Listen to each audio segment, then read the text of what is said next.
Well, hello, Sofa Squad. How are you doing? What is going on? Shooby doo woo wee. Good morning, everybody.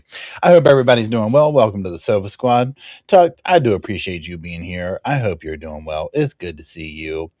I hope everybody else is doing well. Hello, Sofa Squad. Did y'all sleep well? I did. I actually slept very, very nicely. I got up at 4:30, which is very normal. Hey Teddy. Hey Jenny. Just Devin. Yes. Thank you for that one. I do appreciate it. Good morning, Tux. Death's call. I appreciate it. Thank you for that. Good mama. Thank you.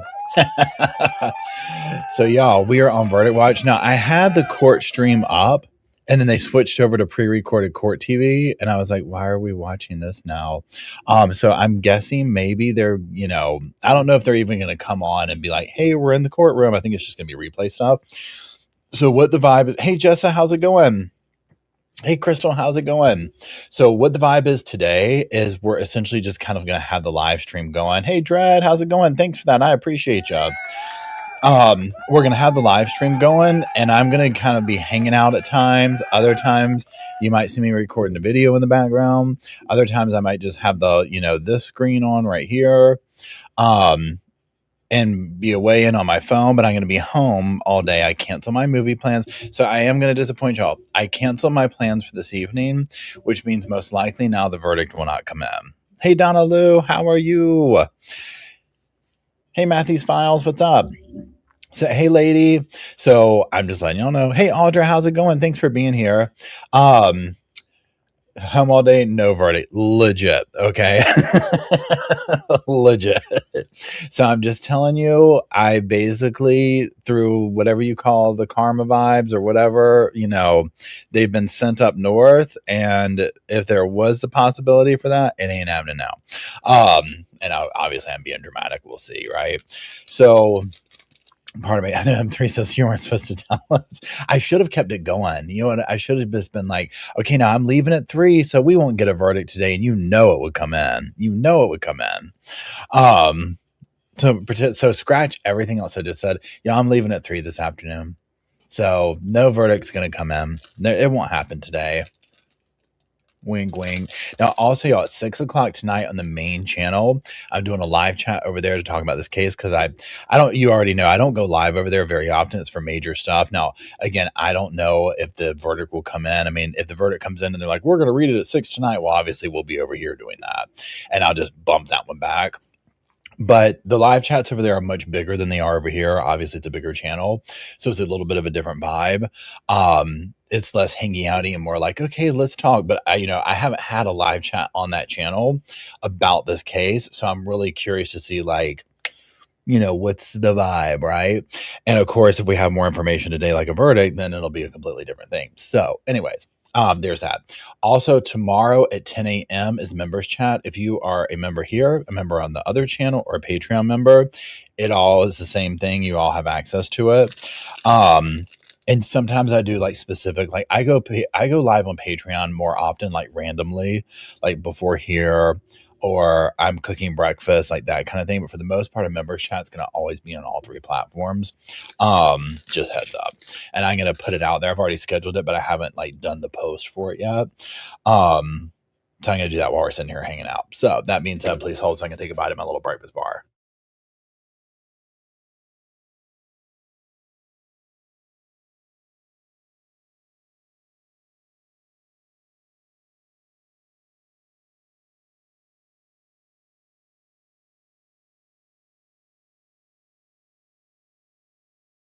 Pardon me.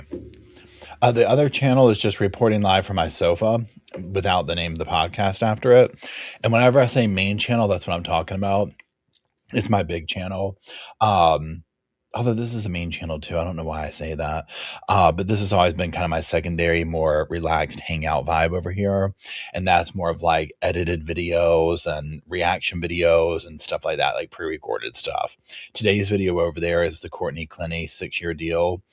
And then the next 2 videos are going to be one from Mackenzie Shrilla's phone call. Another one of those are going to be, once a week for a while. And then Alexi Treviso update about her Supreme Court thing that came out that's going to now move that case forward. So I don't know if there's a time limit. And somebody asked earlier, like, if they don't have it today, will we work on the will they work on the weekends? I've seen some courts be like, "Hey, we'll come back tomorrow. We're going to do it." I don't see this court doing it, to be honest. I mean, we're lucky to get a whole day out of them, right? So now, granted, some of that's out of their control. My understanding is there is constraints that have to deal with Lindsay's like transportation and medical situation and where she's at. So some of it's that situation, right? But yeah, Driftwood. So a lot of people don't know. So if you're new to me or whatever, I have two channels. Reporting live from my sofa, link down below, and then this one's the podcast channel. Reporting live from my sofa is like the major channel. It's the one that got me the silver plaque. And this I should call this a live chat channel, to be honest, because that's really more what it is. And I do pre-recorded stuff over here as well. I can get to stuff quicker on here than I can on that channel, if that makes sense. So that's why on that channel, some things might seem like, why is he talking about this now? It's just like how it goes through the process of getting edited and whatnot. So over here, I can follow stuff more like, let's watch it live. Let's talk about what happened today. You see what I'm saying? Whereas over there, it's kind of like opening statements in Lindsay Clancy trial. And it's like, oh yeah, we're way past that. You know what I mean? But it's just kind of a different audience too. There's a lot of overlap, but it is what it is. Anyways, hold on.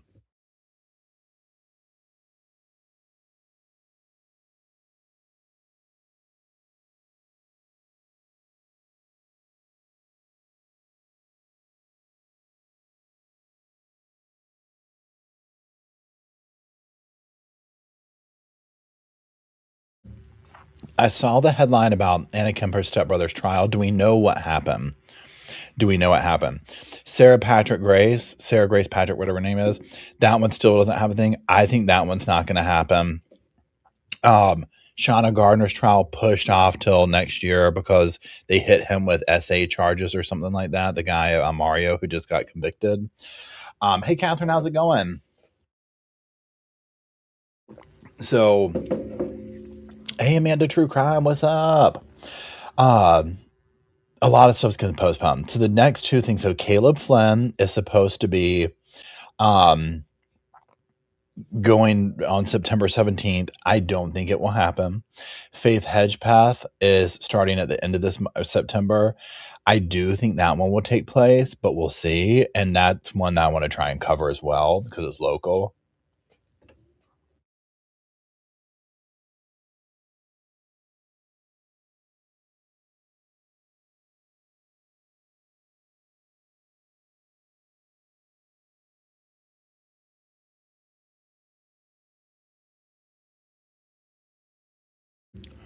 Jenny, people put the ones in the chat because usually when I come on, I'm like, drop a one if you can hear me. And so people just do it now. Also, for people who are like maybe new to me or not new, whatever. So it is very on brand for me to go onto a whole thing or start a live and be on mute. And I've done this for years and I don't know I'm doing it.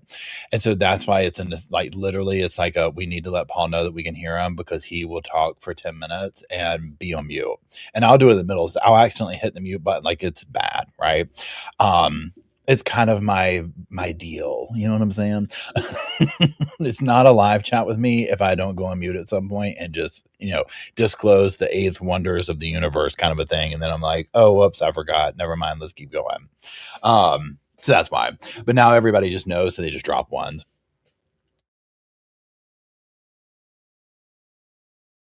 Oh, Giggles Mama, you're so sweet. You're always so supportive of the channel and the mods and everybody. I greatly appreciate you. Jenny says, makes sense. I don't know, because I'm always like, same, right? Same. I get it. Again, thank you, Giggles Mama. I appreciate you. Oh, that happened near you, Jesse? Oh my God. Isn't it weird? Or like, not weird. I mean, it's weird, but like when the cases happen near you, and especially like you're seeing it in the news and you're like, wait, I drive on that road. Wait, I know that apartment. Wait, hey, hippie check. Hey, hippie check. I know this or that. Yep, ADHD buddies, 100%. That's like where my, like, what are we doing now? Okay, cool. 100% where that comes from. Hey, Lionheart. Now, side note, y'all, couple of things. Uh, the Micah Miller documentary on Netflix, The Pastor's Wife, immediately go watch. It is so good. And when I say so good, I'm not trying to make light of what happened to her, but it's a really good, I'm on episode 2, overview of the story and the timeline of what happened and what was done to her. And it's like a very, how do you say it? Like it puts the story in a palatable, like, oh, okay, so this is the timeline. Oh, okay, so this. Y'all, it gives me goosebumps what that man put her through. You want to talk about a case of, first of all, he is okay, so let me hold on, stop here. I do not know him. This is my opinion. I'm not a doctor. I don't know this at all. So this is whatever. My opinion is that he's a raging narcissist. Um, Watching her mental deterioration and how he was gaslighting her, in my opinion, and watching that take place, I'm like, oh, was never going to end well, right? I mean, this was never going to end well. And you could just see the light slowly dim in her. And it was like the things that are coming. I can't even talk about some of the stuff on here, right? That I was like, what? Like, I knew he was. Okay, so I'm going to call adult activities things that adults do with each other in the bedroom. You get where I'm going with that, right? I knew he was hyper that, right? But hearing it broken down in the the dogs are barking, as to his expectation of that out of her, I was like, what?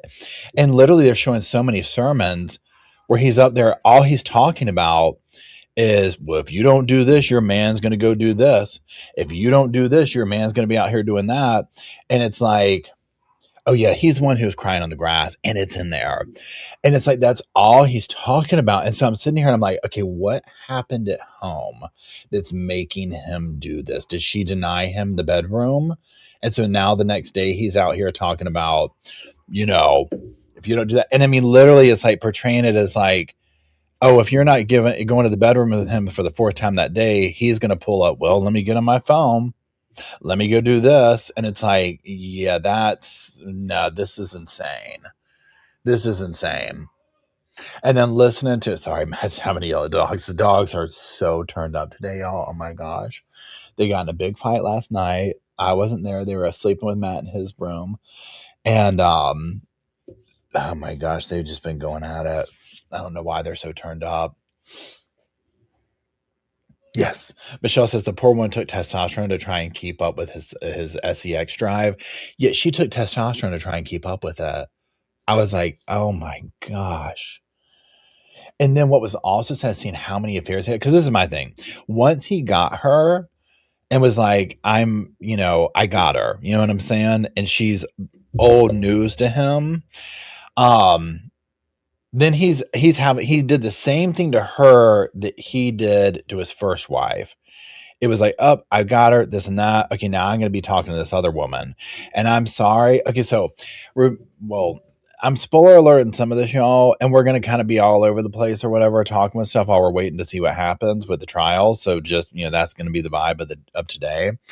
So the woman who he's with now, whose husband was paralyzed from the shoulders down, who he drove himself into the pool allegedly, and took his life. I was like, yeah, this guy, meaning JP, everyone around him ends up like just deteriorating. It's like, it's wild. So anyways, watch it. I'm going to do a video on it, and we'll do a live chat separately on that. Right. But I mean, I was glued to it. I mean, my heart just broke for her. I was like, my gosh. Yeah, that whole thing with that was so sus. I'm like, really? So he what?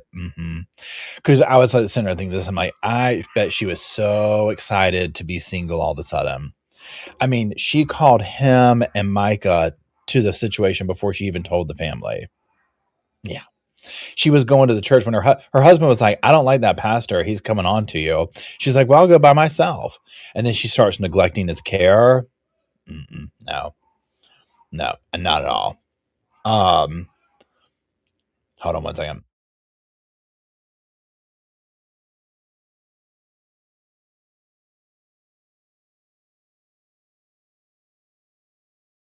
Sorry, Luke is going crazy, y'all.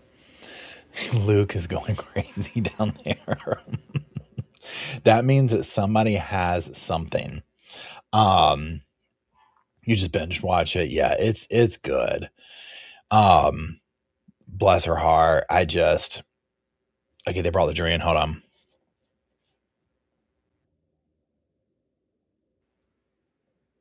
Oh wait, hold on. I messed up.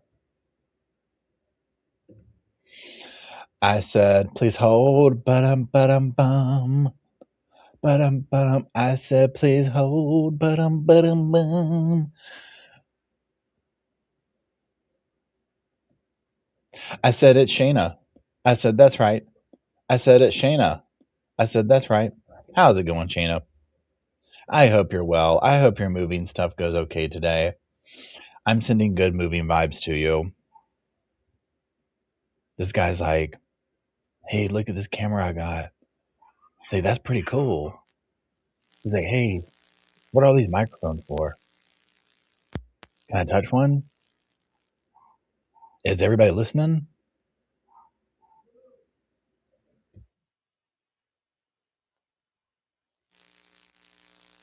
You got him a little cowboy hat or something back there.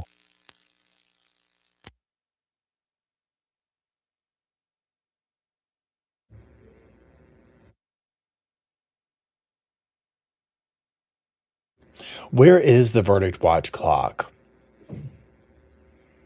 Do we know where the verdict watch clock is? Do we know what that is?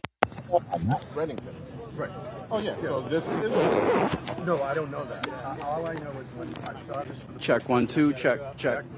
We can hear you. It's working. The DA is going to speak here when the trial. He's like, I'm going to come point to this camera. They said, because our reporter has a great connection. All right, I'll let you get that. Great connect. We got a great connect. Court TV has a. I need a verdict clock. Hold on. Rewind, Paul. Okay, wait, hold on. See, it's a waiting game, but again, we're all here together. Let's bring in Susan Hendricks, Ali Benevento, and Randolph. District Attorney Shannon Buckingham. All right, room trying to hash out what's important. 3 hours and 30 minutes. And share with each other was here. what they think should be done with Lindsay Clancy.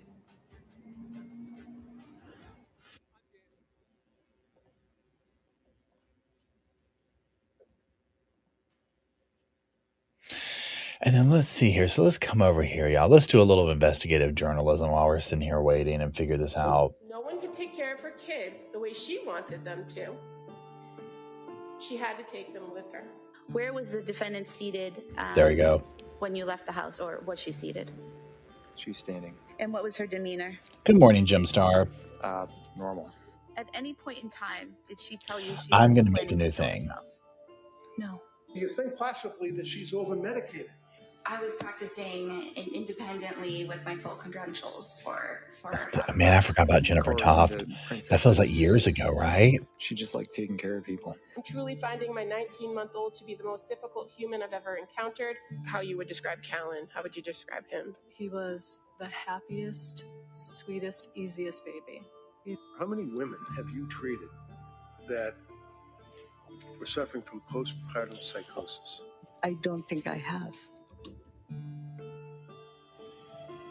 Welcome back to Court TV Live and our continuing coverage of the deliberations in the case against Lindsay Clancy. The jury has begun day 2 of their work, 3 hours, 35 minutes and counting. There's a live look inside the courtroom. Our camera is there. There we go. Our camera person, Rich, of course, will get the first call if there's a question. There's been nothing yet. They've only been at it for 3 hours and 30 minutes, but we've seen other jurors that have multiple questions. Judge Sullivan just brought the jury out, asked them if they'd seen or heard anything, and then sent them packing back to the deliberation room for day 2. Inside the courtroom, we did see Lindsay Clancy's family. Her father was craning his neck to try to get a good look at the jury. Sierra Gillespie, the host of Scandal, the podcast on the Law and Crime Networks, is with us, and she was in the courtroom this morning. Anything when they came in, just take us through what we didn't see this morning. Yeah, when it was all rise, time for the jurors to come in, I'm watching them closely, looking for any sort of indication. Are they tired? Are they well rested? And I think it was the latter. Honestly, this jury looked refreshed. It seems like they went home, had a good night's sleep. They looked great. They looked dressed up. A lot of people who I've seen in the past where they wear just casual wear. One particular person, I've only ever seen him wearing t-shirts. Today I saw him in a polo, a little bit more dressed up. And this is speculation, but I know sometimes when jurors are getting closer to reaching a verdict, they dress nicely because at that point, we can go talk to them after potentially, or they might be on camera because now we can finally film them or take photographs. And I will say they looked very nice today. Interesting. Yeah, that very interesting. Huge sign. Yeah. That we've noticed over the years covering trials that sometimes you'll see a juror walk in with a suit or a sport coat, right, who, to your point, was in a t-shirt for the trial. Right. So, hey, you read the tea leaves. It maybe they're close. Who knows?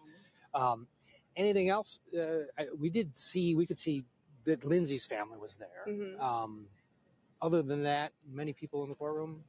Honestly, it was not as packed as it was for closing arguments. And that makes sense because everybody knew we were going in to all rise for the jury. They said that they had no conflicts. They went back to deliberate. So it wasn't. She was like, they looked great. He was wearing a polo. Quite as busy, but I will say there was kind of a scuffle for a moment today. A spectator, not media, was wearing a shirt that said "Spicy Mums" in reference to moms. Overseas in England, they say mum rather than mom. Anyway, there was a bit of an issue because you can't wear t-shirts or any sort of outfit that supports one side or the other because this is a case about mothers, about postpartum psychosis in part. So she was instructed, okay, you have to leave or you have to change your outfit. You have to put your shirt inside out, backwards. And her answer was, okay, point me to the bathroom. I'm changing my shirt. So there were some spectators and there was an interesting moment this morning, but honestly, not too much going on beyond that. All right, and we will let everybody know if there's a question or a verdict. Sarah Gillespie, thank you. Oh my God, I got to explain the bow lore to Matt last night, and then I said, just Google. Let's go back and. I said, just Google, Commonwealth bow lady, whatever, and you already know what came up or whatever. And he goes, does she really wear this many bows? And it was one where she had their whole ponytail bows. So different. Let's watch a little. I was like, no, that's what I'm talking about. From the Commonwealth of Massachusetts. Okay. I was like, look. We expect during the course of this trial that you'll hear the defendant made claims. So you heard them say, hold on one second.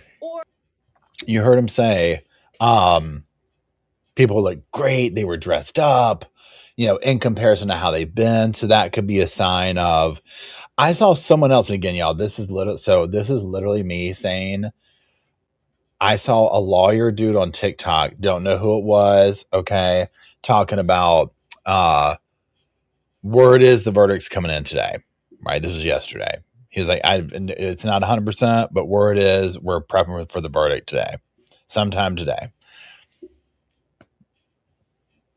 Imagine they come back this morning. Imagine. You just never know. Yeah, I tried to explain the bows to Matt. He's like, okay, what's up with the bow? And why is that? Like, why is she not allowed to wear it? I'm like, she's allowed to wear it. It's the controversy that surrounds it or whatever. It's like become the thing. So it's just, again,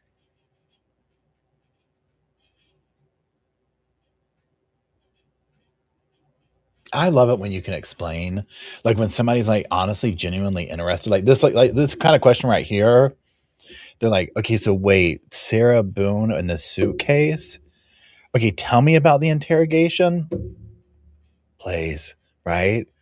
Order up an emotional support pizza. I've already got the pumpkin spice lattes.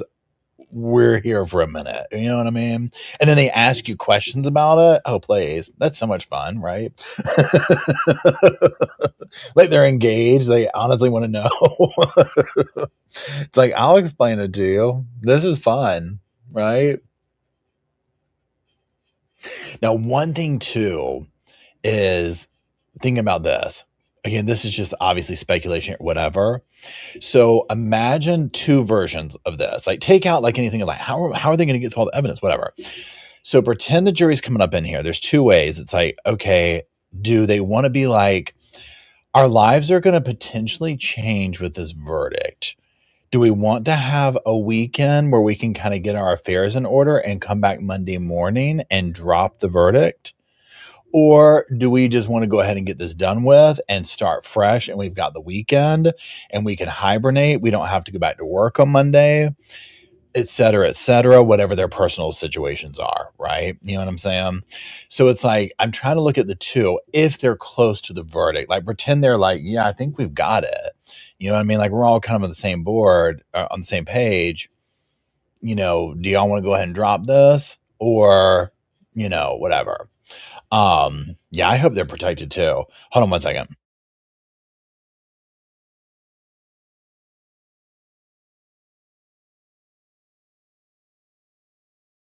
Okay.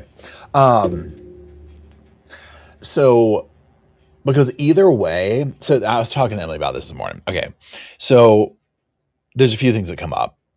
Whatever which way the verdict goes, it's going to be divided, right? There's going to be a large amount of people that are not happy with what it is, no matter which. Okay. Not guilty, reason of insanity, criminally responsible, whatever.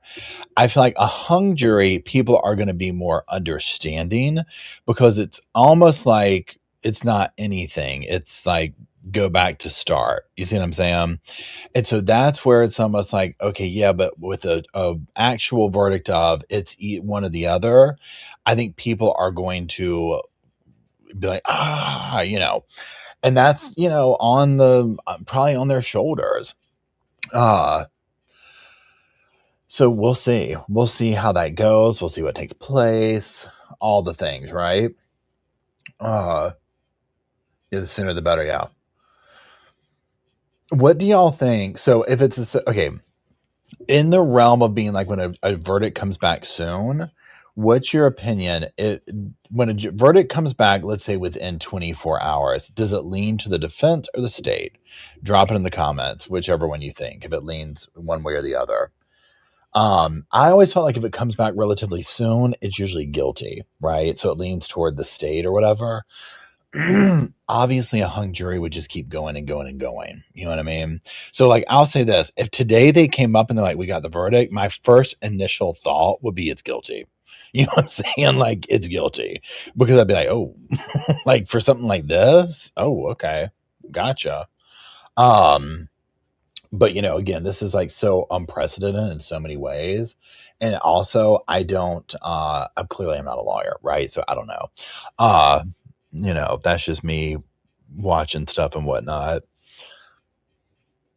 So state, someone guilty, but with this, yeah. Yeah, and Louise Matthews, I agree. Yep, state, St. Paul, yep, okay, yep, defense, okay, yep,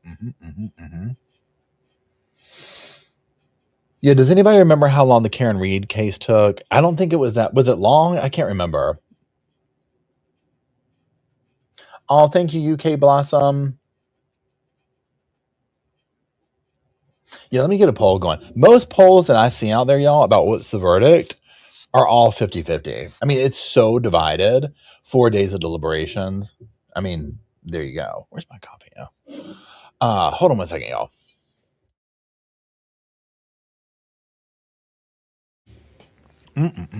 That is good. Okay. I said, please hold. Bum. Bum. Please hold.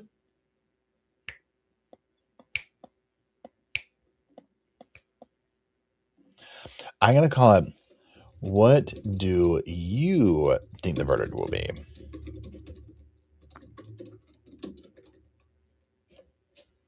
We're going to do 3.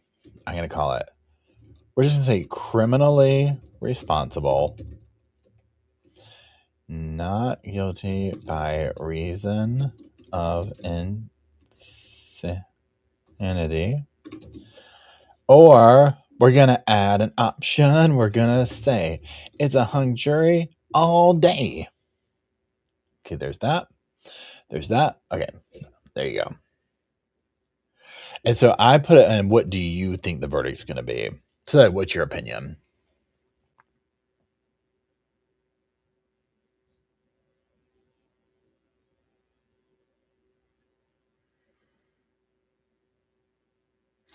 We'll do another one for that. Well, do you think they'll reach a verdict today?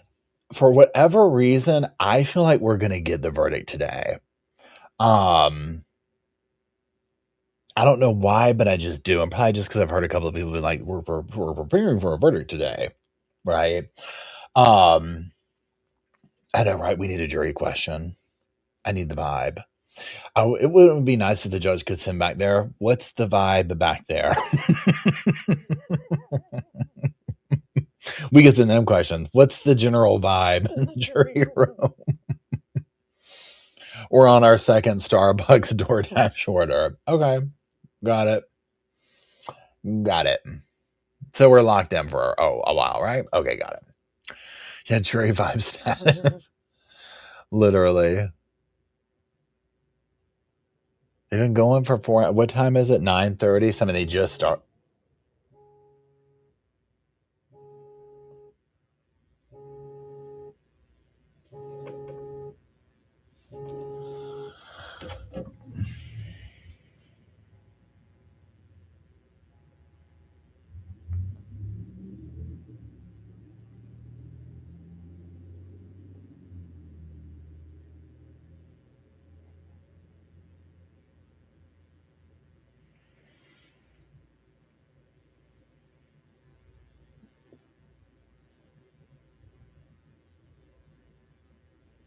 Please hold.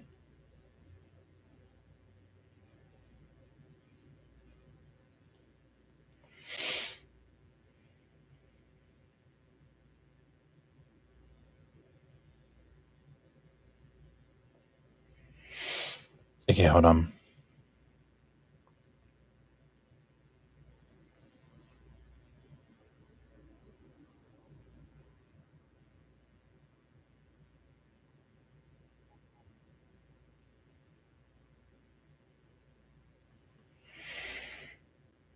Okay, hold on, y'all. I'll be right back.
Okay. I don't know why. What was up with that? So maybe something's gone on. I don't know.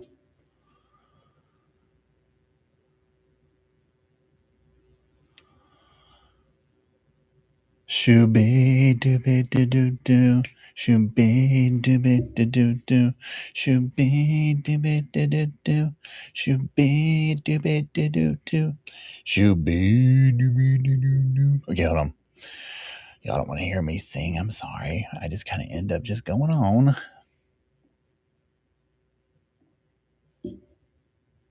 Day 2 of deliberations underway.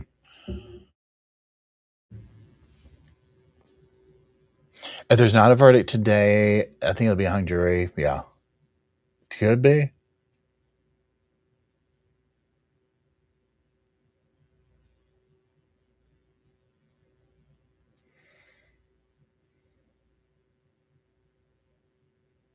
Yeah, and I think if it comes back, yeah, no, right, I went D&D.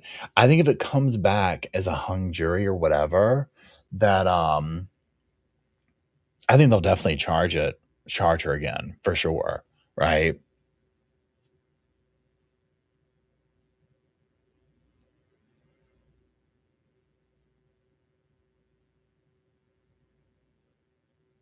I don't think it'll be a hung jury now. The jury comes back hung today. They're going to tell them to take the weekend. Yeah, if they come back talking about we can't come to a decision, oh yeah, the judge will be like, oh no, we're going to try again. Absolutely agree.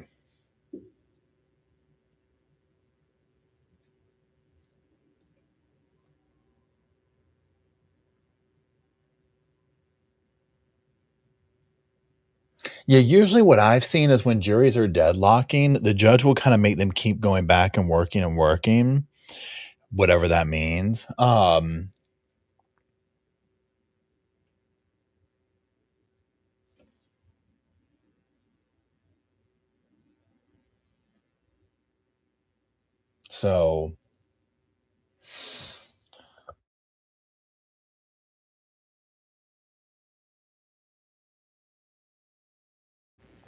So I'm just now becoming a little bit more active on TikTok besides like just doom scrolling on there. I don't know if I would or not. Like TikTok scares me to get like honestly, it just makes me nervous because it's so extreme. You know what I'm saying? So I don't know. I could. I wonder if stream. You know what? I can go look right now. I've got it in front of me. Please continue to hold. Your call is important to us. So if I come over here and I'm like, look, I said, please hold, please hold. Okay, destinations. Add a destination. Well, look at this. Okay, so add a destination. Okay, so it doesn't have one for TikTok, but Instagram Live and Facebook it does. Please hold.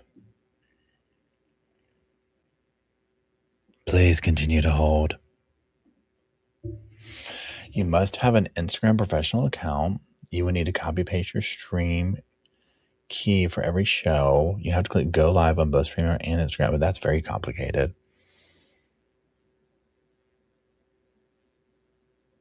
Okay, that one's very, very complicated. Let's see what Facebook does. Add a destination, boom. Need help? I think it's a page.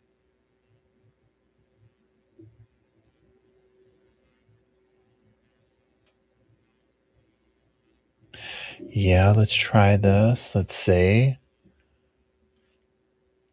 Actually,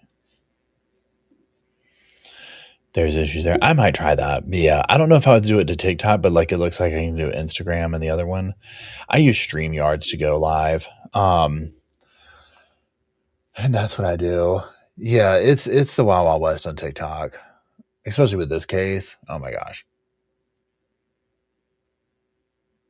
Yeah, I don't know if I would be good because, like, literally, I think TikTok would ban me immediately because I've just even like what I think I'm reeling it in for over here for live chats and stuff. They would be like, "Oh my gosh," he said, and it's not even bad, right?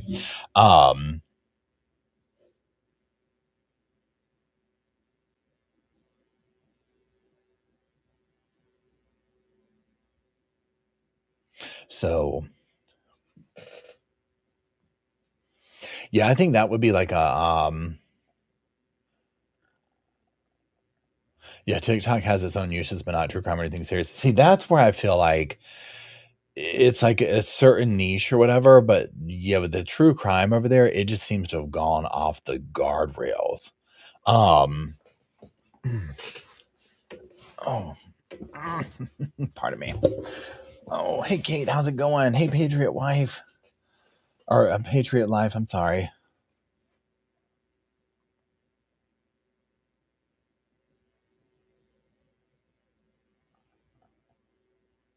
And yeah, let me tell you what, the shopping on the TikTok shop, whatever.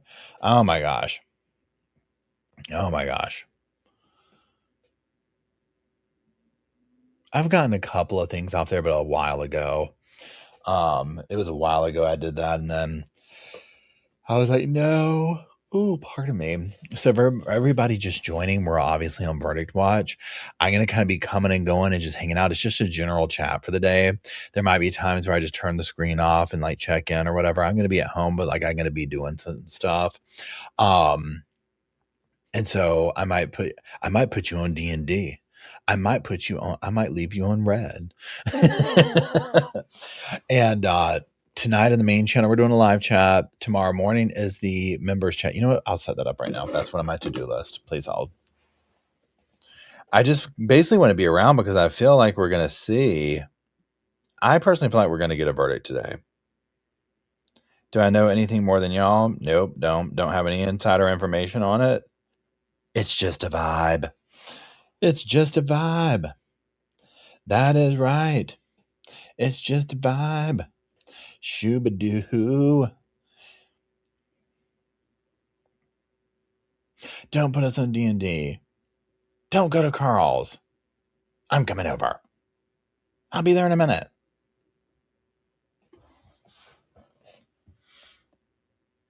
It'll be interesting if they don't do any questions. Imagine that. Imagine they don't do any questions, and I'm talking about the jury. No questions, and then they come back talking about, hey, I got a question. Or, hey, we got the verdict.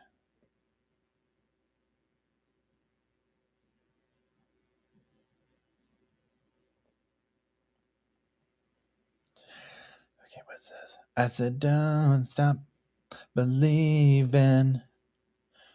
Shooby-dooby-doo. Shooby-a-dooby.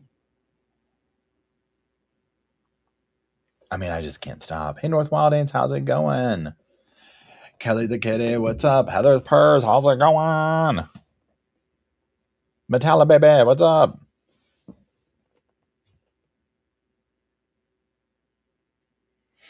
No. Hey, Carly. I think she's at the court. I wonder how they do that. I wonder if she's in the courtroom or if they have her in holding in the back. I'm sure she's at the courthouse, right? I would think. I mean, because imagine the transportation if it was like she's at the hospital. You see what I'm saying? Pardon me. And they got a verdict, so they're going to bring her in.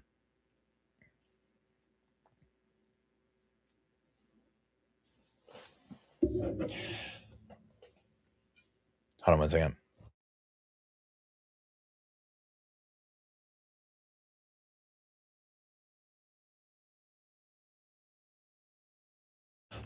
Pardon me.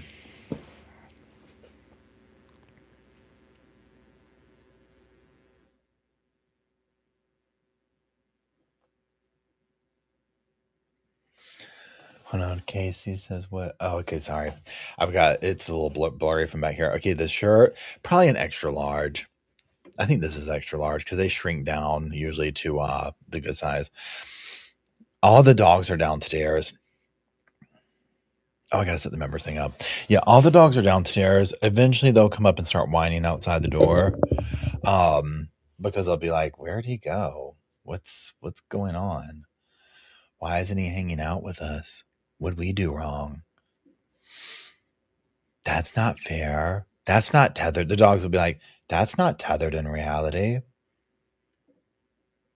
Father's not here on the sofa. That's not tethered in reality.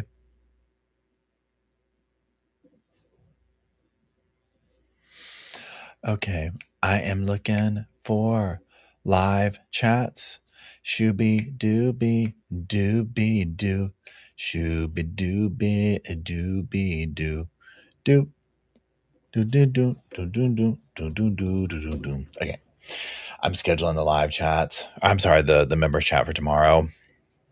So again, if you're a member on this channel, the other channel, or Patreon member, and there's nothing like it's just basically a more intimate type thing, of hanging out, talking, or whatever. We might go over a specific thing. A lot of it depends, honestly, on if we get a verdict today. I mean, we'll still have it, but like obviously we'll talk about the verdict if that's what happens, right? So there you go. Hold on, I'm gonna put you on mute while I do this.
Yeah, sorry, y'all. I got it on mute while I'm scheduling this stuff.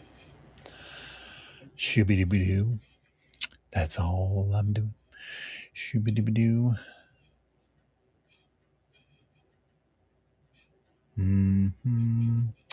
I've got it on mute.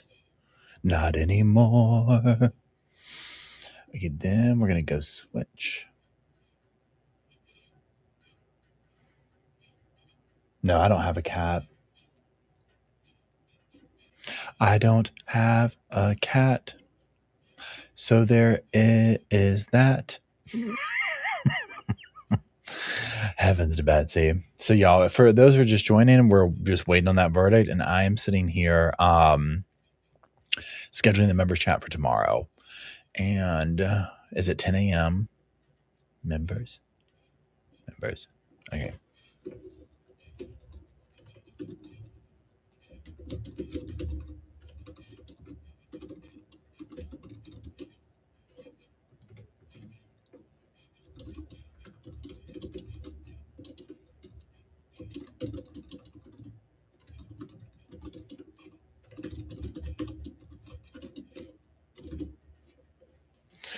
So all channel members, boom.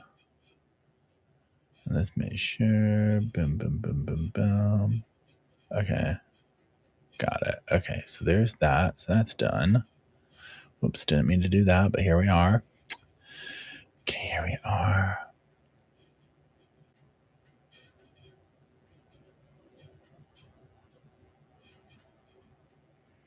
Mm-hmm.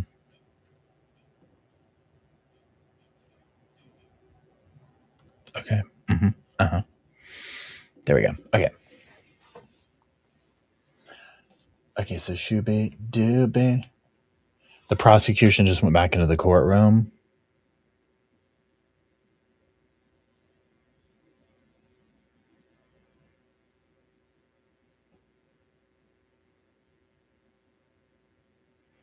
I wonder what that could mean.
Okay, so we did that.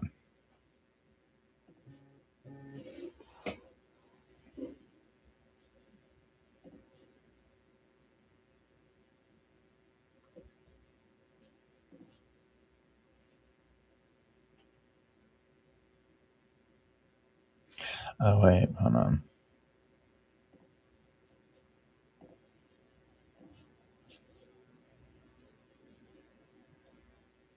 No.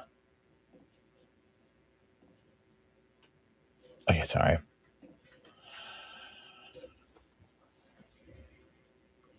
Yeah, now I was on mute for a minute. Wait, hold on. Let me get caught up over here. Yeah, there's a catch. Okay, so that's how I did. I was like, let me go look over the throne stuff. I took a couple of things off because I was like, I already have my little playpen and whatnot. So the cat stuff, that mushroom thing for the cat, the dogs would like, they play with cat stuff that doesn't have what do you call it? What's that stuff the cat's like catnip in it or whatever? Yeah, Luke plays. He loves stuff like that. That's why I put that up there. Take me off D&D. It's been time to talk.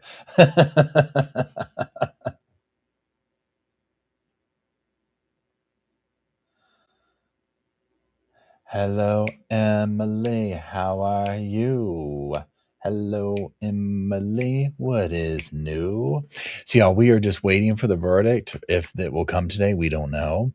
Law and Crime's kind of been in and out with their stuff or whatever, so we'll see what takes place. I'm just going to be hanging out today. I'm going to be, coming and going and whatnot. So there might be times where I have my screen turned off or I go on mute or, all that type stuff. We'll be going live in the main channel tonight. And,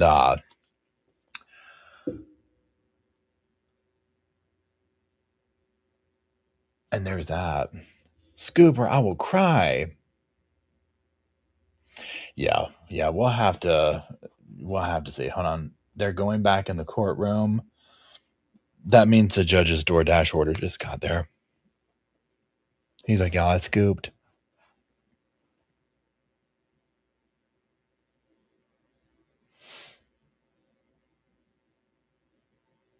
Oh, that's a cute dog's name, Summertime. Yeah, we're gonna have a big problem if you're chilling with Carl. She doesn't like any of his friends, right? Yeah, if they're all going back in, I bet the jury has a question. Yeah, what if they have a verdict? Right? Oh, wait, hold on. What's this? Hold on. What's going on? Verdict watch in the Lindsay Clancy case. I'm Ted Rollins outside the courthouse in Plymouth, Massachusetts, where inside the deliberation room, a group of 12, 9 women and 3 men, are deliberating the fate of 36-year-old Lindsay Clancy, the former labor and delivery nurse. 4 hours and 13 minutes. They have been at it over 2 days. They deliberated for 3 hours and 30 minutes yesterday and have really just started today, 45 minutes or so. They did come into the courtroom briefly. Judge Sullivan made sure that they didn't see, read, or hear anything about the case and then sent them back to the deliberation room. There's been no questions so far. They haven't asked to see any extra exhibits, but we have you covered. Our camera is in the courtroom, and our cameraman, Rich, is one of the first calls that will be made once the jury either has a question or a verdict. So stay with us. We're on Court TV, the normal network. We're also broadcasting simultaneously on the Court TV YouTube channel and the Law and Crime Live Trials channel. So we're glad to have you along with us. One of the big questions for this jury is whether or not Lindsay Clancy was in the throes of a psychotic event. Psychosis has been a term that's been thrown around from the very beginning of this trial, in the opening statements and all the way through the closing arguments and through the testimony of the experts.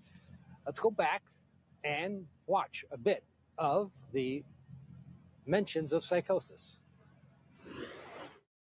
She said she heard a man's voice telling her that if she didn't do it now, she would lose her chance or something like that. And did she also tell you that she had had a moment of psychosis? I don't recall.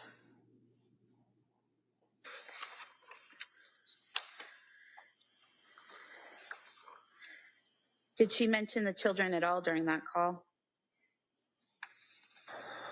I don't think so. I mean, not directly. Had she ever mentioned psychosis to you before? No, I didn't know what psychosis was until after this happened. Did she ever tell you she was hearing a man's voice before? No.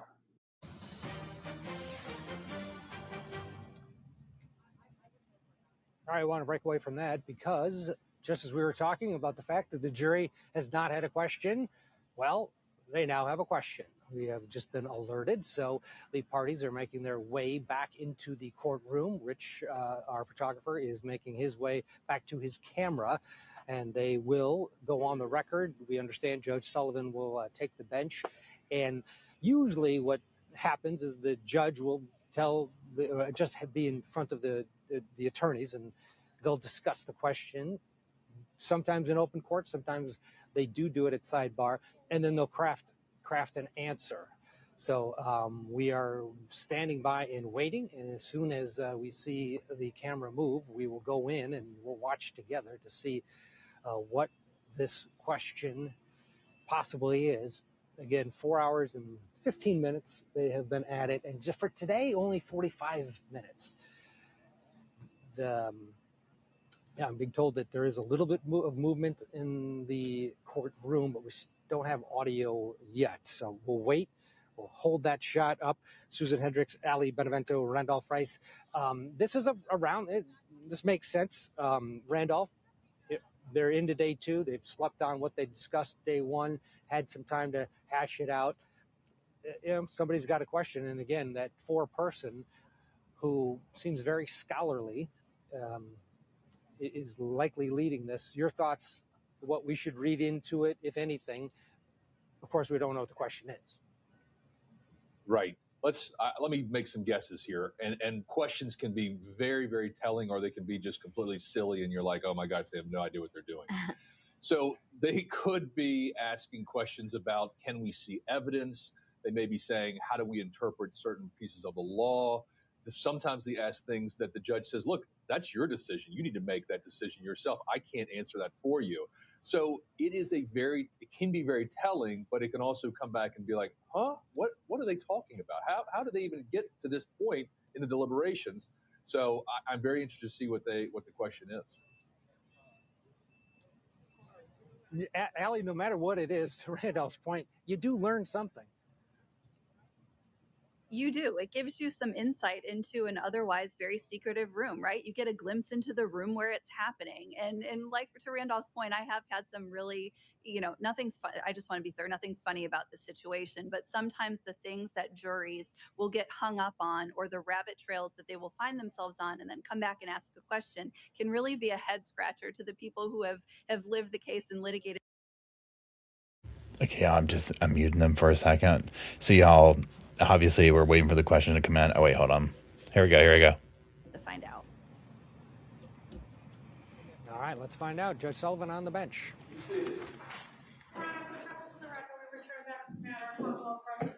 Clancy, all parties are present, excluding the jury. All right. Counsel, can I see you at sidebar? Could just spit nails over that sidebar thing. So Lindsay's there, obviously. They've got her out here. Yeah. Can we use ChatGPT? They are going to discuss it first at sidebar.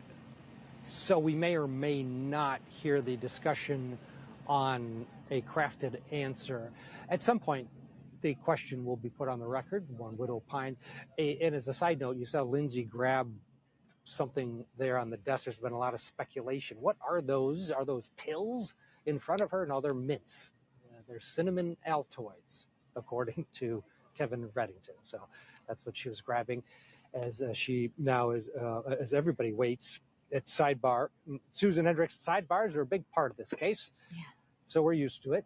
And I'll cut you off, of course, as soon as we see the camera move. But it's always fascinating to see what that first question is, because it does, as the others said, give you a bit of insight.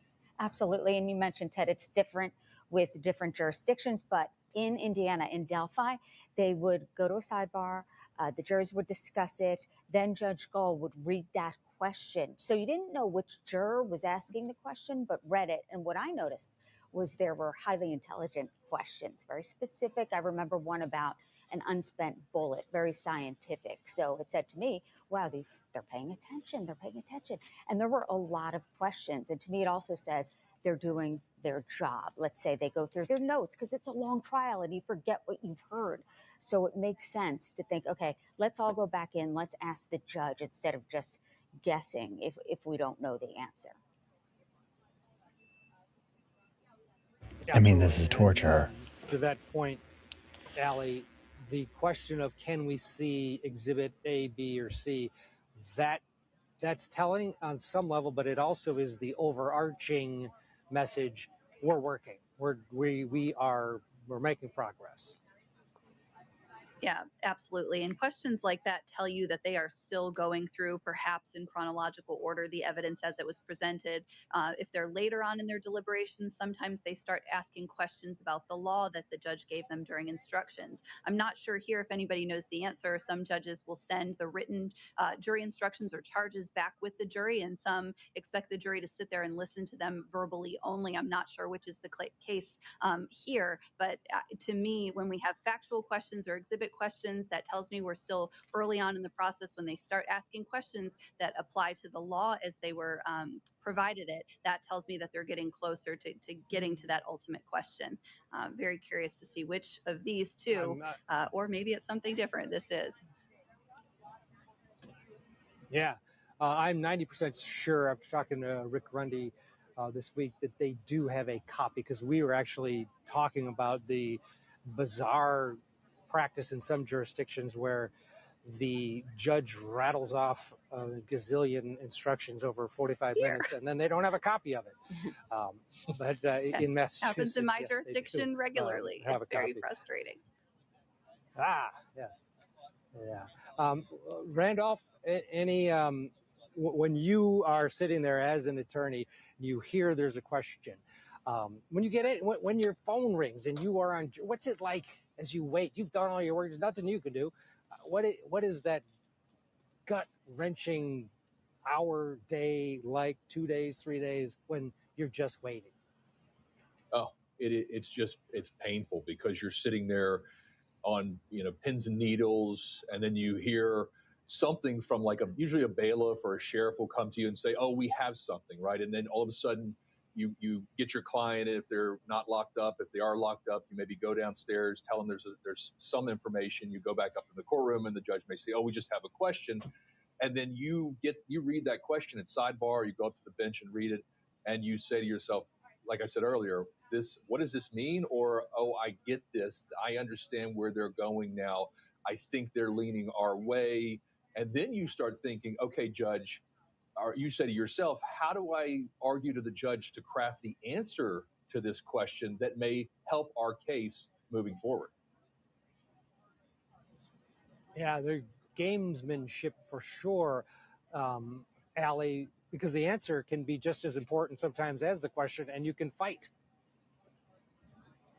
Yes, and that may be what's happening right now at Sidebar is there's collaboration. Okay, what is this question? What are we trying to get at? And also the judge is going to help guide the parties and have discussions about the appropriate way to answer it. You can never tell a jury what to think. You can only guide them. You want to respond directly to their question, only to their question, and not give additional information. Really important there. You have to be really careful in the way that we answer those questions as well. And the responses, I believe, should be made a court's exhibit along with the original question. So if there are any issues that come up later on down the road, say in the event of an appeal, that all of that is properly preserved and made part of the record. Yeah, good point. I can't believe that we're still, Susan, they're not going to let us hear the question. Covered the cases. I feel like we're not going to get to hear it. Families. Yeah. This is gut wrenching. We've all gotten close to families that are on both sides. Sometimes it's the defendant's families. Sometimes If you're just joining, they're in sidebar. The jury has a question. They're not letting us know what it is so far. So foreign when they walk. So we'll see. And then so gut wrenching. And a moment like this for the Clancys, I'm sure their heads are spinning. And I was thinking just now about how telling that was. You see the Clancys kind of stretching their necks and looking over and thinking, oh my gosh, what is going to happen to my daughter? What am I going to see from their facial expressions, from their body movements? And of course, with the question, and I go back to Delphi because I was there for so long throughout the trial, and the families were just so nervous. And there's ups and downs, and you have to stay within the vicinity of the courthouse. And it's very nerve-wracking. But at the end, you have to trust that the jury knows what they're doing, obviously takes this very seriously. Reddington did say that. Thank you for your service, as the judge did. And you can tell, as you said, Ted, you were in that courtroom, you saw the jurors, and they're attentive. They're taking notes. They care about this because think about it. Her life, obviously, is in their hands, and they have to live with whatever decision they make. Okay. Okay, it's breaking up. We understand it has something to do with medications, and Judge Sullivan has crafted a response from people in the Anything else courtroom. we have to address? They're telling us, let's go back in. All right, so we'll be in recess on this matter at this time. Thank you. Court, all rise. They didn't tell us. Something about the medications, I feel like somebody said. Okay, they shut us out. They didn't tell us what the question was. However, according to our team in the courtroom, they pulled out an evidence bag with some medication in it. Judge Sullivan then was seen crafting an answer, and both parties seemed to be in agreement in the estimation of our reporter in the courtroom. The Commonwealth seemed maybe a little bit happier, a little bit more of a pep in their step as they walked away from that sidebar. Some more questions than answers from the first question. All we know is they've had a question just shy of 4.5 hours. Boy, quick reaction here. Allie, Randolph, and Susan, I guess not much to react to. Allie. Do we know why they do not have the exhibits back in the deliberation room? Okay, hold on. I'm muting them for a second. So, according to them, as you hear, it's something about the medications. They pulled out the bag of medications or whatever. It almost makes you wonder, is it about, what was the dosage of this, or what was the name of this, or, something, right? So that tells you at least that they're examining what the meds were, maybe what the dosages were, and that's where they're kind of at with it. So that doesn't really tell me too much. You know what I mean? But at least they're going over that. I mean, what could that mean? One thing they're going to obviously have to look at is, well, what medications was she on? And do we believe, whose side do we believe? Do we think that those medications could have caused this? Do we think they could not have? I wonder if they're like wanting to read the bottle themselves and be like, well, what's the little warning on here? You know what I'm saying? Like, there's so many things that they could have been asking about, but at least it wasn't can we get our lunch? Can we get, can we get our this or that? What happens if we're still here next Tuesday? Whole 9 yards.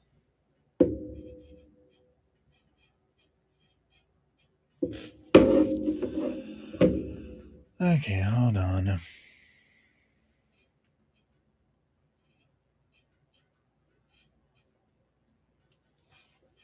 And of course, it's freezing in here. Freezing. I cannot take it.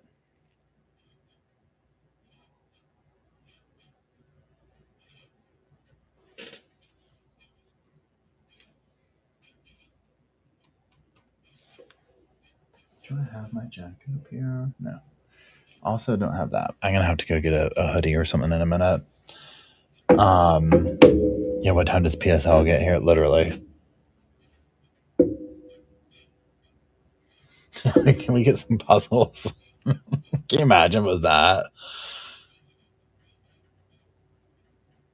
We're all puzzled out. Can we go on to the next thing? It's like, what are y'all doing back there?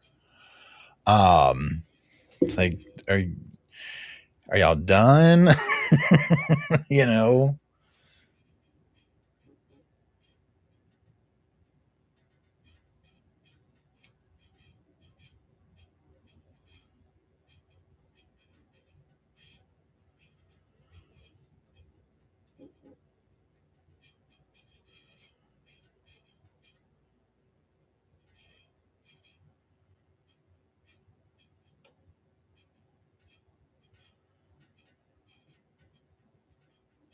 Okay.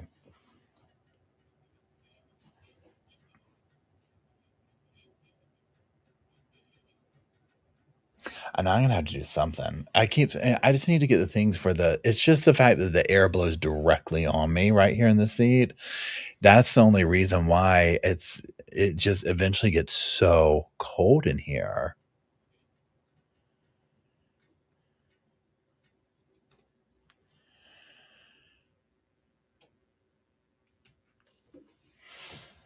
So for everybody just joining, we're just sitting here waiting. We're just wishing and hoping and thinking and didn't and bottom and bottom and didn't and bottom. Yeah, Pictionary is causing juror arguments. Can we get checkers or Twister?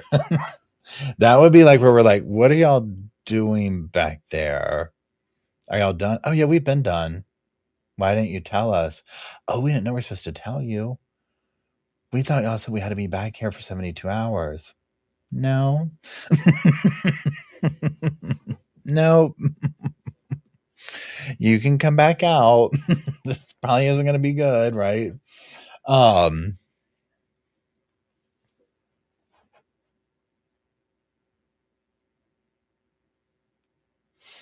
Hey, police Amy, how's it going? Police wife Amy, how's it going? As you be, hold on.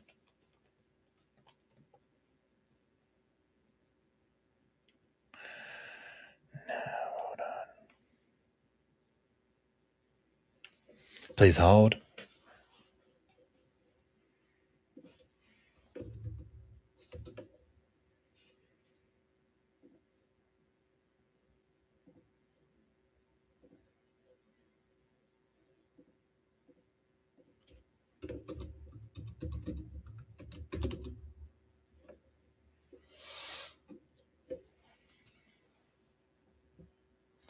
So we're just kind of waiting for things to happen. We're just doing stuff. We're just... Oh, wait, I'm doing the wrong thing. I'm getting caught up with stuff here.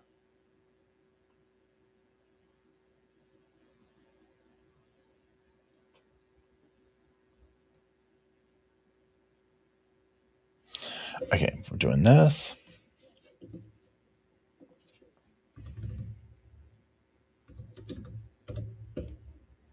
Yep, that jury clock's still going.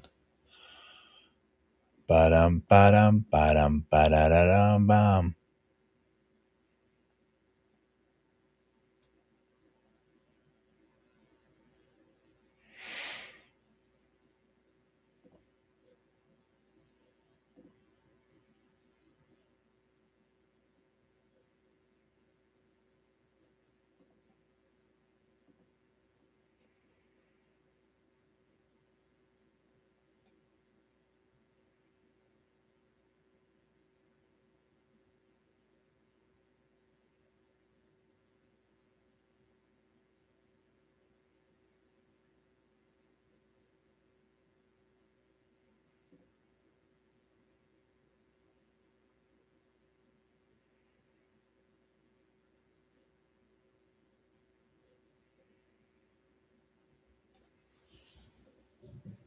Please hold.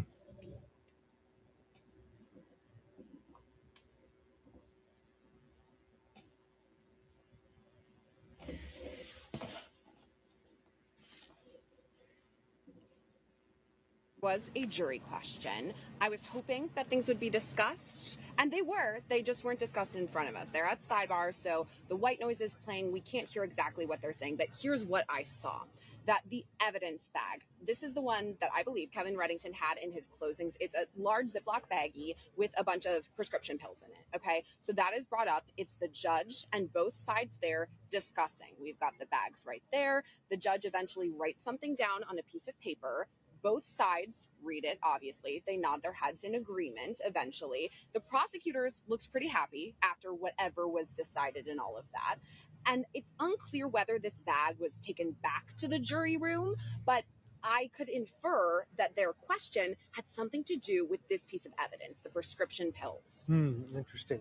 And the Reddington, any reaction? He's kind of he's got every a sidebar. face. Yeah, he walks out of every sidebar with that look to us. Yeah, he is. I don't think he's phased. I think his feathers have not been ruffled. He's like, okay, accepting whatever the question is. But the prosecutors did look happy. Interesting. And family, did they get in? Were they in there for the question? Family was in there for it. And when the sidebar is over, when court is back in recess, everybody needs to leave the courtroom immediately. All the reporters are asked to leave. So we kind of shuffle out. that's why I wasn't able to see, did this go back to the jury room. But I did overhear the bailiff speaking with the Clancy family saying, or excuse me, Lindsay's parents saying, you guys can stick around, hang out for a minute. So they did hang back in the courtroom after all the media was asked to leave. Okay. All right.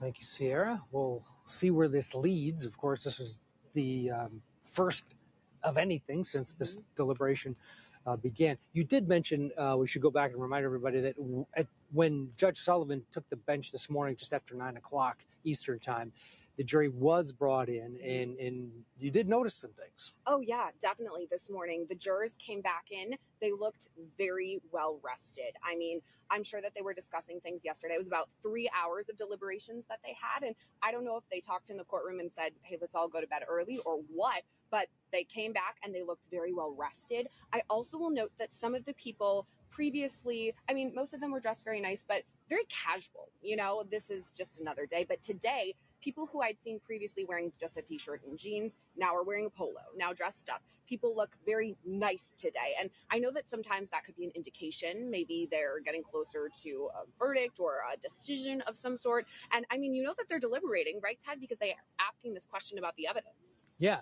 And it could, you know, it's Friday. It's a beautiful weekend predicted here weather-wise. They may be thinking, all right, 4:30, we're headed to the Cape. You know, who knows? They're dressed for it, too. They're just very nautically New England. They look great. They really do. So maybe they want to wrap it up and then head off to the Cape. Did you notice the foreperson at all? She's my favorite juror, of course, now that we know that she's foreperson. She's the older woman, late 60s, who definitely was engaged through from start to finish in this trial. Anything stand out from her? Was she leading the crew in? Or? It is. It is interesting that she's the foreperson because she has been taking diligent notes. She's been paying attention throughout all of this. Dressed very nicely today, very put together, not leading the charge to have everybody come in today. She's not like, you know, waving the flag, taking everybody in. But I think you can tell she's the foreperson. She's the one who's going to give us eventually whatever the result is. And I guess she is leading them in a way. Oh, yeah, absolutely. The foreperson leads the discussion. And obviously, every jury is different. Every deliberation room is different. But from your vantage point, it doesn't look like there's any issues. People seem, as you put it, well rested and in a team. Because a lot of times you'll see factions. One group comes in, the other ones will trail, and you see them interact, and it's little bunches. It is kind of funny to see because they all walk in line. You know, they haven't until deliberations been able to discuss this case, but you can tell that they're friendly with each other. You know, I'm sure that they've passed each other or had lunch. Maybe they're talking about their kids, things they're allowed to talk about pre-deliberation. And you can see some of them kind of nudging each other or smiling or whatever. They have their little inside jokes. So I do think after 5 weeks, they've at least made kind of friends more than acquaintances at this point. They've gone through a lot together more than we have. I mean, they've seen the autopsy photos we haven't been privy to, the 911 call. I mean, so they are kind of, I don't want to say trauma bonded, but they went through something big together and now they finally get to talk about it. And talking to other jurors that have served in long cases, you can't talk about the case, but you talk about your families, your friends, your shared experiences. These are people that likely, some of them will stay in contact possibly for life. It is a bonding experience, to your point. The crowd, or lack of, outside the courthouse here, this is a different case. It isn't Karen Read by any stretch of the imagination. Oh, not at all. I mean, this is a case that has captivated the world. People are watching from all over and they're doing it at home. But as far as coming in person, not so much. I mean, we did see more people here for closing arguments yesterday. And that makes sense, right? Today, we don't know if there could be a verdict or it could just be another day of deliberation. So we haven't seen that many spectators in the courtroom. But to your point, Ted, there really hasn't been that many people out here. I mean, last Thursday, I believe it was, when everybody wore the pink in support of Lindsay Clancy. I've seen a few stragglers here and there, maybe 5 people a day who are like pro-Lindsay or anti-Lindsay, but really not as many as you would think. I think it's just the tone of the case. It's a lot more somber. It's not, you know, it's people are compelled to watch it and they're interested, but it isn't fun, you know? No, it is absolutely heartbreaking, no matter where you stand. Those 3 children lost their lives, and the mother has garnered a lot of sympathy, empathy for different reasons. Yeah. And so, yes, you're right. It's just different. And that Thursday was a scheduled event. Here Right. we're going to rally and be here and blah blah. It is different, and we haven't really seen. The other part of the equation is the courtroom's huge. They can fill a lot of seats. So in other trials with small courtrooms, people were forced to mill around. Yeah. Because there's nowhere to go. Here they have an overflow room and a huge courtroom. So anyway, just part of the scene here in Plymouth County. Sierra's going to be going in and out of the courtroom for us. I'll be running back and forth all day. Any news, you're the first to know. All right. Sierra Gillespie, host of Scandal, the podcast. Sierra, thank you. Let's get a break. When we come back, we'll continue to go over the evidence that the jury has seen. Well, you heard it there first.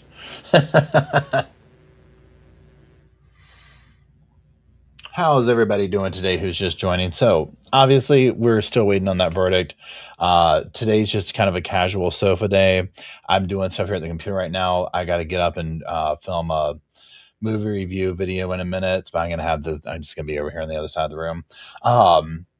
So it's just kind of like talk amongst yourselves, do that kind of vibe today, hoping for a verdict, seeing what happens with questions, etc. And then going from there.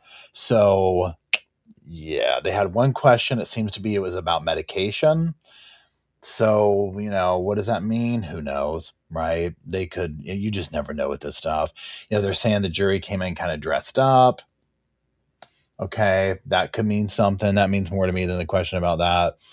Again, it's like, do they want to get this wrapped up for the weekend so they don't have to come back next week? Or do they want to kind of, come up with the thing, sit on it, and then come back Monday? I think the weekend being here, if they're anywhere near being close to really working through it and all coming to a consensus, they could be like, okay, here we go. So, there's no telling. There's just no telling. Okay. So we're just going to hang tight and see. We will be going live on the main channel tonight at 6 p.m. Eastern time. We do a members chat tomorrow morning. Don't know what we're talking about yet. Kind of depends on here, but it'll be something along the Clancy lines. And there's that. Know that. Okay, hold on one second.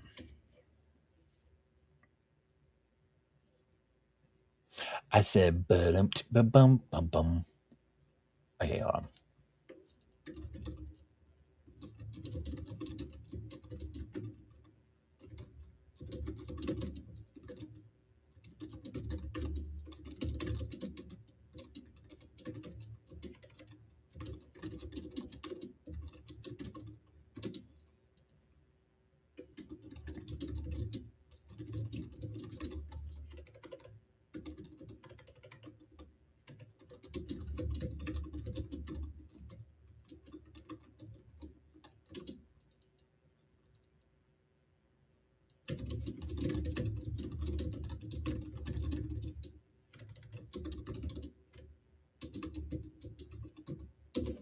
Okay, sorry. A little bit of typing ASMR there for you.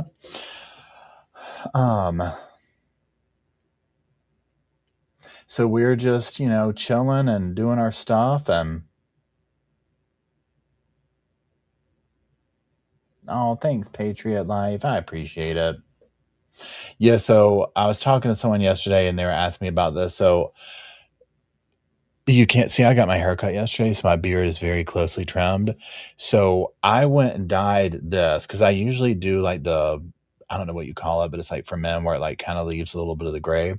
Well, this is a couple of days ago. I forgot that I put it in my mustache. And so I left it on way longer than I should. And it went like, almost black. That's why it's extreme. Now it's washed out a little bit to where it's whatever. And it's blending a little bit more. And I got my haircut yesterday. And I don't know, maybe people can't tell. It's Casey I was talking to about it. Hey, Casey. I usually always have a long mustache, but it all kind of blends together. So I was like, let me dye this a little bit more. But then I did it and then forgot. Because I literally will leave it in my mustache for like maybe 5 minutes, right? Maybe 5 minutes. that hair dye, that box hair dye. I mean, if you know, you know it, especially for the guy stuff or whatever, it like goes like that. So are you talking about on my hair or my beard? My hair is I don't know if you can see it. It's a skin fade. I must ask you a question. Hold on, let's see what he's saying. YouTube channel and Lawn Crimes Trials YouTube channel. I'm Thank Tim you. I Williams. appreciate it. It's our Hair. continuing coverage of Verdict Watch in the Lindsay Clancy case. Yeah, the hair is a skin fade, and it goes up to, I don't know what he does the top at. I like a skin fade, especially during the summertime, but honestly, also it saves me time. The shorter I do my hair, you know what I'm saying, the less I have to go. So, but I usually try and get my hair cut about every 3 weeks, and so if I do a skin fade, you know what I mean, it enables that to happen because I don't want to be running up in there every week. And so usually by the time I go, it's like growing back out to a normal area, aka normal haircut. So I got a lot left. I appreciate it. Yeah, it's kind of like that 80s like YMCA. What was that group? That dude's group. And also, You know what I'm talking about? used in their closing arguments. That's that Hold on. bag that was found in the drawer of the Clancy home. That Okay, they're talking was about evidence. a point of Yeah, I might do that because usually, and see, it's tricky. If you do box dye, you know what I'm talking about. It might be different for women, but with the guys, it's kind of limited. It's like blonde, light brown, light this, like that. Well, you can get almost any of those. And the longer you leave it in, it's going to turn your hair, whatever. So, like for me, I have to get the very light brown. Village people, thank you, Rachel. And but again, the other day I did it and I was doing stuff around. I was like, oh, it's been in for like 15 minutes. I mean, it went dark. Right. And I was like, ooh. So I was like, ooh, I didn't mean to do it that. This is more natural looking now. Right. My hair normally, I mean, it's more salt and pepper. But when I was younger, my hair was almost jet black. Almost jet black. And my beard's always been more red. Like red blonde. It was like a different color. But now, as you see, it's, you know, but yeah, I just do like stubble and then grow my mustache out. And I like that for now. Yeah, village people.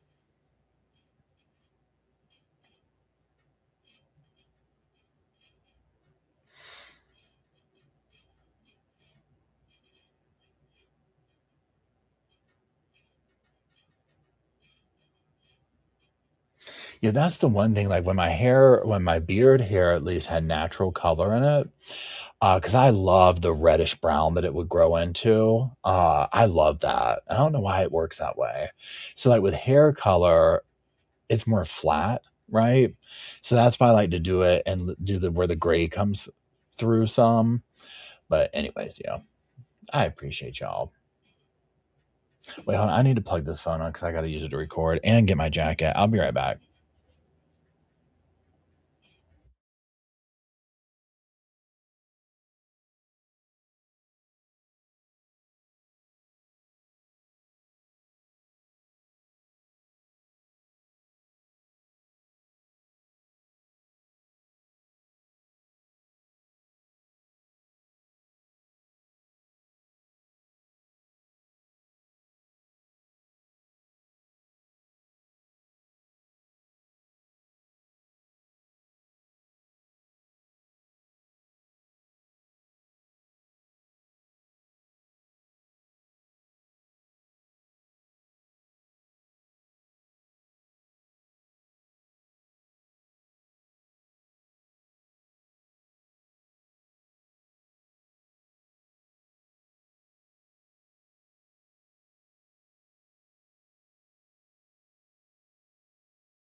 until the jury goes home or there's a verdict. Stay with us.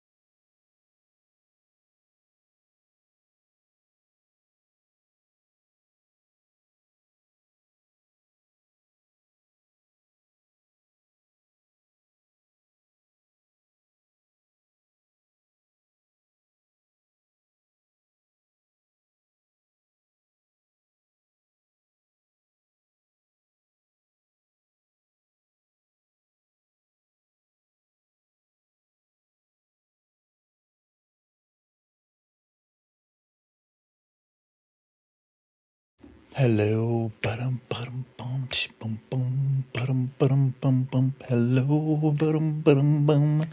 Thank you, Hippie Chick. I appreciate it. Shoo-ba-doo-doo-doo. Yep, I'm back now. I had it on mute. I ran downstairs. So I'm getting ready to let me catch my breath first. Oh yeah, that's right. I need to check out Brad Monza's videos on that. Hey, Audra. I'm getting ready to film a movie review over here, y'all. So I'm just going to be meandering around the room. So I'll have my thing on mute, but I'm going to have the camera on. Know that. Hey, Emily. How are you? Hello, Emily. Cha-cha. What is new? What's it? Boom, boom, boom.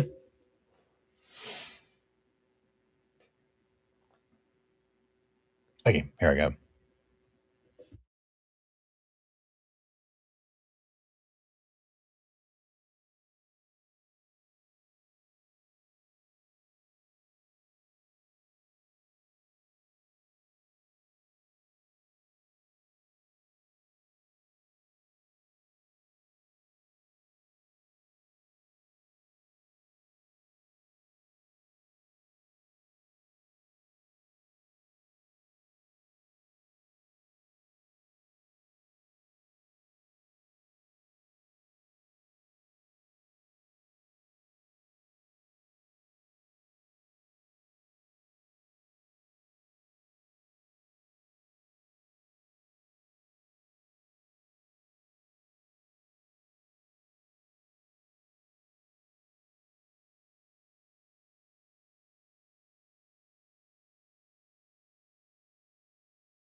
Welcome back to Court TV Live. I'm Ted Rollins outside the courthouse in Plymouth, Massachusetts, where the jury has now been out for 5 hours deliberating the fate of 36-year-old Lindsay Clancy, the labor and delivery nurse who killed her 3 children in the basement of her home, strangling them to death with exercise bands. It is a horrible case. The children, 5-year-old Cora, 3-year-old Dawson, 8-month-old Callan, lost their lives at the hands of their mother. The defense is did try to convince the jury during the evidence that this was a case of a woman in the throes of psychosis. Part of the most heartbreaking part of this case was the beginning. First, you had Patrick Clancy take the stand. The jury listened to the 911 call made by Patrick Clancy. And then, one by one, the first responders who arrived at the house and found the 3 dead children in the basement took the stand. Let's go back and listen to some of the testimony that the jury was exposed to in those first crucial days of the Commonwealth's case. These photos of Dawson's face, the petechial hemorrhaging on the face, appear to be darker than those and more expansive than those on Cora's face, correct? They appear more prominent in Dawson than in Cora, yes. And what can cause the damage being more prominent and more dispersed over the face? Again, petechial hemorrhages occur as a result of rupturing of small vessels in the skin. And so the fact that there are more present in Dawson is indicative that there were moments where some blood did reach or push through the furrow or the ligature in little spikes or peaks, which would just result in momentary increases in blood pressure that would result in more petechial hemorrhages. And what would cause that blood being able to flow? Any movement against the carotid arteries. The carotid arteries are thicker and more muscular than the veins, so they're more likely to push through with the blood. So that could be movement of the ligature or movement of the person handling the ligature or movement of Dawson himself. Some of the things we notice is sort of a blue tint to the skin, which typically, we can see when there's less oxygen or lack of oxygen. And then the other things on a quick survey is there was some areas of bruising on the neck and around the eyes called petechia, kind of little bleeding, episodes of bleeding under the skin, and I believe a small amount of blood coming from the nose. Were you able to make observations of her hands or other parts of her body? So the hands definitely had that, what we call cyanosis or blue hue. You mentioned earlier that you did see some marks around his neck. Is that correct? Correct. And what were those consistent with? Strangulation of some sort, most likely from an object, based upon the linear aspect of the bruising.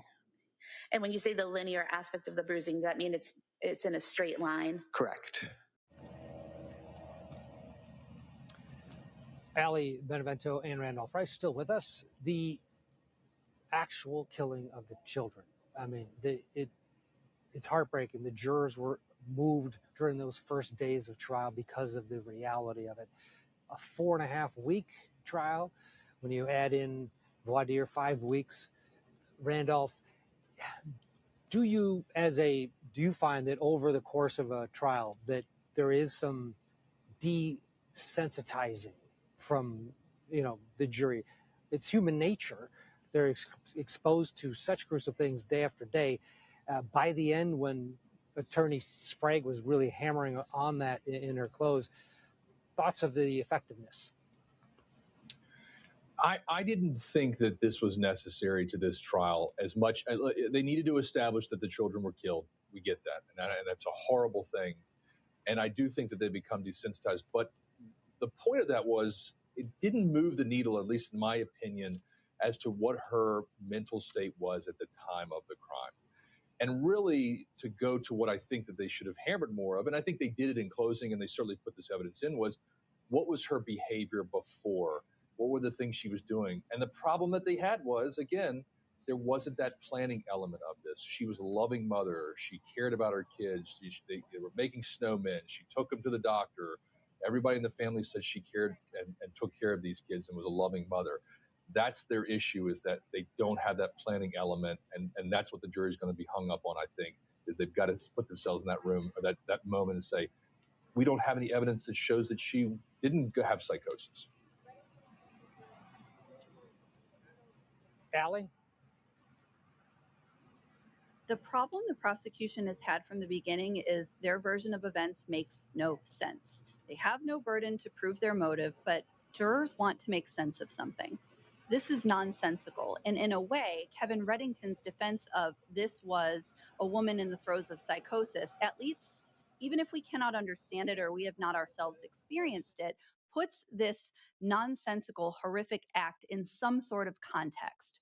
The prosecution did not have that. They changed their story from the opening to the closing because they had to, because it never made sense, and it still doesn't. And so I think their decision to lean in on some of the gruesome details, you know, it's possible that that may appeal to the jurors' emotions. How could it not? But it's also possible that that approach could backfire because it can come across as cruel and gratuitous. But I think that they did that because they know that they could not provide this jury with an explanation that makes any kind of sense whatsoever. Okay, we are just getting word that Kevin Reddington has confirmed the question from the jury, and the jury wanted to see two separate pill bottles, Tiffany Smith, two bags, and then also the knife. They wanted to see those items, and the judge, along with the attorneys, returned a note saying that that was not going to happen, that they did not send those back to the jury room. Okay, just a minute here before we have to hit a break. Randolph, reaction to that? That's odd. Why not send back the pill bottle? I get the knife. That could obviously, you know, I mean, maybe there's some safety concerns, but why not send back the pill bottle, at least the evidence bag with the pill bottle in it? That was a head scratcher for me. But the knife, though, that could be good for both defense and prosecution, because the defense is thinking, okay, they want to see how serious this knife was, how sharp it was. Could it really have cut her throat and her neck? Okay. Ali Benevento, Randolph Rice, thank you as always for your valuable time. We appreciate it. We're going to slip in a commercial break. Our continuing coverage continues after this break. Susan Hendricks is going to take over for a bit. 5 hours, 8 minutes and counting. Back with more right after this.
because no one could take care of her kids the way she wanted them to, she had to take them with her.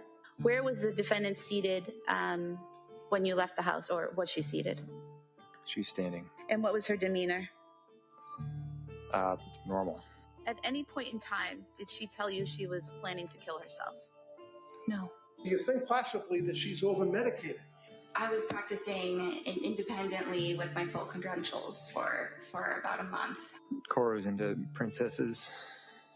She just liked taking care of people. I'm truly finding my 19-month-old to be the most difficult human I've ever encountered. How you would describe Callan? How would you describe him? He was the happiest, sweetest, easiest baby. How many women have you treated that were suffering from postpartum psychosis? I don't think I have. Welcome to Court TV Live. I'm Susan Hendricks, coming to you from Court TV studio in Atlanta, while Ted Rowlands is in Massachusetts for the Lindsay Clancy murder trial, which has wrapped up a 5-week trial. Thanks so much for being with us. We are officially in verdict watch in the accused killer mom trial of Lindsay Clancy. 5 hours and 14 minutes in. This Massachusetts jury, they have been deliberating. This is the first full day. They did partially yesterday, but we are watching, keeping an inside look. You're looking at a live shot from inside of the Plymouth County Superior Courthouse. As soon as we hear any movement, any word, we'll bring it right to you. Yo, have I missed anything? I gotta catch my breath. I've gone downstairs 3 times. Each time to get this thing, and the third time I finally remembered it. I was like, went downstairs and I was like, oh, now I need to use the bathroom. Go back down, come back up. Oh, let me grab a thing of nachos. Go back up, come back up. Oh, wait, I forgot the whole thing I went down there for. Oh, whew, excuse me. Wait, what's all this? Hold on. Did you get your money back from the prosecutors? The 75 cents? That comes under you don't talk about hallway conversations with other attorneys, so I don't disclose that. What do you have to say about this jury? The judge complimented them. They've been great. They've been amazing. There's a podium here, Mr. Reddington. I don't care. I don't do podiums. Kevin does not do Mr. podiums, Reddington, everyone. what will it take for institutions to realize that maternal mental health is a priority and something that needs to be funded and something that needs to be consistently supported for moms around the globe? Somebody like you to advocate for them. Yes, Lindsay Clancy was obviously emotional in court. How's she doing after closing arguments? She's doing all right. She's nervous. She's scared. What do you hope you left the jury with today? I mean, Pardon me? What do you hope after hearing everything from you today that they're left with? What's the message that they're left with? I think that they have to weigh all of this evidence, and I believe that the government ultimately has not proven their case. Any idea how long this jury is going to take, you think? Absolutely not. I would have no way of knowing. A lot of evidence, a lot of time on the case, a lot of exhibits, and they've been very, very attentive and working hard. I don't know. Kevin, you were here Monday or no? Don't know. And any response to those critics who say your closing wasn't as great as it could have been?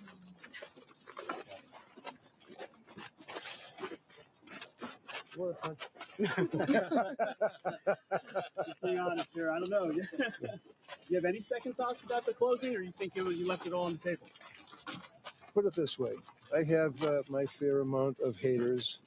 I'm sure there's people that like to comment on the fact that I'm arrogant and aggressive and a bully and all the rest of it. And so, did the best I could. He is unflappable. That, of course, is the criminal defense attorney, Kevin Reddington, getting a lot of attention. You see it outside of the courthouse, how much attention this trial is bringing as we are in verdict watch. Joining me to discuss the case, trial attorney Krista Rainey. Krista, good to see you. You too.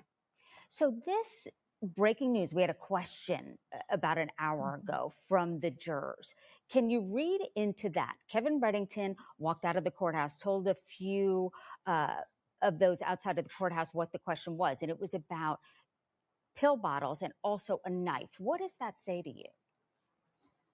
Well, I don't know. I don't know how to really zone in on that particular pieces of evidence as to whether it favors one side or the other. It tells me that they are looking at the evidence and they want to go through it. Now, the judge didn't send any of it back, not even the pill bottle. I get why they didn't send the knife back. They could have brought the knife back with a courtroom attendant or a bailiff that could have held the knife and shown the knife to the jury. So there is a ways that the jury could have seen it. The jurors didn't get an opportunity to look at some of this evidence up close during trial. So while they're deliberating is the only opportunity they really. Yeah, the way that Reddington walks with the crowd and they're just all around him, when you see that would give me the worst anxiety attack if people were like swarming all around me like that. Yeah, I had to do a double take at this one. I'm not sure what's going on here, y'all. I'll just leave it at that. I'm not sure what's going on here.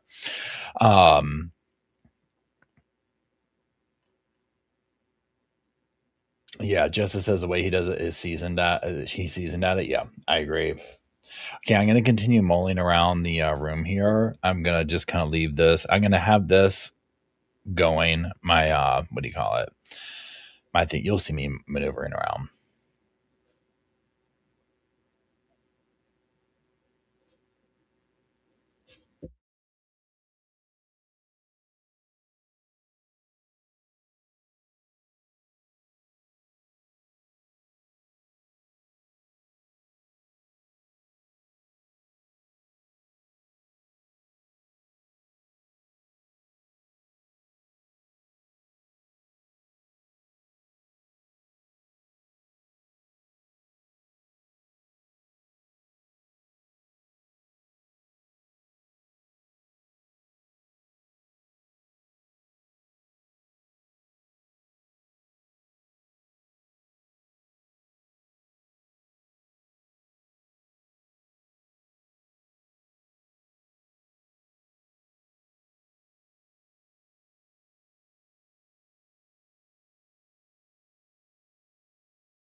Thank you, Treading. That's really sweet of you.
In this case were the witnesses, including Patrick Clancy, the husband.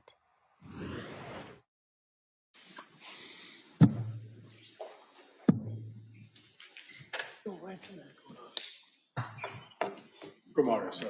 Can you stop right there? Raise your right hand to the clerk, please. Good morning. Do you solemnly swear that the testimony in the evidence you shall give before you and the jury in the matter now pending between the Commonwealth and the defendant shall be the truth, the whole truth, and nothing but the truth, so help you God?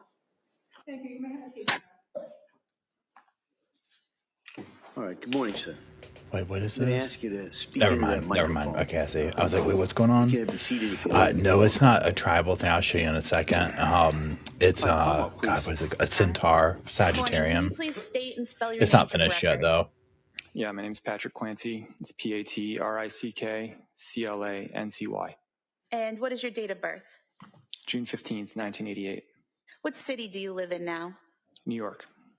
And what do you do for a living? I work in tech. How long have you worked in tech? 14 years. And were you previously married to a person named Lindsay Clancy? Yes. And you're divorced now, is that correct? Correct. Do you see that person in the courtroom today? Yes. Could you point to them and describe something they're wearing? It's not necessary. She's wearing a pink shirt. Record will reflect the identification of the defendant. Thank you. Where did you meet the defendant? In South Boston. And when was that? I think it was May 2013. And how did you meet her? Through my cousin. And would it be accurate to state that your cousin had been college roommates of the defendant? Yes. Okay, I'm going to move the... And at some point in time, did you start dating? Yes. And around what time was that? July 2013. Did you eventually move in together? Yes. Do you remember when that was? See the... September 2015. Yeah, he's still not finished yet. In Quincy. How long did you live in Quincy? 1 year. And where did you go after that?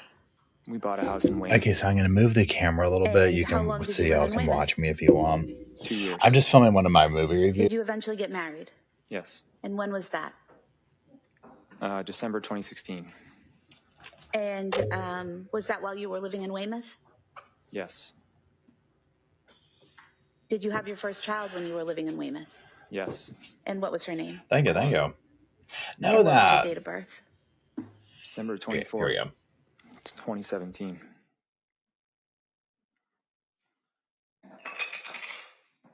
Prior to getting married, did the defendant ever tell you she had taken psychiatric medication while in nursing school?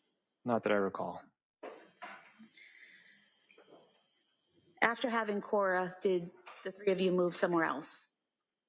Yeah, we moved to Duxbury. And what was your address in Duxbury? 47 Summer Street.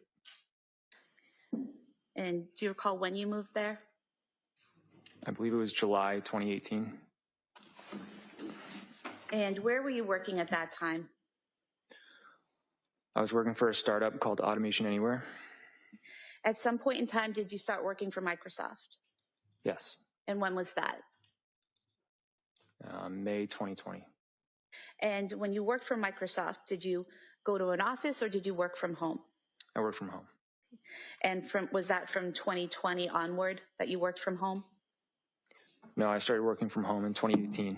2018, okay. So from 2018 up until, let's say, 2023, you were working from home, is that correct? Yes. And did you have an office in your home which you worked out of? Eventually, yeah. And where was that located? In the basement. And was that a finished basement? Yes.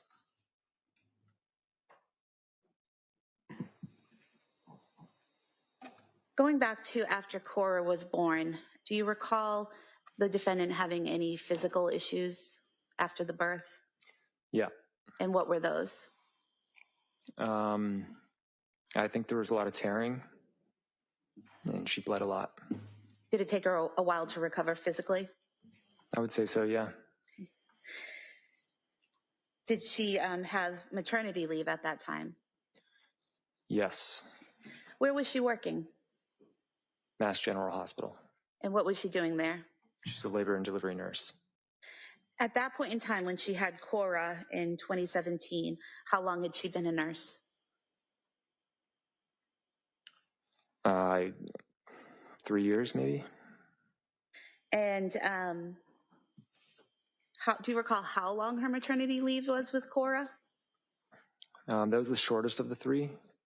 I want to say it was 10 or 11 weeks. And did you have paternity leave at that time? Yeah, I had 2 weeks. 2 weeks, okay. When you went back after the 2 weeks back to work in the home, were there any issues that you noticed the defendant having? Yeah, I'm sorry. I just want to correct an earlier statement. I was working for Pegasystems when Cora was born. Okay. And then eventually you worked for Microsoft? Yeah. Okay. And so after the 2 weeks of your paternity leave, the defendant was still on maternity leave, correct? Yes. Okay. And did she have to take any psychiatric medications at that time? Not that I know of. She had a lot of anxiety, but. Okay. So you're saying that she had some anxiety at that time. Is that correct? Yeah. How did that manifest, or how did you know that? She just really struggled with the date of going back to work.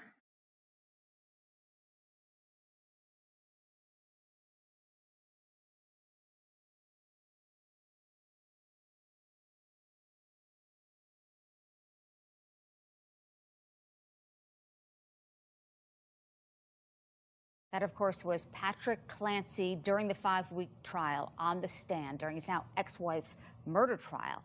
Did his testimony help the defense? And will the jury be discussing that testimony as we speak? They are 5 hours, 30 minutes in. We're going to take a quick break. We'll bring you every development from inside the courtroom and outside.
I'm Ted Rollins outside the courthouse in Plymouth, Massachusetts, covering the accused killer mom trial for Lindsay Clancy. We have you covered inside and outside this courthouse. You're watching Court TV, your front row seat to justice. And I'm Susan Hendricks in the Court TV studios in Atlanta as we wait for the jury to come to a decision. What will they decide? They are day 2, 5 hours and 34 minutes in. As soon as we hear any information, we're going to bring it to you. You won't miss a moment. Meanwhile, it's been a long trial. That's a live look inside the courtroom. 5 weeks. And some key testimony here that I believe the jurors are going through as we speak. A huge witness was Lindsay's husband. Let's go back to his testimony. Immediately after having Cora, as she healed physically, what was her mood like when you're both on leave? It was great. It was good. Good. Okay. I mean, relatively, yeah.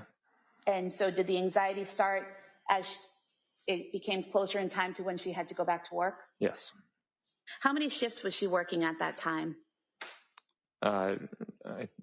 Before Cora was born, she was working at least 40 hours, maybe more. After she went back to work, it was, I think, initially just one. One shift? Yeah. And was that a 12-hour shift? It was per diem. Per diem. And then she eventually did 2 shifts. Okay. I think it was 20 weeks. After 20 weeks, she moved to 2 shifts? I'm sorry, it was 20 hours a week. 20 hours a week, okay.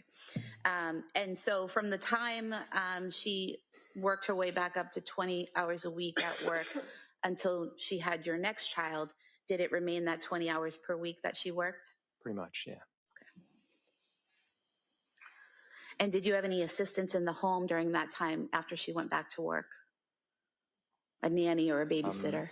Yeah, we had babysitters. We had a babysitter who came probably 12 hours a week.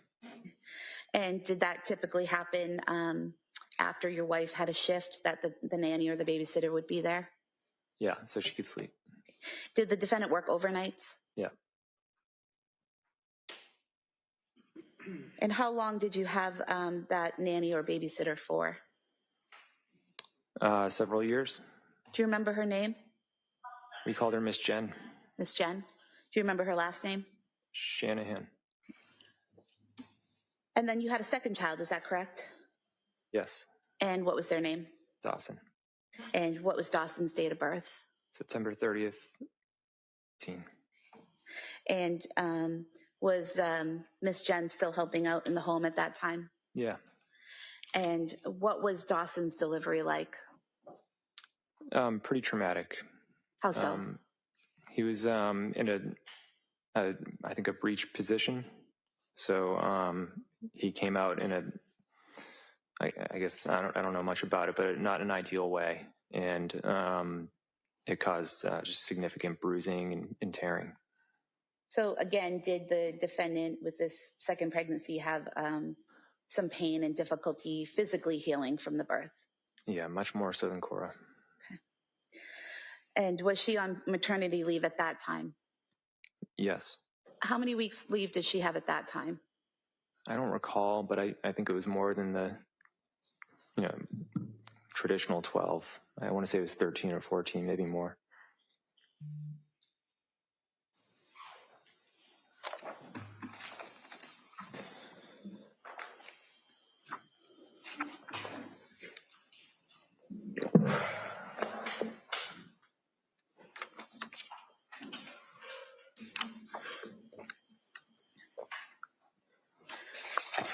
Page 13, if I may approach. You may. You don't have to keep telling me the pages. That's okay. I could have you look at page 13 and just... Did I miss anything, everybody? Shoo-ba-doo-ba-doo. Has there been a question? Has there been a verdict? Shoo-do-do. Do shoo do. What were your thoughts on the verdict? Didn't miss a thing. I mean, I'm getting nervous now, y'all. It's 11:30. It might be Monday. It might be Monday.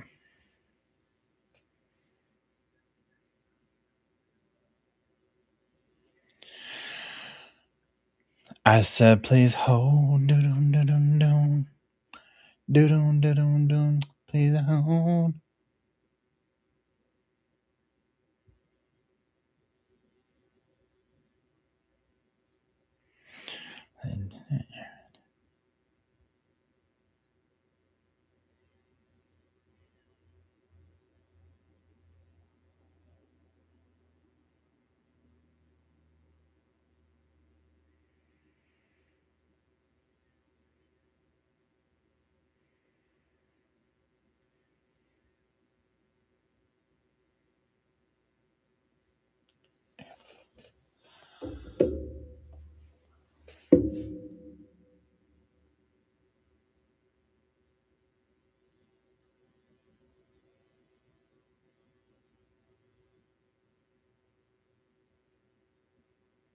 Oh, thank you, Elsa. Yeah, I was just filming a review. I mean, I call them reviews. It's just me generally talking about what I watch. But of Passenger.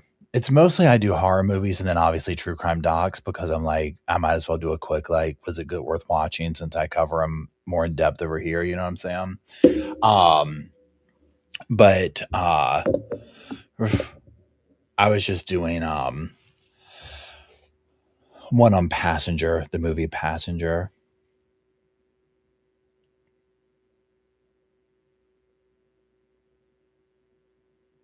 Hi, thank you for calling the Sofa Squad. This is Paul. How may I help you?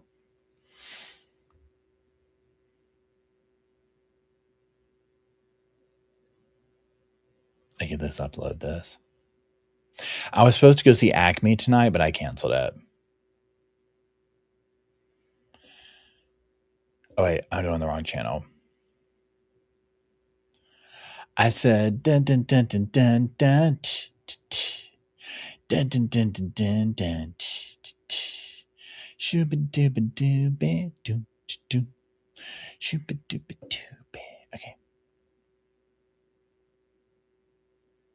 You saw Halloween at Dollar. Oh, you know what? When I was getting my haircut, my barber was like, "Oh, I like your tattoos. I have like Halloween and stuff like that on my calf, or Halloween, Jason and Freddy. Symbology or whatever." And he was like, "There's a new game out. It's Halloween, like based on the original. Like you're in Haddonfield and you can play Michael or one of the like characters or whatever." And I was like, "Oh my gosh, I want to see that, or I want to play that." All right, y'all. So Passenger, sorry.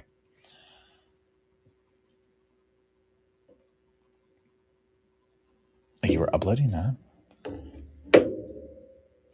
Patriot Life. Yes, we went to go see Cirque du Soleil in Vegas when we were just there. It was amazing. So Passenger, this is my vibe on it. And this is non-spoiler. It was okay. It tried to go in many different directions and it just didn't get there. But the first part of it was the best part. I just remembered another thing it was like that I didn't get a chance to say. It reminded me of It Follows. It reminds me of 2003 Dead End. It reminds me of Jeepers Creepers. It reminds me of the original Amazing Stories of the, you want to see something scary? If you know what I'm talking about. But it was kind of like, I don't know.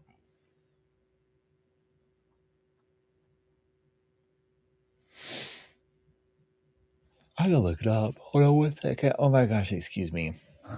So, Halloween video game 2026. HalloweenGame.com. Okay. Approaching Haddonfield. Halloween, the game, September 8th. Pre-order. Oh, this looks cool. Oh, this looks really cool. Hold on. I'm going to send it to Matt. Hold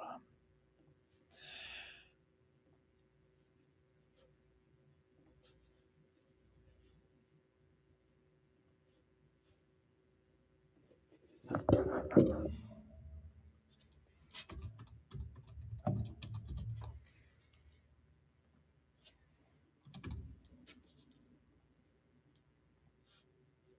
Okay. There y'all are. Okay. Yeah, that's my little movie review channel. It's a small little channel. You literally saw I recorded on my phone. It's like back to basics over there.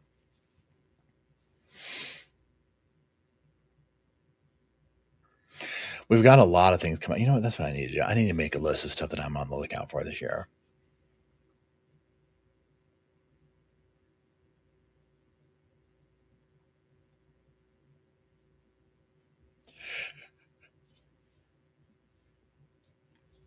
Excuse me. Okay, so we're going to do this and this and this, and then we're going to come over to this, and then we're going to say, nope, I did the wrong thing. I mean, we're just sitting here waiting. We're just hoping and wishing and thinking and deadin and deadin and deadin.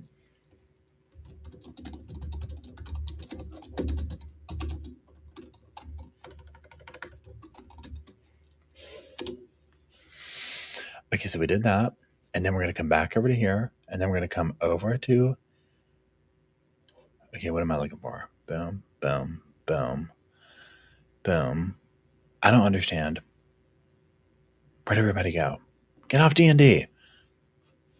What are you doing? Get off D&D. I said, bleed hole.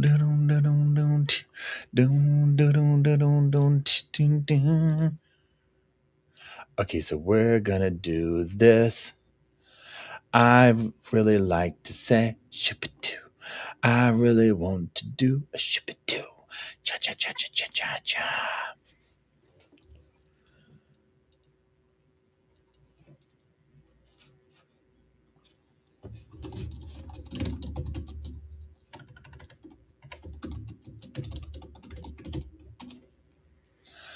Okay, then we're going to come back over to here. So we did do that. Yes, we did.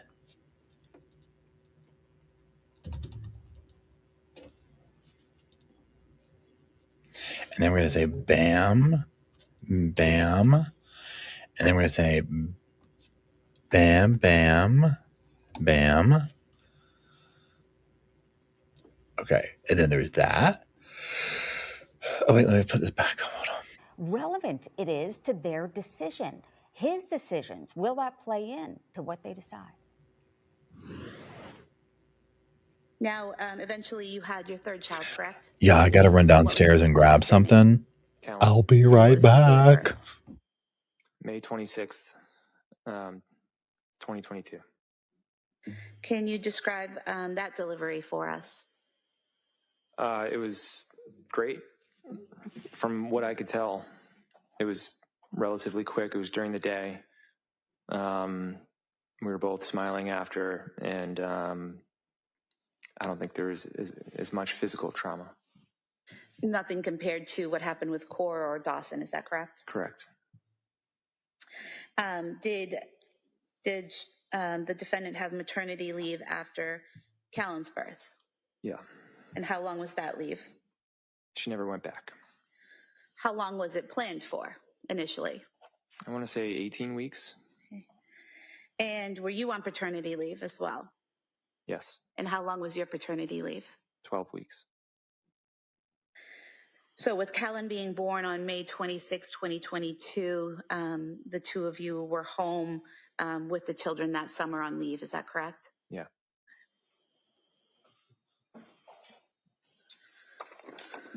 What was family life like during that time period, those summer months? It was great. We had a lot of time off. I was able to spend a lot of time with, I spent a lot of time with Cora and Dawson. So I would take them around, the playgrounds and birthday parties and stuff like that. Okay. And what would Lindsay be doing while you were with Cora and Dawson? Sometimes she'd come with us with Callan, but oftentimes we did kind of like a divide and conquer. So she'd be home with Callan and I'd be out with the older kids.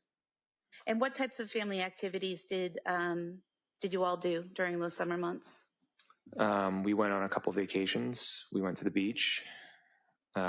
We went out on our boat, and went to friends' houses. During those months when you're going to the beach and out on the boat and visiting with friends, were there any signs of anxiety in the defendant during those months? I would say starting in September, yes, but in the previous months, not so much. When had she been scheduled to go back to work? I don't remember the exact date, but I think it was October. Okay. So again, it was that pattern of as it became closer in time to go back to work, yeah, she started to struggle? Yeah.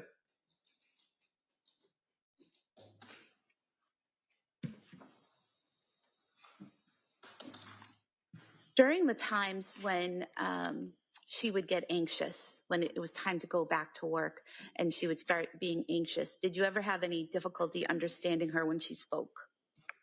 No. And did she ever exhibit any behavior that made you concerned enough to call a doctor or want to commit her? No. When she was showing this anxiety, what were you seeing in her behavior? Just a lot of stress. There were days where she had all 3 kids, and there's different nap schedules and different needs. So it was just really stressful. Okay. And you're still working in the basement office at this point after Callan's born, correct? I went back to work late August. Okay. And when you work downstairs, how often would you come upstairs during the day? All the time, for lunch or just to say hi. Were there times when Lindsay would ask you to hold the baby in the office while she was doing something? So, yeah. Okay. And were there times when you would watch one or more of the children while she took another to a doctor's appointment or to an errand or something like that? Yeah, if it worked out with the schedule, yeah. Okay. What was the plan in terms of how many shifts or hours she was going to work after Callan? I believe the plan was 2 shifts per week, but there was a lot of flexibility. She could have done really anything. Do you recall saying previously that you were going to start off with 1 shift and hopefully move to 2? I could imagine, yeah. Okay. And you said there were some options, correct? What were those options if that didn't work out? Well, I always put money aside in basically our own maternity account, just so that if she needed more flexibility, we planned for that. So if she needed more time off, more than what her work would provide for her, you were financially secure enough to afford that at that time. I want to bring back in trial attorney Krista Rainey to get her take on the now ex-husband, Patrick Clancy, and his testimony. How pertinent is this to the case, to the prosecution and to the defense? I think his testimony cuts both ways. It really, really does. I think that he has provided the prosecution with some very good testimony in terms of, how she was, in the months leading up to the suicide attempt and the killing of his children. So he talks about how, she was, calm and she doesn't want to go back to work and she has anxiety, all of these things, right, that we've been talking about. But that also cuts the other way. And so when he talks about those things, on cross-examination, we're hearing more, about how prolific this was in her life, that she couldn't go back to work. She didn't want to leave her children. There was that's kind of almost manic, which feeds into the bipolar diagnosis. Okay. The, keeping of all of the detailed instructions for people that are watching the children, that kind of fits in with manic. And so his testimony does cut both ways.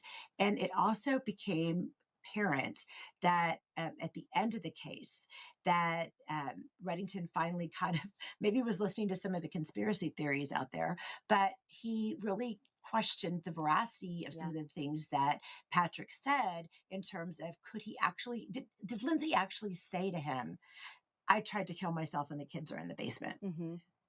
I think that we all kind of thought, how is this possible? I guess with this thoracic spinal cord injury, you probably don't have that serious of injuries to your throat. Maybe you can talk, but there was, evidence of injuries to her throat as well from the cutting, and so I think that it all became very clear that his testimony could also play into not just a not guilty by reason of insanity or lack of criminal responsibility, but maybe also a not guilty verdict, a straight up not guilty verdict, that the prosecution has not proven their case. Not that she's not guilty in terms of they didn't think that she did it, but has the prosecution proved each element of first degree, second degree, or manslaughter? Yeah. I don't know. I thought that was masterful on the side of the defense, what we saw with Kevin Reddington, because he didn't necessarily have to say anything.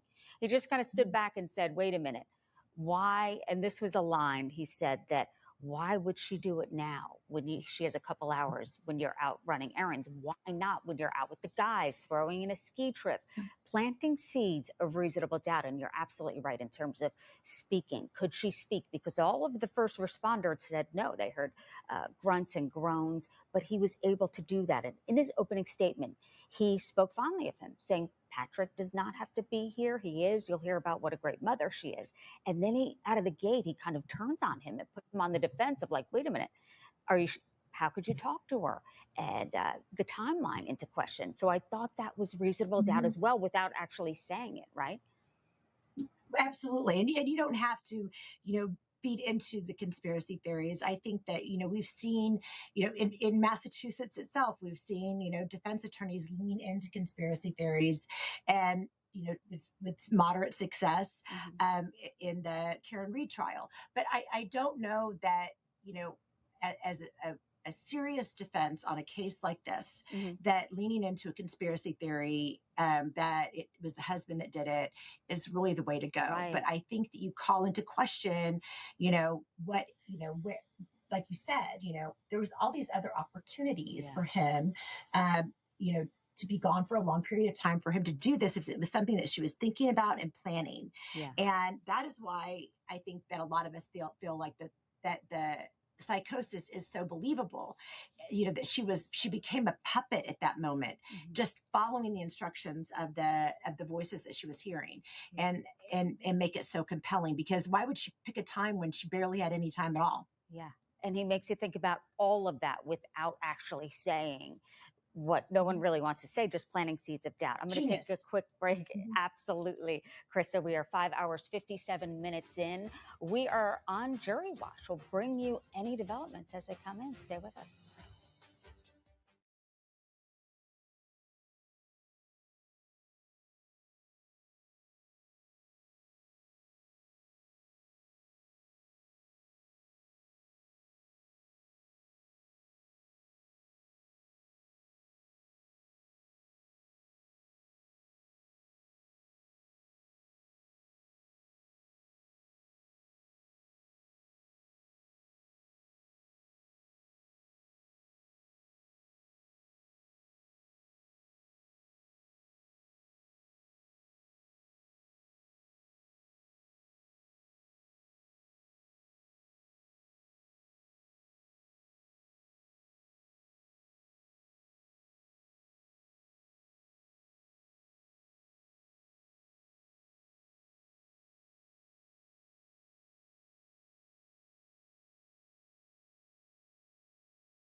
speak when she was outside on the ground? Because it was confusing that the psychiatrist said that Patrick said she did. I wouldn't believe him if he said in the middle of a blizzard that it was snowing out, okay? So I don't care what the psychiatrist said. You heard that, well, no, you didn't, unfortunately. If you were in the courtroom, you would have heard the tape. She was unable to speak. She just moaned and made grunting noises, that's all. So why would Patrick say that? How do I know? Defense attorney Kevin Reddington doubling down there, talking about Patrick Clancy, the witness on the stand, the now ex-husband of his client. He's saying, I wouldn't believe him. And the cross-examination there was masterful. So he also testified in terms of what he saw at home, how Lindsay acted throughout the years when having her first, second, and third child. We're on verdict watch, 6 hours, 2 minutes in. We'll bring you back when we hear anything or see anything. We're live inside of the courtroom there in that picture. Ted Rollins, of course, is outside of the courthouse there in Massachusetts. Meanwhile, I want to take you back to the testimony of Patrick Clancy. Take a look. During this time, in the fall of 2022, were Cora and Dawson attending preschool? Yes. And where was that? Learning Sprouts. And where is Learning Sprouts located? Duxbury. How often were they attending Learning Sprouts? Full days Monday, Wednesday, Friday, and a half day on Thursday. And what was a full day? What hours? I think it was 9 to 4. 9 a.m. to 4 p.m.? I think so, yeah.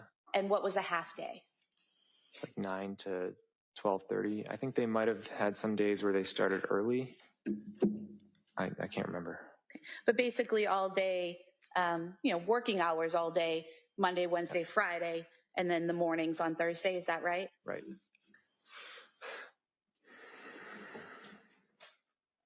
And who would do drop-offs for school?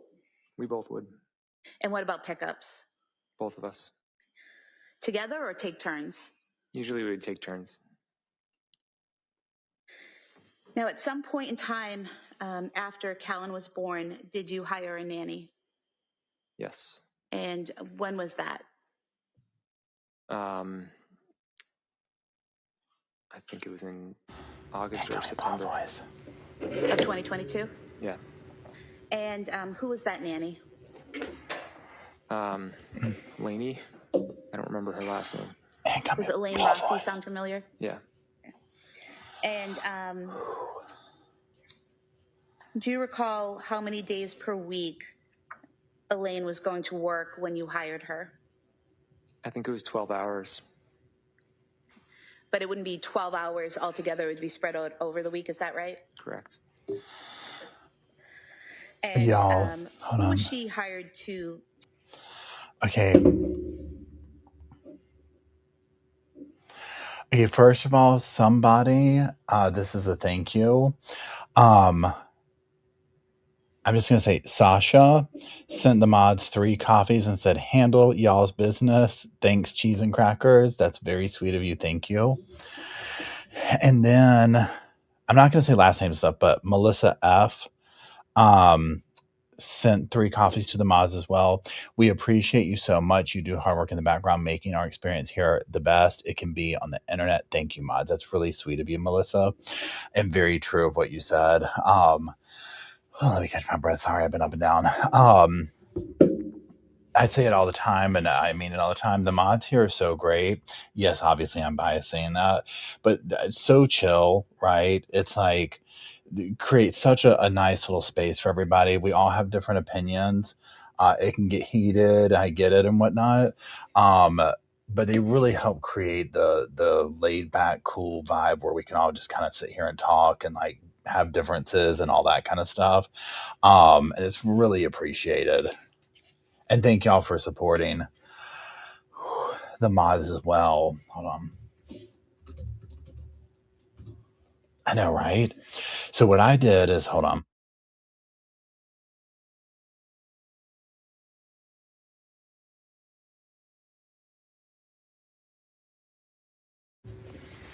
I went and took the dogs out. I did Suns Out, Guns Out. I air fried some, what what do you call those things? Egg rolls. And let the dogs hang out on the back porch.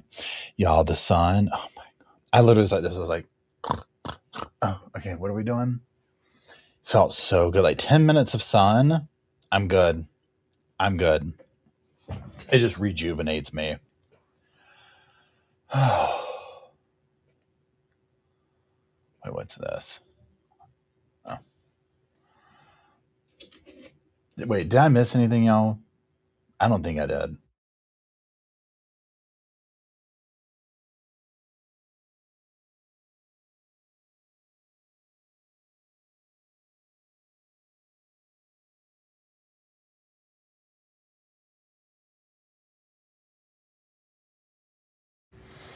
So, an egg roll, how do you explain an egg roll?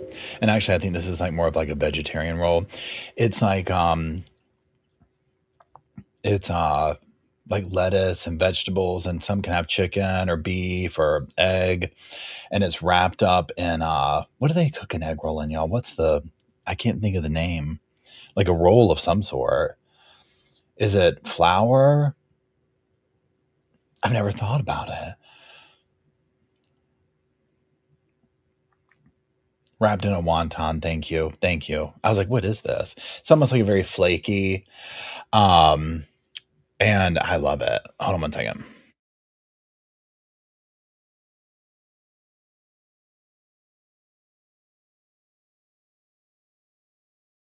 Thank you. Cabbage, not lettuce. Thank you. Yeah, very crusty. They are so good. Such a good snack.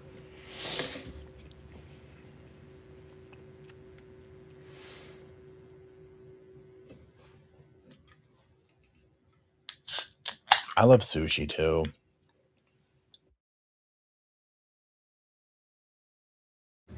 Oh, I'm sorry, Susie. That is unfair. I'm sorry.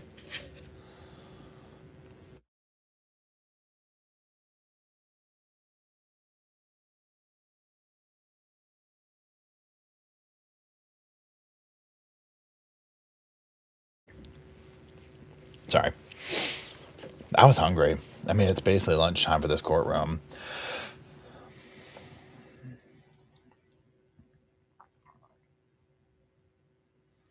So for anybody just joining, we're just kind of sitting here waiting. We're just hanging out. Oh, wait. Oh, wait. Okay, I was on the wrong screen. I'm like, I was looking at the YouTube screen. I'm like, why is my camera off? It's not off. Oh, Lord, Susie, I'm sorry. Yeah. Yeah, me too, Jude.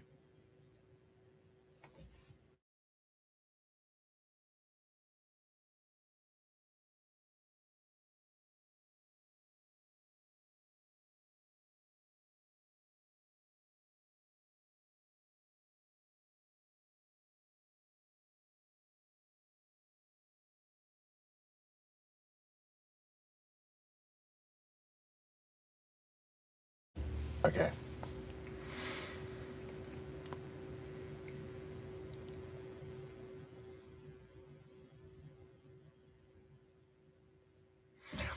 Hippie Chick says, as for egg rolls, my favorite is the shrimp with veggie. That is good. That is good. Yeah, Deborah, that's what it sounds like these are. So I feel like maybe after lunch, something could happen. I don't know.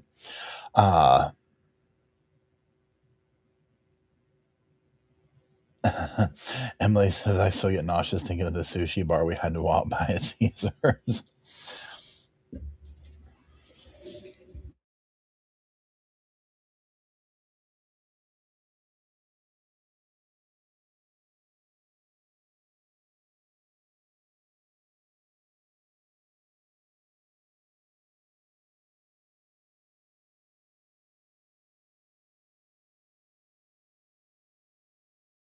Okay, sorry.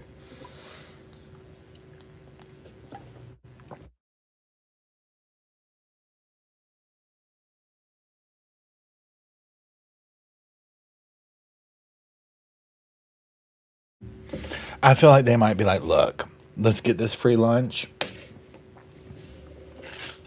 Imagine the jury question this morning was, can we can we order steaks?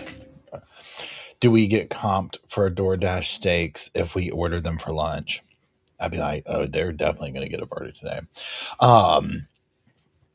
So they have to be getting close to eating something, right? They're usually, 1 o'clock is usually when they do it, if they're staying on track with that. So it's like they could be like, okay, let's do our food and then let's really sit here and talk. Or they're going through all that evidence. It could take them a while to go through it, right? It could take them a while.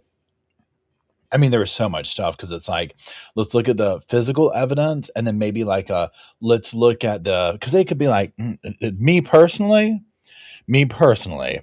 I'd be like this. I'd be like, first of all the videotape evidence of the interviews she did, go on and get the VCR up in here. Whatever you got to do, DVD player, whatever it is they're operating off of here.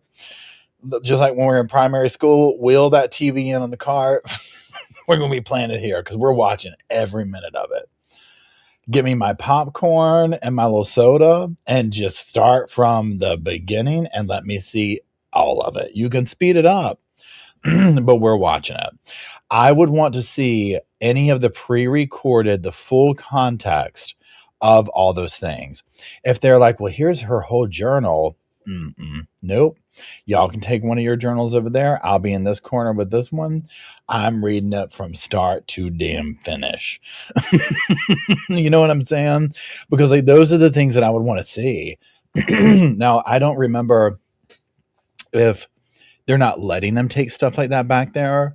But I mean, for me, for sure, at minimum, I'd be like, you're playing the video interviews that she did, because that would tell you so. Like, I would want to see the body language, even if I'm not versed in it. I want to see all the context of the questions that the doctors are asking her, how she's answering, all those things, right? So there'd be lots of stuff like that I'd want to see.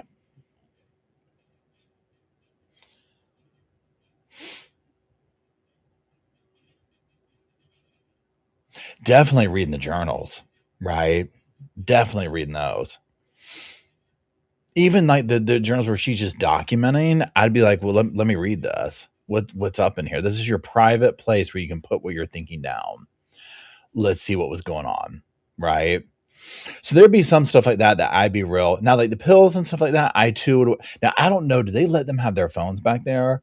Because I too would be like, wait, what's that pill right there saying? How many milligrams was she taking? I'd be like, okay, hold on. I'd be like, WebMD.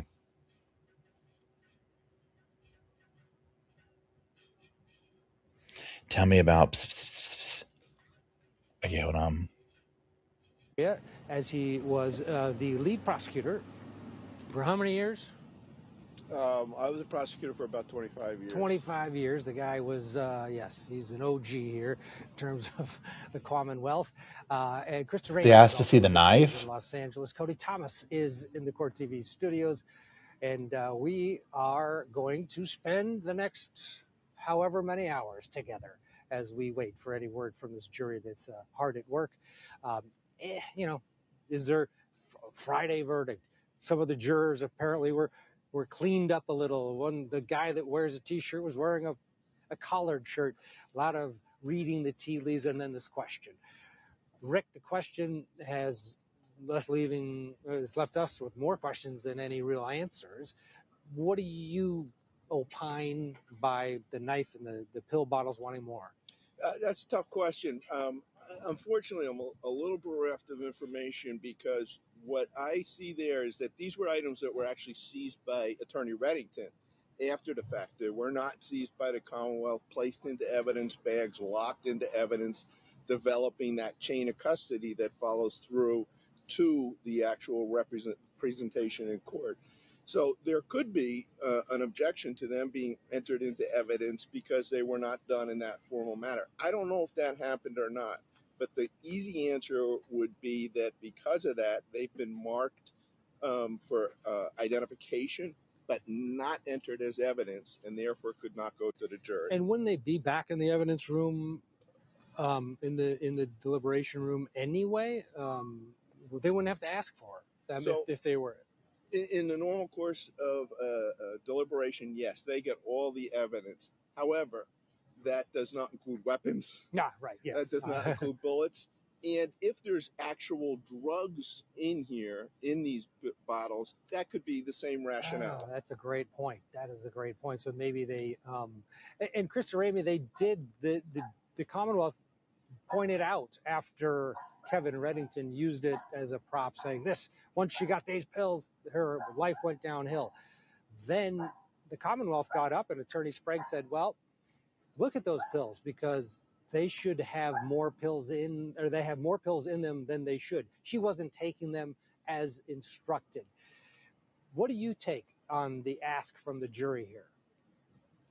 You know, it's interesting because the same evidence has masterfully been used by both sides here in ways, you know, that are, you know, opposite basically. So that, you know, she has this, is overprescribed. She's given all of this medication, but she is not taking all of this medication. So is she compliant? You know, when you get a new prescription, you're not necessarily, you know, then, you know, taking that in conjunction with the other, you probably are stopping one and starting another. And so I think, you know, wanting to see the pills, I mean, I kind of get it. I didn't think about the pills actually being in there, in the bottles still. And so that is probably why they won't let them back. But I do think that they could have allowed them back with a bailiff, so the jury could look at them, you know, and see what you know, how much medication was left in each bottle. I think that there was a way to show the jurors that evidence, because it is evidence that was definitely important during the course of this trial and used by both sides very effectively. Cody Thomas is monitoring the YouTube feeds that we have going out, and we've got some people watching along with us, a lot of people actually, and we're glad to have you along with us because frankly, we're going to get word before anybody else. It's our camera in the courtroom. It's our Rich, the photographer, who's on speed dial from the Commonwealth. And once there is a question or a verdict, you'll find out first right here. Cody, any chatter about the question? People opining one way or another? Yeah, Ted, they're just putting their statements out. You know, why would it be important to see the pill bottle? Why would it be important to see the knife? Things like that. And everything else they want to say about it, Ted. But one thing I'm looking at here, we had 2 polls up. The first poll, Ted, had 53,000 votes, and the prompt was, will Lindsay Clancy be found, you know, X, Y, and Z? 68% of people say not guilty on this poll, Ted. 14% say guilty of first-degree murder, 12% guilty of second-degree murder, 6% of manslaughter. And Ted, just 4 minutes ago, we have a new poll up. What would your verdict be? So this is just the minds of the people and what they imagine this is going to turn out to be. 4 minutes ago, we already have going on 4,500 votes. 77% of people say not criminally responsible. 14% first-degree murder, 3% second-degree murder, 6% manslaughter. But overwhelmingly, Ted, between both of those polls, one at 53,000, this new one just came up 4 minutes ago, going on 5,000 votes and counting as I'm looking at it, as we're talking. Overwhelmingly, people say not guilty or not criminally responsible here. But another question I'm monitoring in the chat right now, people being curious, if this is a case, the result is where she's found not criminally responsible and she's committed to a mental health facility and things like that, they're asking what are her chances of her coming out of that mental facility at some point down the line. Is there a chance that she'll ever go home, back out into the public? Of course, the whole idea is when she goes to that facility is that they'll evaluate her over the years. It's not going to be a quick thing. It's not going to be 6 to 8 months, but they're evaluating whether, you know, she'll be a threat to herself, threat to the community, threat to people around her, and things of that nature. But, you know, there's been talk about how sometimes people stay in those facilities longer than their expected sentence would have been if they were found guilty. So that's just something they're curious about as far as, you know, asking questions in the chat. But still, again, Ted, overwhelmingly people think this is going to be a not guilty or, you know, a result of her not being found criminally responsible. Rick Grundy, what does happen if the jury comes back and says not criminally responsible? So exactly as Cody pointed out, she would be committed to a state hospital. She would likely go to the secure Bridgewater State Hospital, which is a prison of sorts in that you are confined there. Where is that? What in city? Bridgewater, Massachusetts. Oh, fair. And, good name. I could then see Attorney Reddington attempting to get her to another secure facility, perhaps a private secure facility, which would be unlikely if she's still under this question of criminal responsibility, or that she was not criminally responsible because of her mental care. But normally what happens is these people who are found not guilty by reason of criminal responsibility, they're still arguing and found to be in the medical defect, mental health wise. Here, Attorney Reddington took a tact and kind of had to, that she was in a psychosis but came out of it, and medical changes, she's fine, she's okay, she's out of it. So she would be in a different position than most of them to say, maybe after even a couple of years, look, I've been fine since 2023. It was a matter of dealing with this medically, and we've done that effectively. And if the postpartum element had anything to do with it, all the research says it's a finite reaction. The postpartum window, if you will, extends maybe a year, a little longer at max. Right. Krista Ramey, thoughts on that part of the equation where somebody is interested, because that is part of, to what extent will jurors know that? I mean, if they have there's an instruction, I believe, correct me if I'm wrong, Rick, that does say if she is found not criminally responsible, it does not mean she goes free.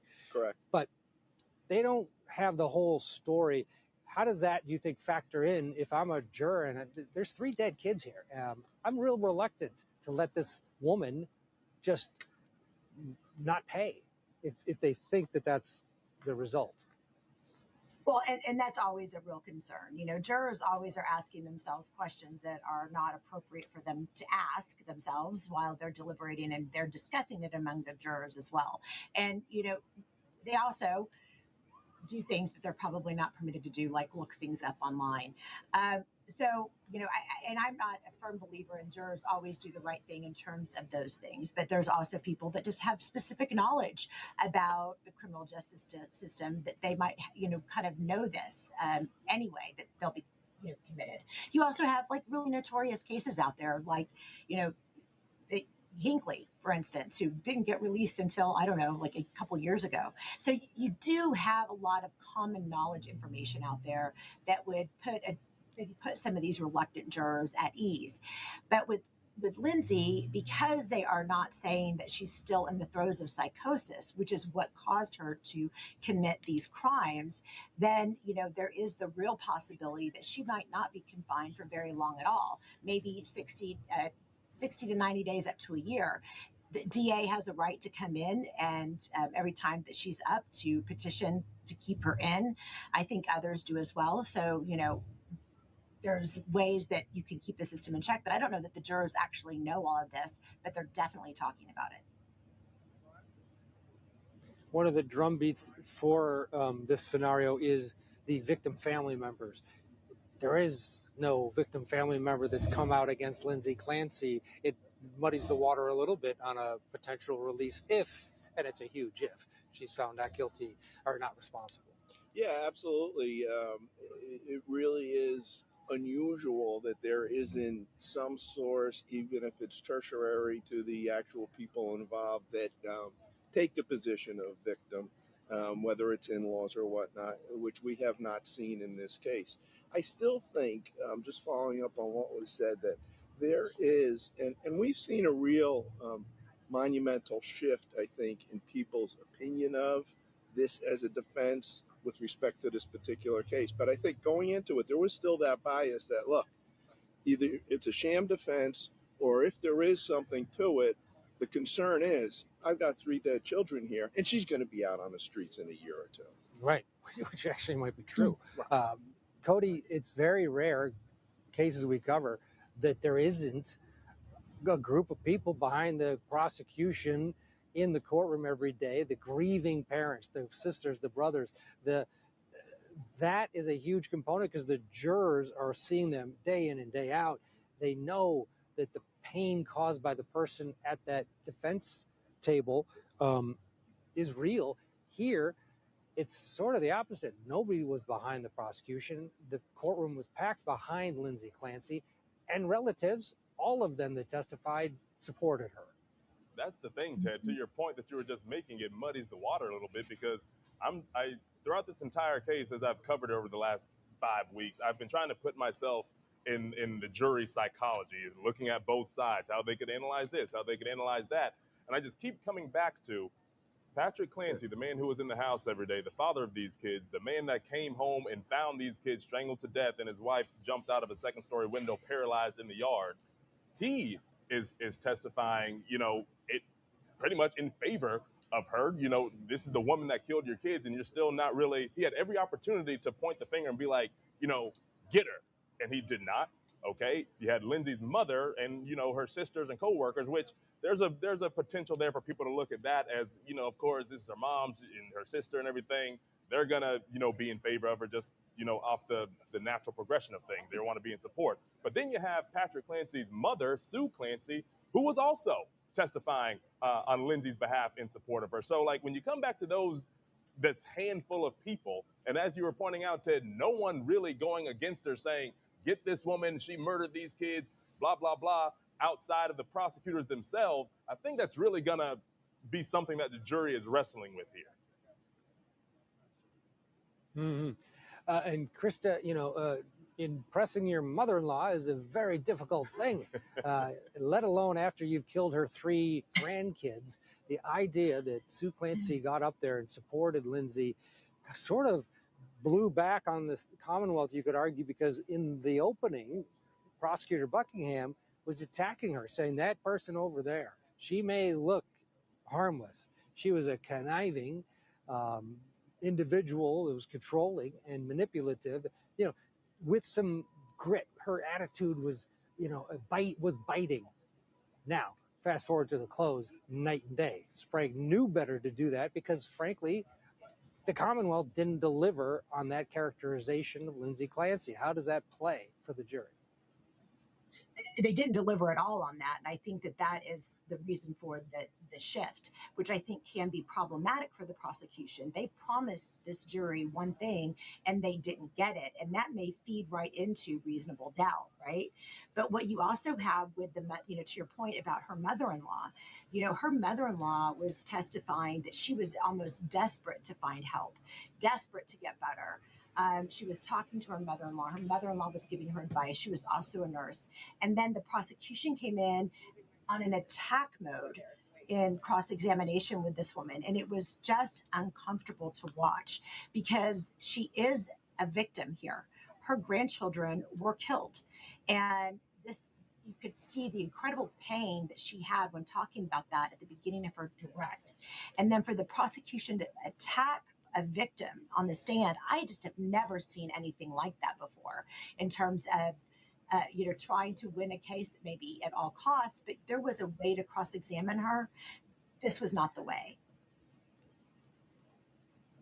Yeah. Oh, and that was the mortal sin question from Prosecutor Buckingham, which of course erupted in that sidebar, which Judge Sullivan called for him, and he was visibly upset after that. What was that the biggest misstep of the trial from either side? No. What was the biggest misstep was stepping into the pulpit, not really knowing your case. I mean, now that might be somewhat of an overcharge, but their beginning stance was 360 to their closing stance. The use of the attempted suicide did a complete 360 on that. So I think those were the biggest missteps. And again, I think I said on an earlier day, what a prosecution has to do is know its case frontwards, backwards, and be confident enough into it to say, we had a bad day today. Bad days are going to happen in trials that go on for 4 and 5 weeks.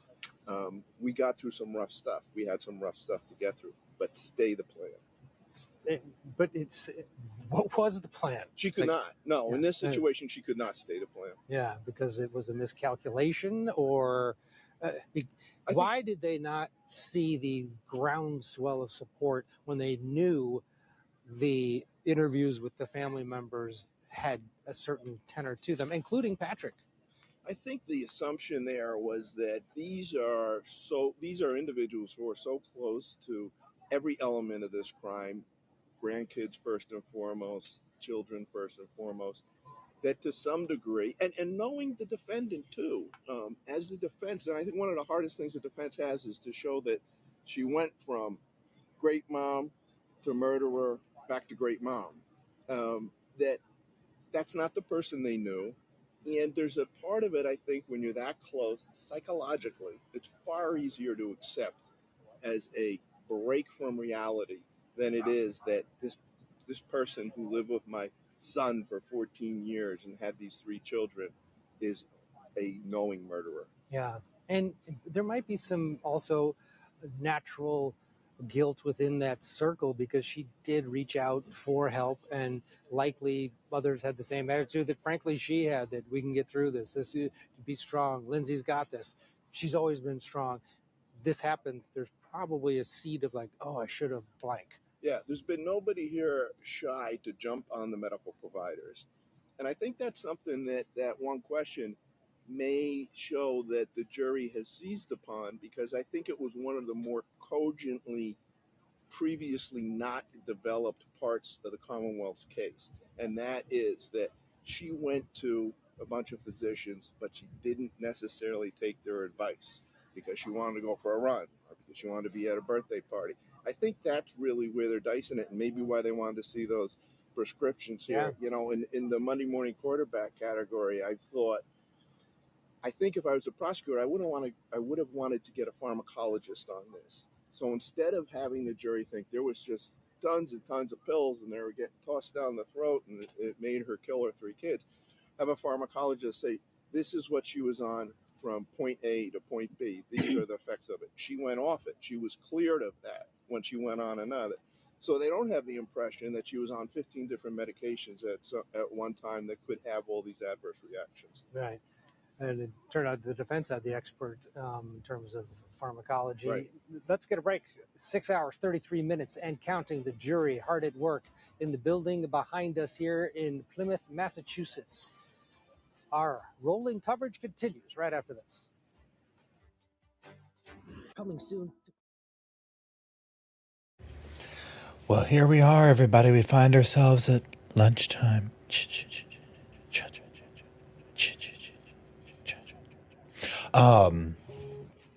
Still no verdict. What could that mean? Whatever are we to do? Hello, everybody who's just joining. I hope y'all are doing well. So a couple of things here.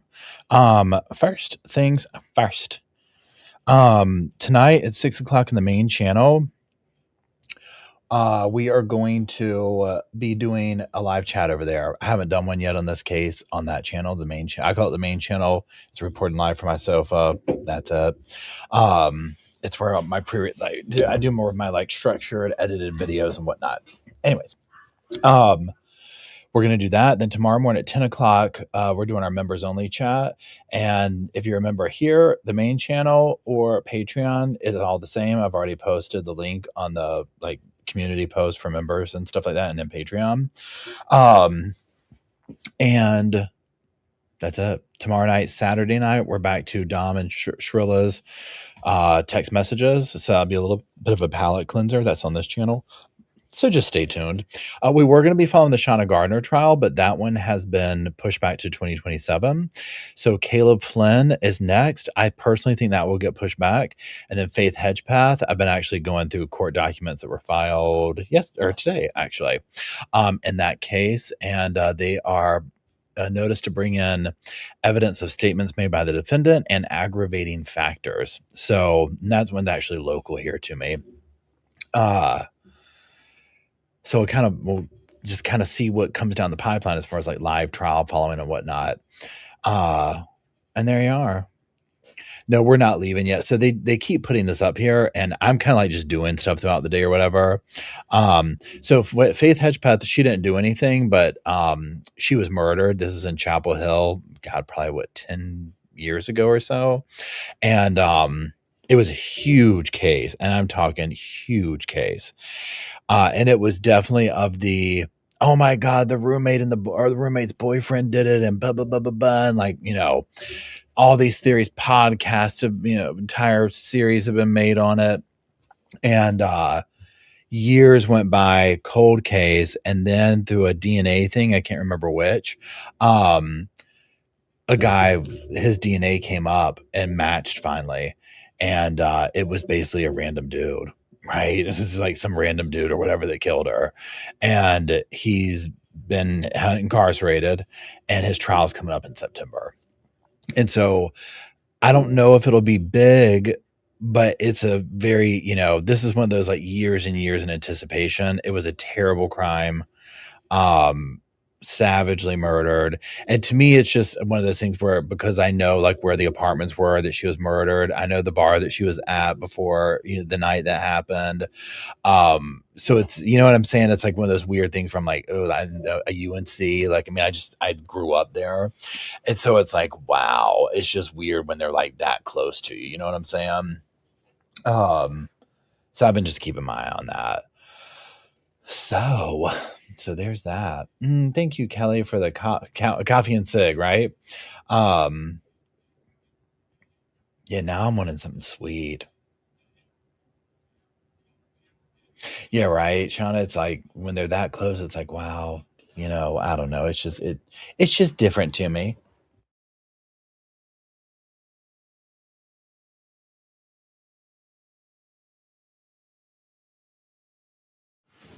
This young lady.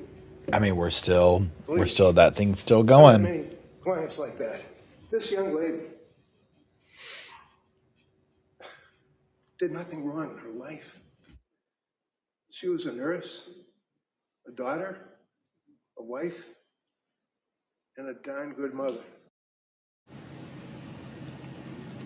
That's Kevin Reddington in his close talking about Lindsay Clancy and her character before she started that downward tumble, spin, out of control, starting months before she ended up killing her 3 children on January 24th, 2023.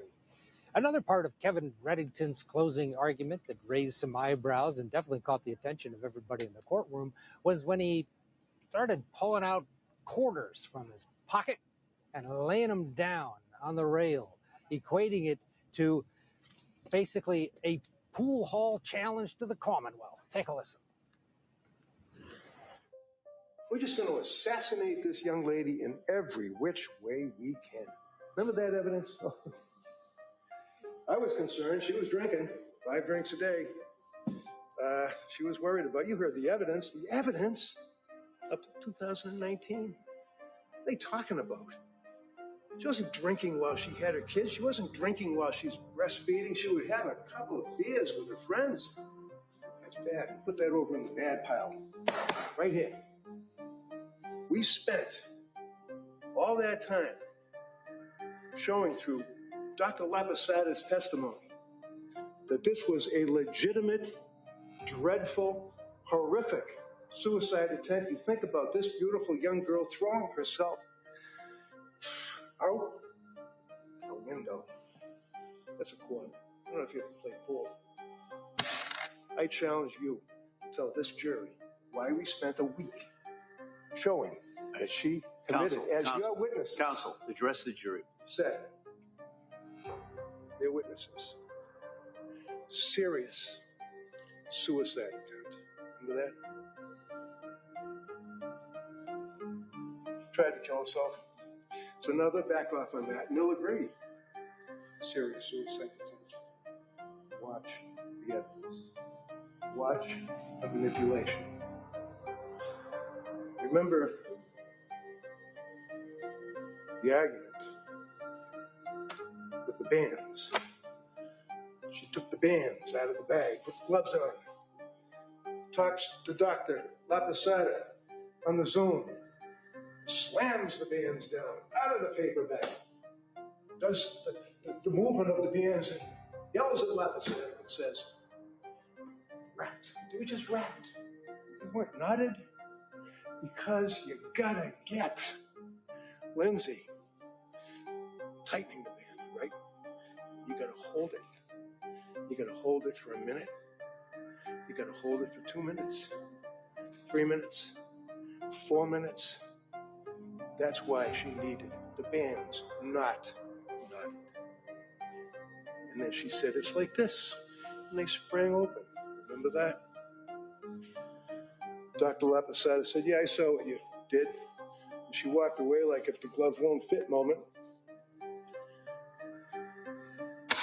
Quarter number 2. And it shows the manipulation. This government, this prosecution is a mess. They would take their evidence and argue to you that she did not tie a knot and walk away because, as Dr. Laposada said, you're talking about 4 or 5 seconds when somebody passes out. No, they got to have the 4 minutes. And that's not what the evidence shows, is it? And you've also got manipulation of Paul Zeisel told Lindsay what to say. Say that you're hearing voices. Think about how ugly that is. Because you know, beyond a reasonable doubt, even though we don't have any proof, we have no burden. You heard from Sheila. Remember Sheila, the woman that's the reverend or whatever, she's the chaplain at the Brigham and Women's Hospital. She didn't know Lindsay from anybody that night when she came in all broken up. And she told you that she continued. She was there when Lindsay came out of, was extubated.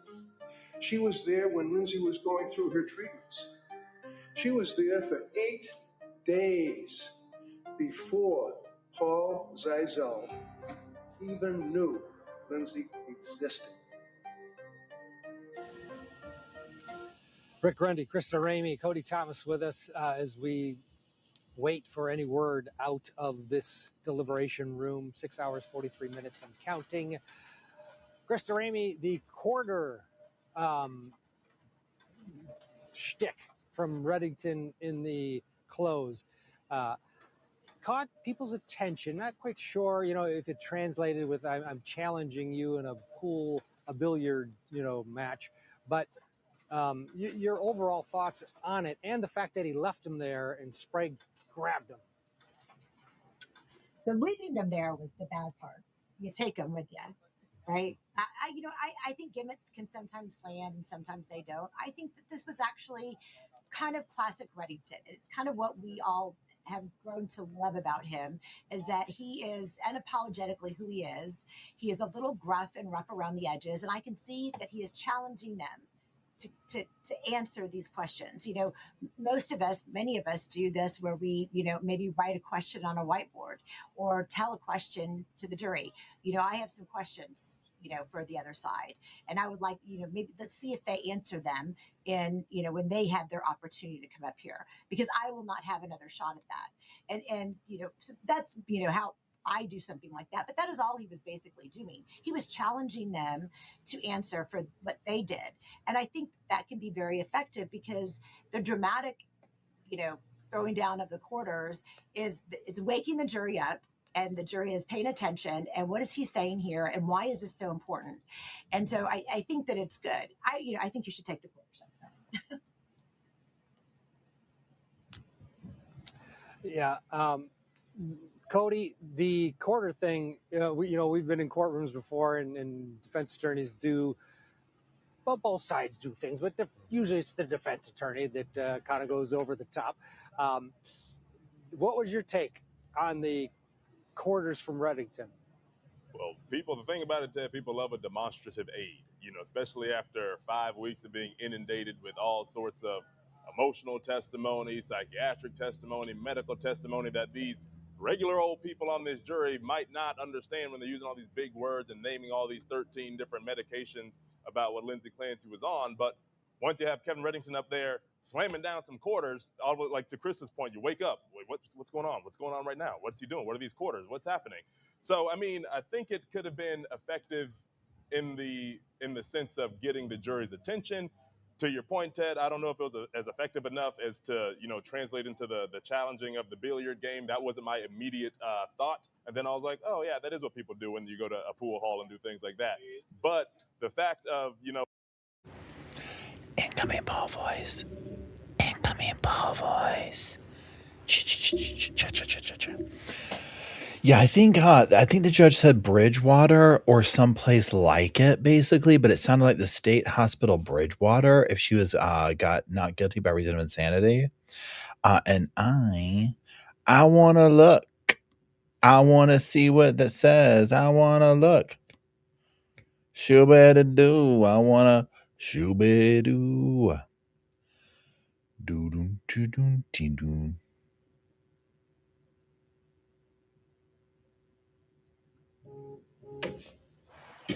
Please help. We've got stuff going on. Bridgewater. Okay, I'm gonna look it up in a second.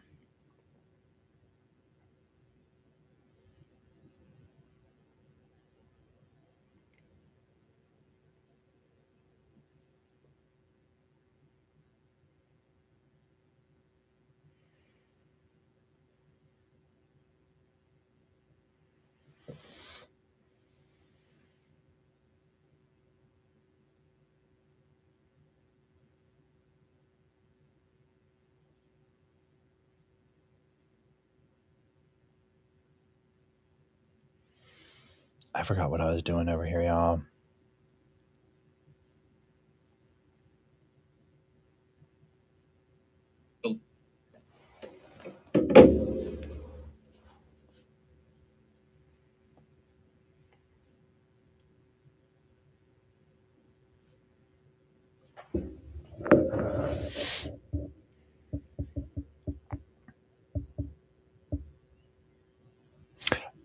Okay, y'all, what was I doing over here? Oh, Bridgewater. My goodness gracious.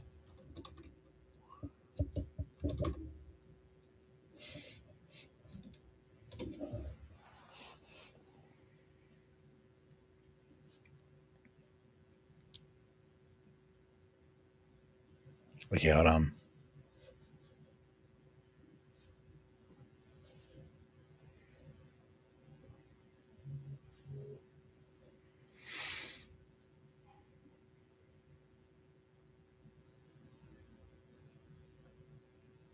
So, Department of Corrections, Bridgewater State Hospital. So, it's Bridgewater State Hospital is a medium security facility housing male patients in 2 category civil commitments without criminal sentences, and on occasion, pretrial detainees sent for competency and criminal responsibility hours, visiting, parking, more info.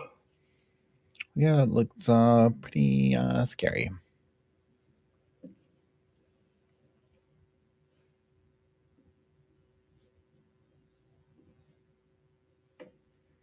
Let me find y'all again. There you go.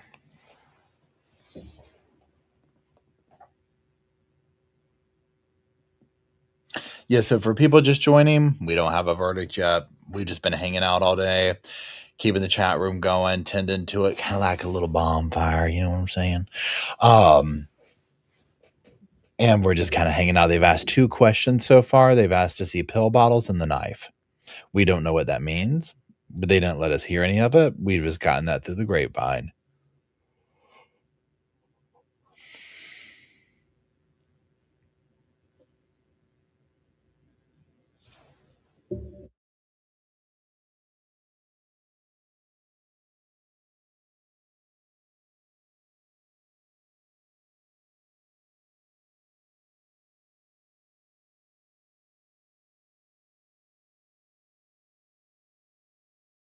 Yeah, Butner is kind of not near where I used to live, but Butner's in North Carolina, and that's possible. I don't know. Well, you know what? Let's see what is still going. Butner Hospital, North Carolina. Adult. Wait, hold on. Butner, North Carolina, state institutions. Let's see. State institutions. So this is North Carolina. Murdoch Developmental Center, Butner, North Carolina. Adult facilities, Butner Correctional. So it's a whole thing. UNC Hospitals, Youth Behavioral Health, Butner. Juvenile facilities, detention, Butner. So it's a whole thing still, yeah.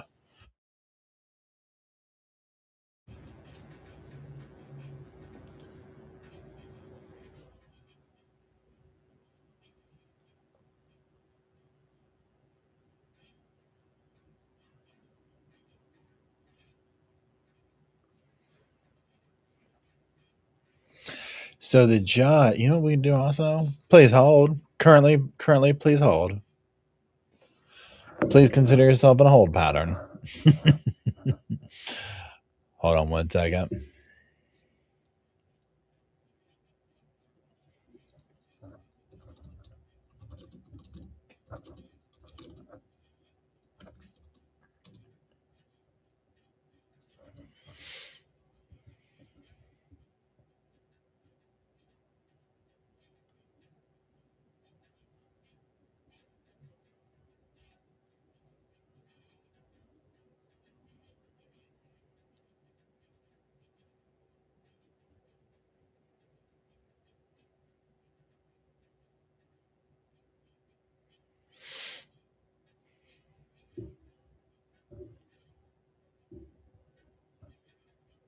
The case outside the courthouse in Plymouth, Massachusetts. Whether you're watching on Court TV, the Court TV YouTube page, or the Law and Crime Trials YouTube channel, glad you're with us.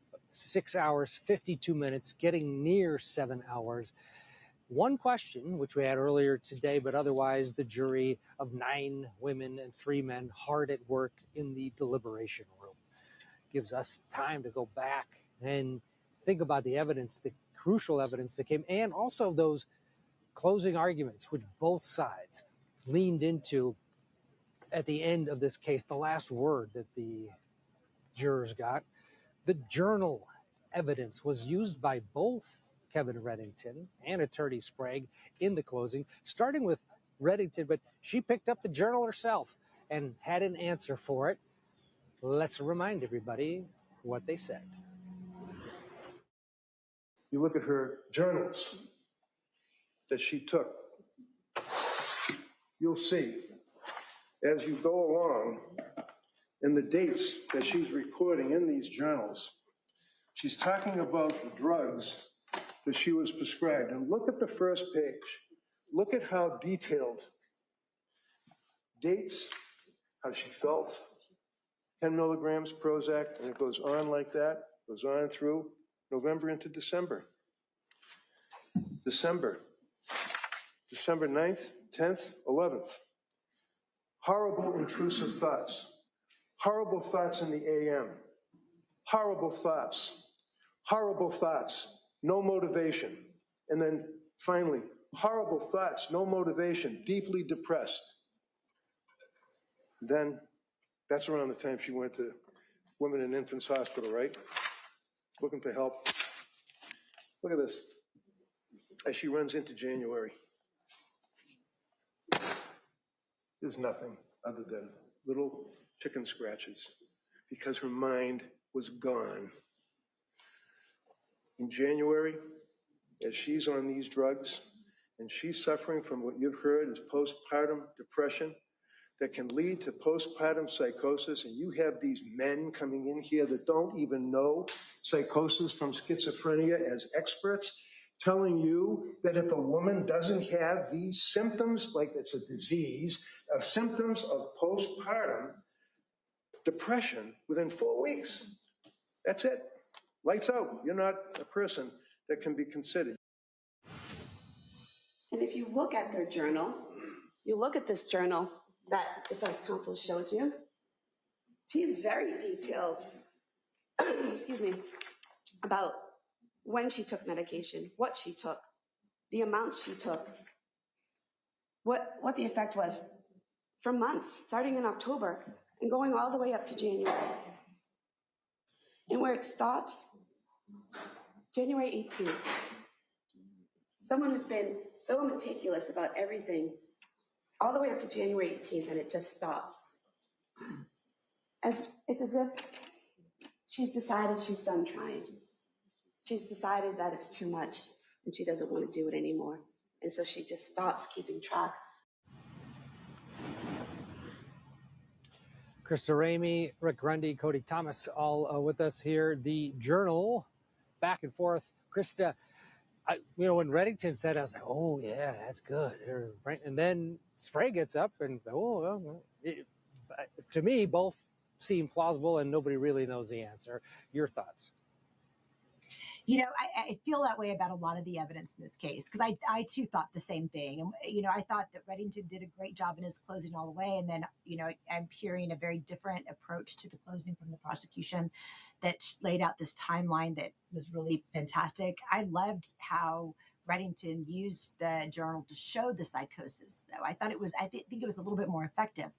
But the problem that the prosecution has is when you have two plausible theories, two things that make sense, two things that are, you know, completely understandable, and I can believe both of them, and I understand both of them. That is at the core reasonable doubt. And so when you talk about how, you know, all of this evidence shows this, but it also shows that, that is reasonable doubt. And, you know, that's why I wouldn't discount that as one of the possibilities here. And, you know, this is true with the experts as well. I think that both sides had very stellar experts. They both looked at the evidence and got to different conclusions. Both seem reasonable. If they're both reasonable, that is a reasonable doubt. They did. And in some jurisdictions, including California, the jury instructions is very clear. If there are two reasonable explanations for the same thing, you must go with the defense in that scenario. Rick, what did you think of the journal? Move the needle either way? So I think at that point in time, I think the jury had enough of a grasp. They had a pre-charge before they heard the evidence. They heard all the evidence, and then they had a subsequent charge with respect to the mental health issues. And now they're hearing closings. And I think at that point in time, whether consciously or subconsciously, they're leaning one direction or the other. So it's gathering bricks and which way you're leaning. And as we both said, they're getting split. There's evidence on both sides of these. But as we just heard, the important thing is for what the Commonwealth believes a win is, needs 12. And traditionally thought of as a defense win is a hung jury, and you need one. Yeah. And in this case, Cody Thomas, a lot of people think that is where we're going, a hung jury. Yeah. I mean, I'm monitoring the chat, as you know, Ted, here. And first of all, I echo the same sentiments from Rick and Krista here as far as, you know, when you have two plausible explanations, and Krista knows we've talked about it for weeks, how I feel like almost every piece of evidence in this case could be looked at plausibly on either side. I mean, you look at it, like you said, Ted, you're listening to the closing about the journal, it's like, oh, yeah, you know, this makes sense. And then prosecution gets up there and it's like, oh, that makes a lot of sense too. But to Krista and Rick's point, I mean, when it's like that, that is reasonable doubt. We know the standard, the legal standard here is beyond a reasonable doubt on behalf of the prosecution. And as Rick was just saying, I mean, their win is all 12 versus the defense's win would be 1. But as I'm monitoring the chat here, Ted, I'm looking at one of the polls we have up now. It's been up for 44 minutes, about 25,000 votes. 75% of those votes, people think the prompt is, what will your verdict be? People are saying not criminally responsible. But to the point of, you know, what we were talking about, Ted, you know, both sides, plausible things, that just shows how split this thing could be. And so if we're thinking about that, if people across the country on this chat are thinking about that, imagine what that jury's thinking back there. So I feel like a hung jury could be it could be highly likely here. I'm not saying either way, but I could for sure see that happening. Yeah, just past the 7-hour mark in deliberations. Let's get another commercial break. We'll continue our rolling coverage of Verdict Watch in the Lindsay Clancy murder trial. Back after this. We thought we were just going in for a doctor's appointment, and instead we were rushed to Shriners. But we walked into her room, and they had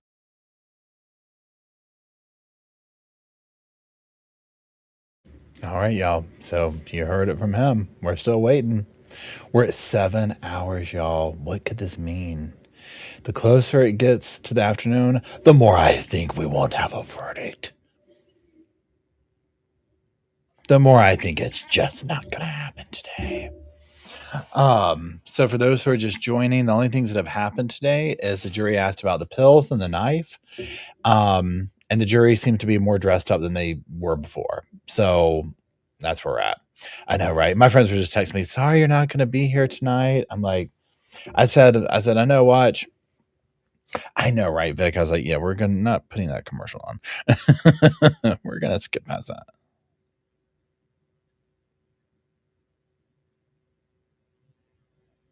deliberations.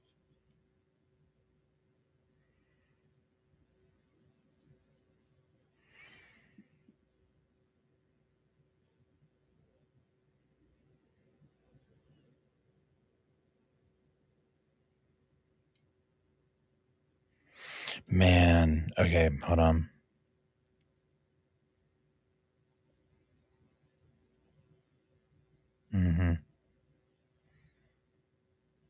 Okay. Yo, I'm gonna run downstairs. You know what I'm gonna go do? I'm gonna go downstairs and make a homemade pumpkin spice latte. There, I set it. I met it up. I'm going downstairs and making a homemade pumpkin spice latte.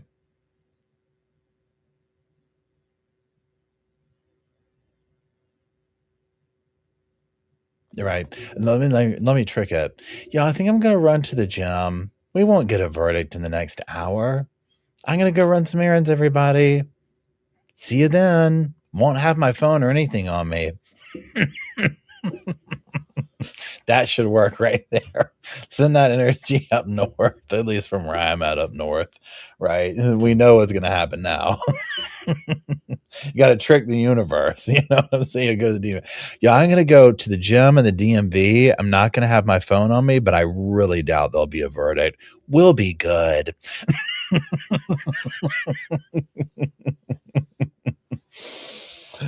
Right. Yeah, everybody send that energy, okay? Because like the things are already churning in the universe right now. It's like, and it's hovering over and sending energy to the jury, and all of a sudden the jury is going to be like, almost like, huh? What? We all agree. How'd that happen? Where have we been? Did we lose time? I don't know, but you want to go out and give the verdict?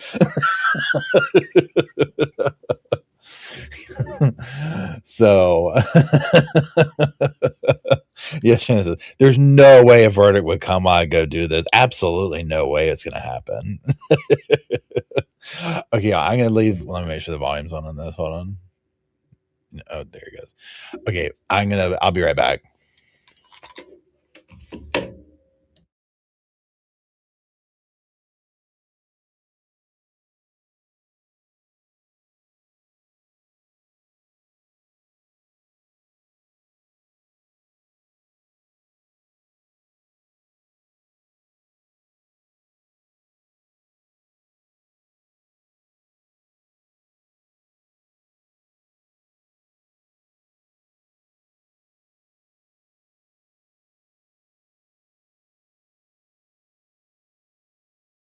Consider the journals.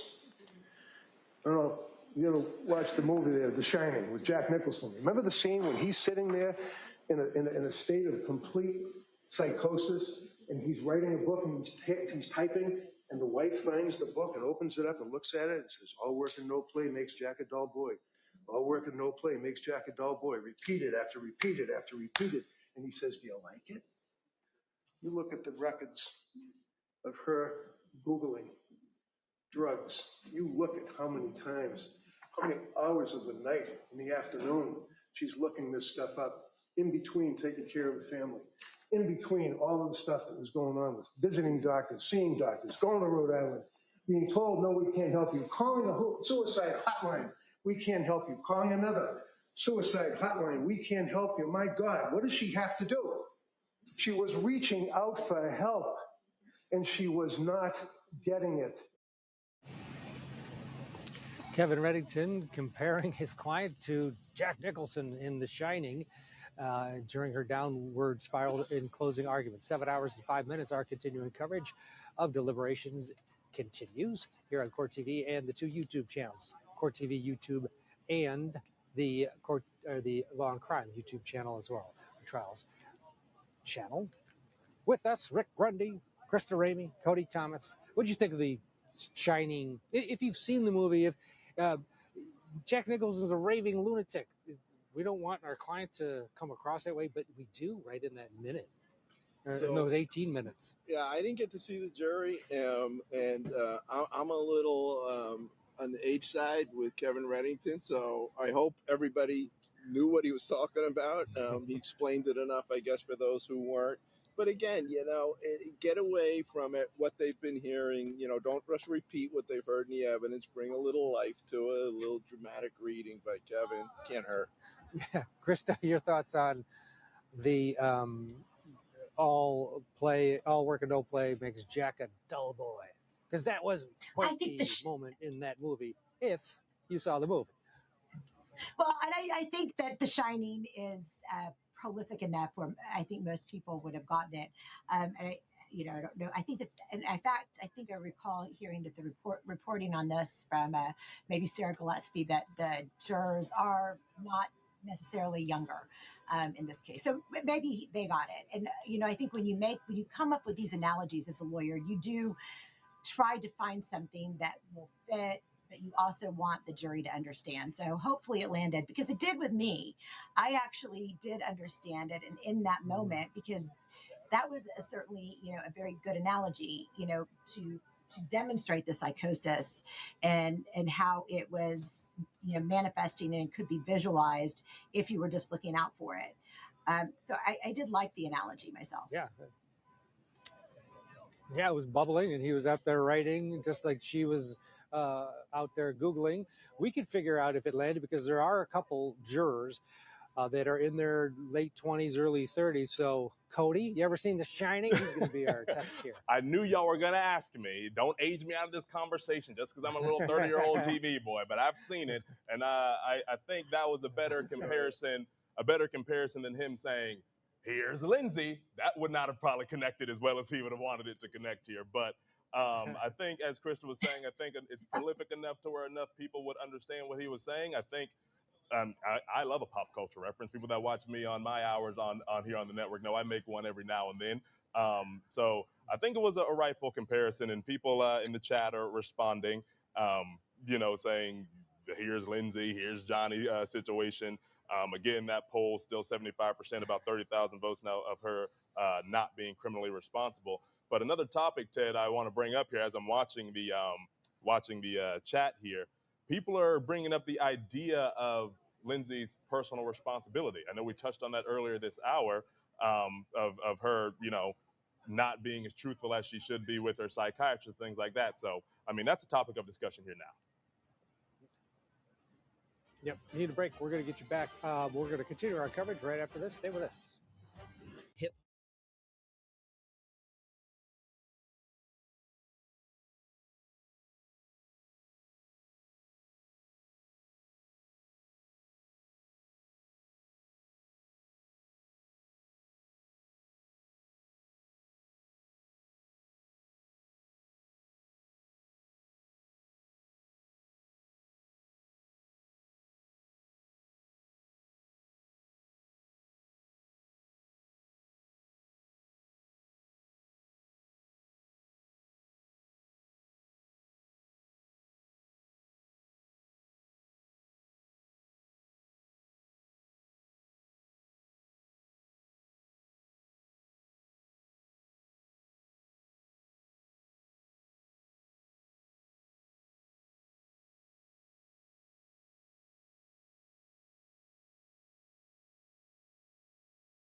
Welcome back to Court TV Live and the Court TV YouTube channel and the Law and Crime Trials channel. We are simulcasting our coverage of the deliberation process in the case against Lindsay Clancy. We're outside the courthouse in Plymouth, Massachusetts. The jury inside the deliberation room has been at it for 7 hours, 13 minutes, and counting.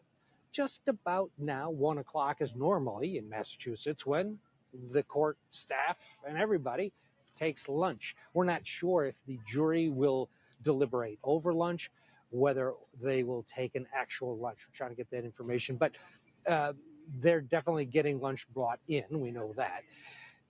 There's only been one question so far. It happened this morning after about 45 minutes of deliberations. The question was something to the fact, we don't know the verbiage, but Kevin Reddington shared with us basically the contents. They wanted to see the knife, which was recovered from Lindsay and Patrick Clancy's bedroom, the bloody knife. And they wanted to see the pill bottles, which were referenced in closing arguments by both Kevin Reddington and by Attorney Sprague. In the question is why? We don't know, because we don't know the answer that was provided. And frankly, we don't know if those pills were sent back to the jury room. Clearly, the knife would never be sent back unless it was just displayed by a bailiff and brought back out. Rick Grundy's with us. Alexis Rosenberg's joining our conversation, and Cody Thomas is here as well as we wait patiently for any word out of this jury. Alexis, thanks for joining us. Good to see you. What's your overall determination here, your thoughts in terms of 7 hours, 15 minutes? It's a 4.5, 5-week trial. You would expect them to be out this long or much longer even. Definitely, Ted. I mean, they have a lot of evidence to go through, as well as this is a complicated issue. This isn't, we've got to take in the not guilty by reason of insanity. With the knife, I know that a lot of people have kind of chimed in, but I do think that they probably want to see it for, the sharpness. We're looking at it. It looks like what I would define as a butcher's knife, but I am not known for my cooking. So, I mean, I could see where they may want to be able to visually see that, because we had all that testimony, even though the prosecution was trying to say, no, we're not trying to say that she didn't really mean to attempt suicide. But that's why I would think they might want to see that knife. Rick, a knife is a knife, and to Lex's point, it looks pretty much like a knife that we all are pretty aware of. Why would they want to see that? So the only thing in the back of my mind that I thought of was that the prosecution made a notice of the knife and slashing at the screen, and Kevin addressed that as well. So if something about that reference to it, and Kevin seemed to mention it along the lines of just like they're using that to say that she was dishonest about whether she slashed the screen or not. I thought it was a throwaway, to be honest with you, but that's the only common connection I thought there was between the pills and the knife, that they were both mentioned with respect to her veracity of the suicide, which Correct. Of course would be sort of, you wouldn't think that the jury would be exploring that, just given the fact that the Commonwealth pulled back from it. They threw their expert and then in their clothes. Unless they haven't forgiven the Commonwealth for coming out and saying this was not a suicide. Yeah, when someone's trying to make a point, maybe. Cody Thomas is watching along with us and monitoring the reaction on both YouTube channels in the chats and the polls. Cody, I know we had a poll released just a fairly short time ago, and it keeps growing. Continues to grow. It's been up for an hour now, over 31,000 votes, going on 32,000. The prompt is, what would your verdict be? 75% of those votes, almost 32,000 votes, are still not criminally responsible. Guilty first-degree murder, 15%. Guilty second-degree murder is the least amount, 4%. And then guilty of manslaughter is 7%. So again, Ted, overwhelmingly, the sentiment here is that Lindsay Clancy will be not criminally responsible if it was, up to the court of public opinion here. As far as, I'm thinking about this whole knife situation, it's also I didn't notice it. I've seen this picture many a time before that when we played it on the network, but that cup next to it that says "Because Kids," that's a little bit eerie given what we know now about how this horrendous tragedy played out. And I just want to reiterate some of Rick's point there. Maybe they're trying to make a point if they haven't forgiven the prosecution about backtracking on the staged suicide thing, which I thought was a big credibility flaw in the prosecution's case. How you come out and kind of double down for a few days on this staged suicide, and then once that hearing gets called mid-trial, you kind of double back and say, well, we're not saying it's fully staged. We're only saying we think the methods in which she chose to carry it out were insufficient. And I remember sitting there thinking, insufficient on whose terms? Insufficient on what scale are we looking at as far as sufficient ways to unalive people? But maybe, like Rick was saying, maybe it's to make a point here. I don't know why they'd want to see the knife, but again, the vast majority of people on these polls think Lindsay Clancy will be not criminally responsible here. Alexis, the jury does have that option of manslaughter, and people on the polls pick that very low as a possibility, but it could be that middle ground for a person that does not want to let her go at all, but might say, all right, I'll acquiesce and go to manslaughter if you guys do too. It's a verdict you would never get to, though, just by in the eyes of the law. It's just if she was criminally responsible and killed her 3 children, I mean, by the time you got to the third one, we've passed manslaughter. Your thoughts? I agree. I agree. I think that's a throwaway, like you mentioned. I think that it's either going to be that they're going to find her either first or second, probably second if they're going to go that way, or as the polls are showing, it's going to be not guilty by reason of insanity. And I think it's going to be a hard sell to get somebody that necessarily on a jury thinks that they're like taking a strong position for first degree to agree to manslaughter. Not an impossibility, but I think that's a stretch, as well as I think someone who's taking a strong stance of not guilty by reason of insanity, you're going to even get them to switch over to manslaughter. So even though they're not supposed to take into consideration the sentencing aspect of it, I think just general knowledge of people know that there's a difference between if she's found not guilty by reason of insanity, that she's most likely going to go into a mental institution or facility, opposed to being in jail for a very long time. And we have to remember, in Massachusetts, if she's convicted of first-degree murder, it's mandatory life without the possibility of parole. They don't have the death penalty there. Rick Grundy, your thoughts on having the manslaughter up there? Why is it there? Well, it's there because Attorney Reddington asked for it, which was smart. You want a cascading level of culpability there for your client.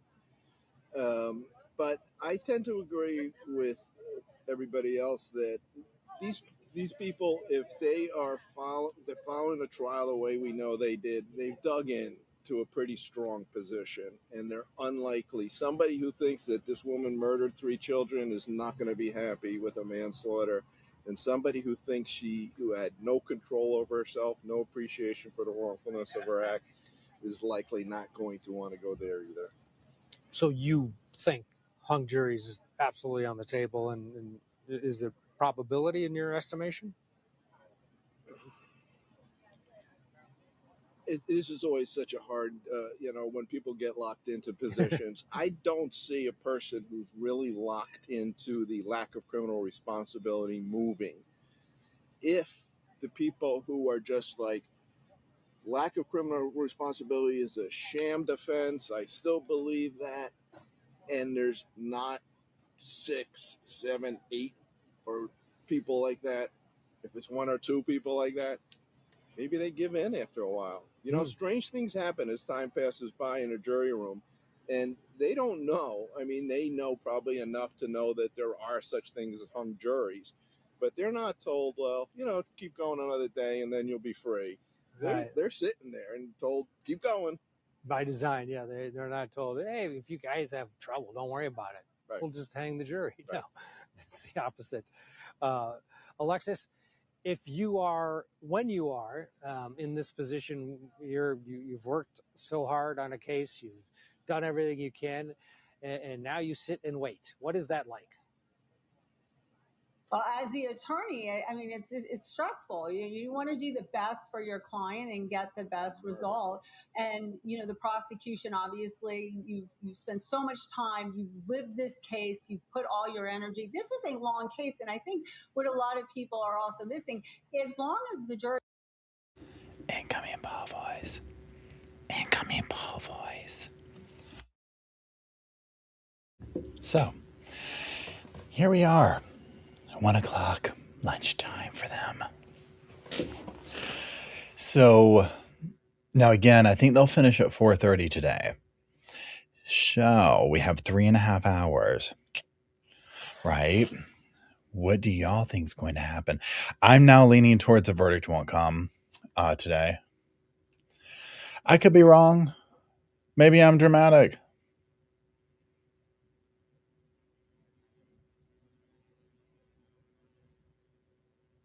Oh, wait. Hold on. Please hold. Pam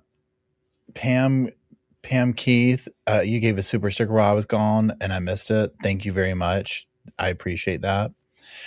Sorry that I missed that. Thank you very, very, very, very, very much. Hello, Brenda. I'm doing good. How are y'all doing? Yeah, LMP says we won't see a verdict before Monday. Yep, I agree. Yeah, it's either going to be late today, like towards the end of the day, or Monday. Can you imagine going home and having this hang over your head?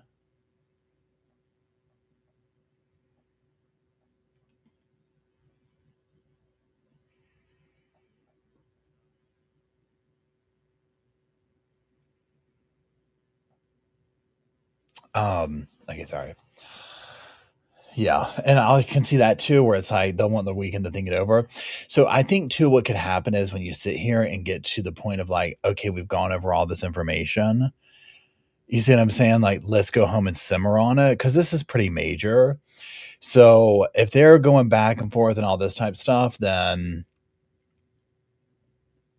it'll probably be a Monday thing. They'll sit there and simmer over it. I mean, I personally wouldn't want to hang it over my head over the weekend, but also you wouldn't want to rush it either. You know what I'm saying? Hold on.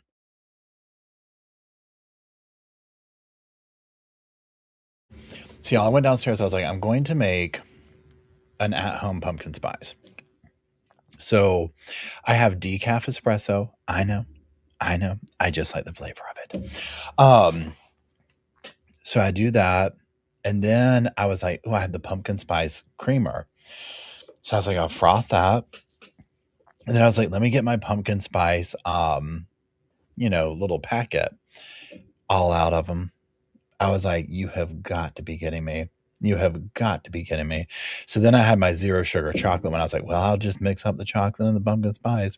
And then I did that when I was done. I saw I had one last pumpkin spice packet sitting off to the side. So I was like, well, I have another one for later. So yeah. So this is a little bit of I think they call it like a dirty pumpkin spice or something. And it's good. It's doing what I wanted it to do, which is like a nice little sweet treat. I've been eating my way through this trial, y'all. Let me tell you what. I have been eating my way through it. Plus with the hip, although it's getting much better. But with being not as mobile as I was. Oh, excuse me. It's been 9 weeks, I think. June 18th was the surgery. So June. No, or was it? Yeah, June to July 18th. That's 4 weeks. July 18th to August 18th. That's 8 weeks. And then 18. See, like 9 weeks. Long story short, it doesn't matter. But so it's like only 2 months and a week. Okay.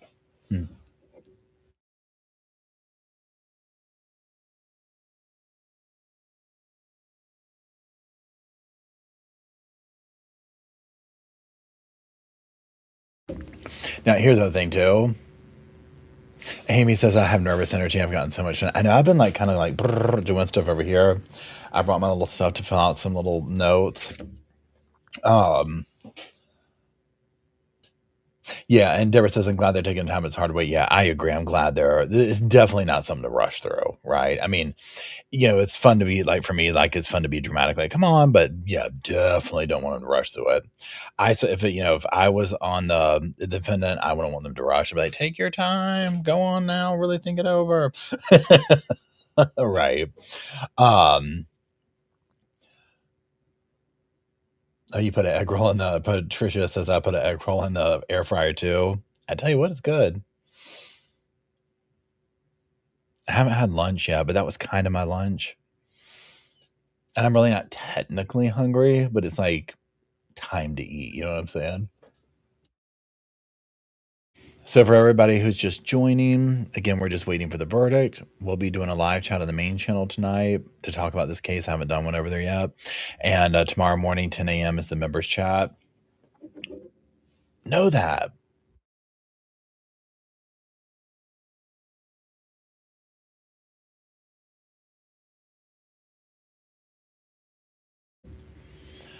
I said,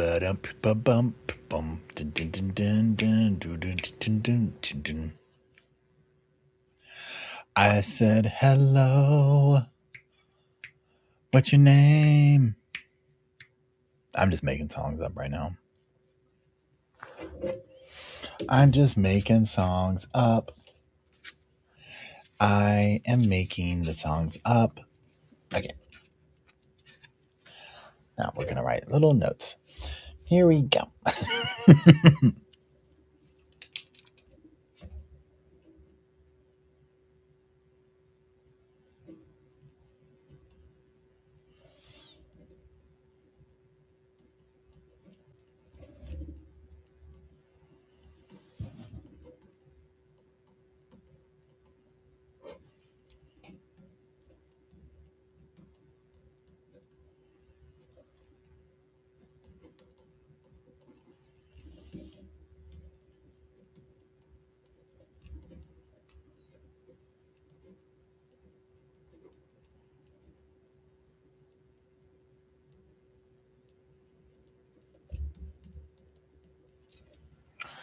Okay, there's that.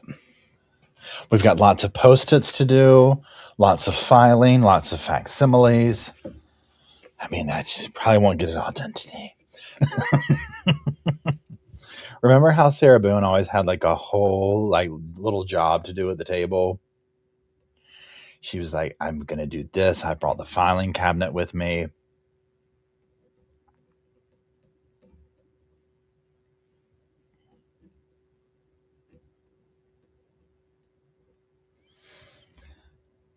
I said, shooby, shooby doo doo, shooby dooby dooby, shooby. An algorithm that I got on TikTok was people like professional divers, and I'm talking about like, I don't know what you call it, but like where you jump off high things and twist in the air and do all that stuff, right? And let me tell you what, watching them climb up there, there's this one girl, if you know her name, drop it in the thing, or one young lady where she was how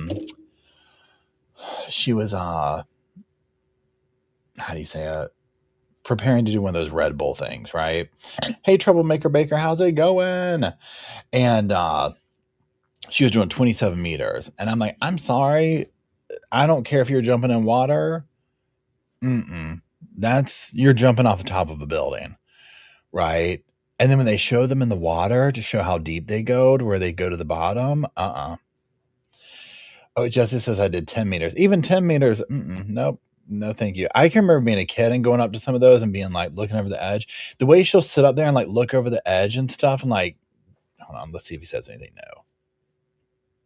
The deliberations in the Lindsay Clancy trial. Lindsay Clancy, a labor and delivery nurse, admits that she killed her 3 children. And when news of this case started to spread, people were shocked, couldn't understand why would this mother do such an extreme thing? How could a mother kill her own children? Lindsay Clancy is not the first person to kill her own children. Filicide is what it is referred to. And she's not the first mother to kill her children.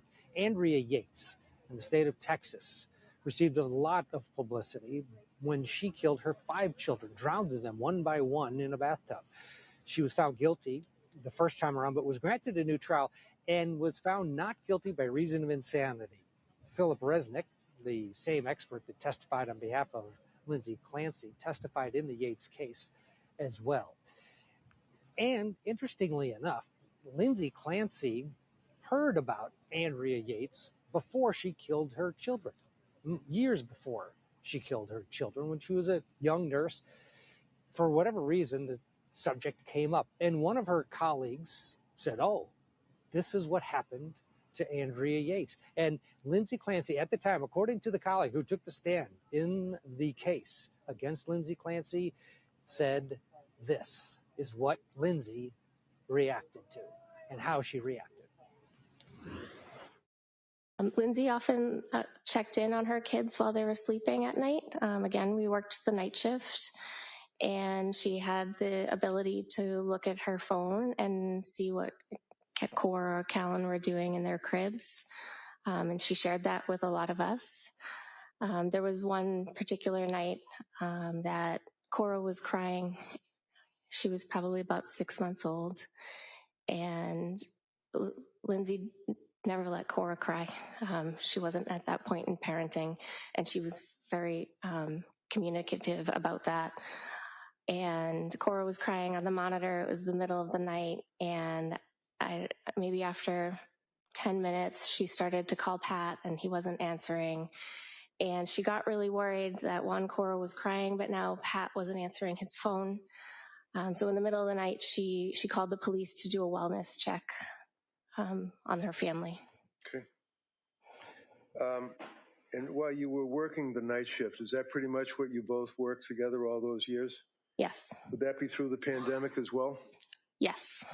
Would you say that that was quite a bonding experience, being in labor delivery up close and personal with patients during the pandemic at night? Of course, it was a very challenging time as a healthcare provider. Thank you very much. You can inquire. All right, Como?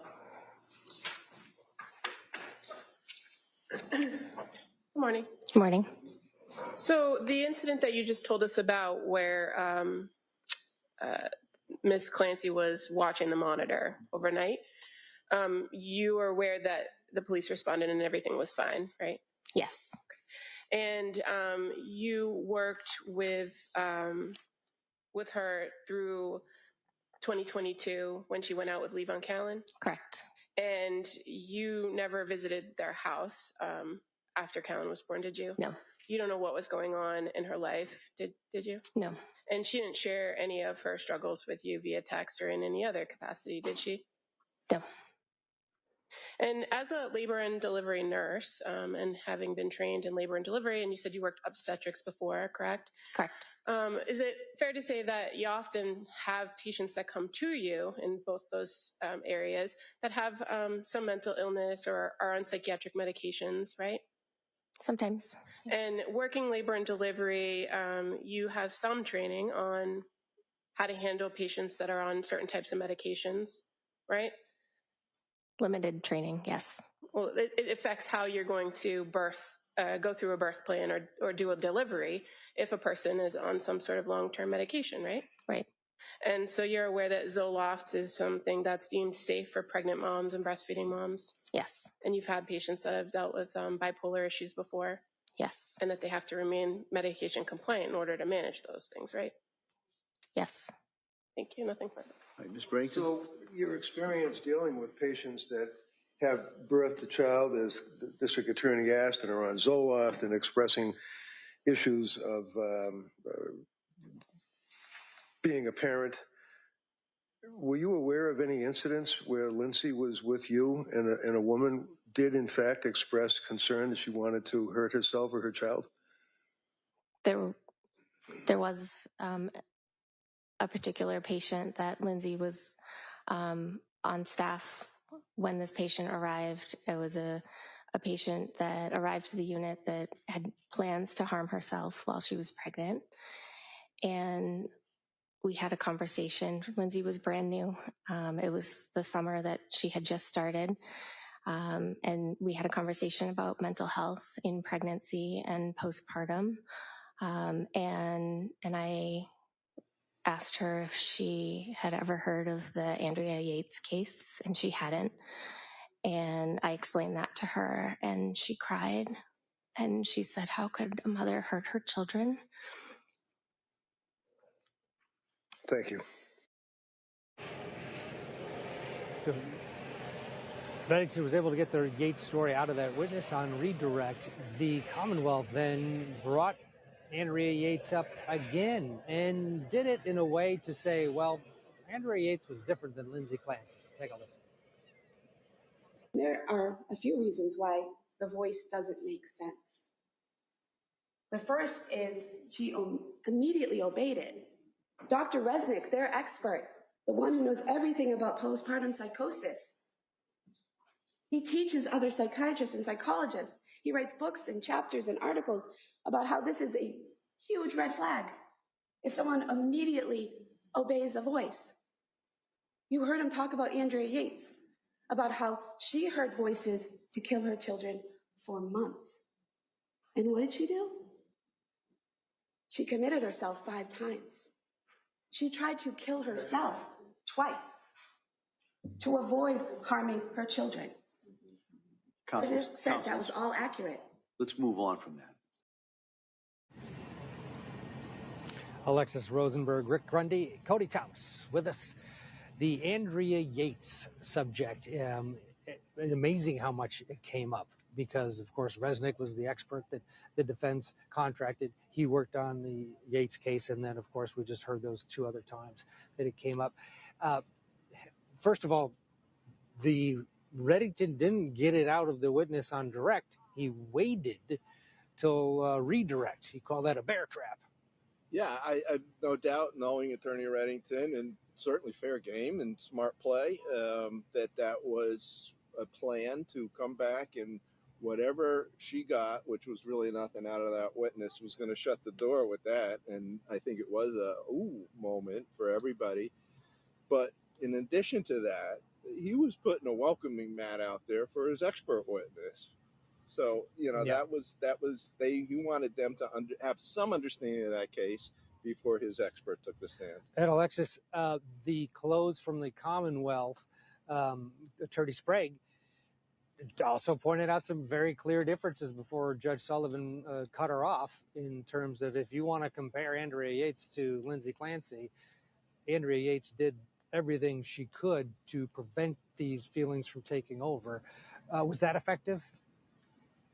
Well, the judge did shut that down. This is an interesting judge because his facial expressions and how he jerks his head around when he hears things is very interesting to watch.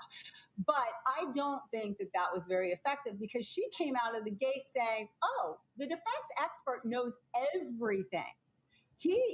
And to me, that's basically saying, just disregard our, experts because he really is the person you should rely on. And there's going to be differences. Not everybody is exactly the same, but there are similarities between Yates and the defendant. Yeah, and you're right. That's a good point. Even the prosecution experts had to admit that Philip Resnick really is the OG in this scenario. He's been around it and dealt with postpartum psychosis and testified not only in the Yates case, but has written a number of articles, etc. Cody, thoughts on Yates getting into this one, another very high-profile case years ago? I think that was inevitable that it would come up. Of course, not the exact same cases, but the way I like to describe it, it's like the same trunk of a tree, just different branches, but the same foundation is there. And to Rick's point, I think when Reddington was bringing Andrea Yates up on the redirect, I think that was the red carpet, the welcoming mat before Philip Resnick gave his testimony, like, let's talk all about this, let's put this in your mind, and now boom, the expert that testified in this big high profile one back in 2006, he's also the one that's going to be here, and he has all these different credentials and all the merit and all the knowledge specifically toward filicide, which of course that's the whole crux of what's going on here. So it was inevitable for it to come up, and I think rightfully so. I thought it was interesting that even during the prosecution's closing, that the judge kind of like cut the prosecutor off from getting deep into it. I thought that was a little bit strange because, I mean, you're allocated an amount of time to have your closing argument, but he told her to move on. But neither here nor there. But I thought, this was going to come up for sure in this trial. Rick, why did Judge Sullivan cut her off? Should he have? I think he probably should have. I think she was going to get too close to the nerve in talking about the facts of a separate case that this jury is not there to decide. And he probably had the same concerns with Kevin when Attorney Reddington started in on it, but he did it in 1, 2, 3, done. I'll sit down. I don't want to go to sidebar. I've done what I wanted to do. This is super inside ball. If anybody on the jury knew this, I'd be shocked. But you heard two of the Commonwealth's experts questioned about working for Park Dietz Associates. Mm-hmm. Park Dietz was the wherewithal for mental health defense appearing on behalf of the Commonwealth back when this happened. Park Dietz testified for the state in the Texas case of Andrea Yates. The case was overturned because of Park Dietz's testimony, some of it being found to be false. So Attorney Reddington obviously knew all that, and I think he maybe just kept mentioning Park Dietz in case there was that one trial guru on the jury. Absolutely, yeah. He did everything he could to continue to say Park Dietz this, Park Dietz that. Let's get a break. 7:45 and counting. The jury has been out deliberating the case against Lindsay Clancy. 9 women and 3 men, all in a room trying to figure out what to do with the 36-year-old former labor and delivery nurse who killed her 3 children. Stay with us. Stay with us. We're trying to figure out what happened at WSOFA. So, yeah, it's 1:30. No other questions. At least not as of now, right? They have basically 3 hours. You know what I'm saying? Because they'll go home at 4:30. So, I mean, I don't know. I think it'll be Monday now. It'll be Monday, yeah. It'll be Monday. My guess is they're going through the evidence and going through it. So clearly they weren't all on the same page in the beginning, right? So they're going through the evidence thing by thing, bit by bit, asking the questions, doing the things, whatever that is. And who knows if they'll get through it today, because if they're doing that, I mean, there's a lot of stuff to go through. You know what I'm saying? A lot of testimony. They could be like, okay, now what did Dr. Tufts, evidence, how did that speak to you? How did you feel about that? What's going on?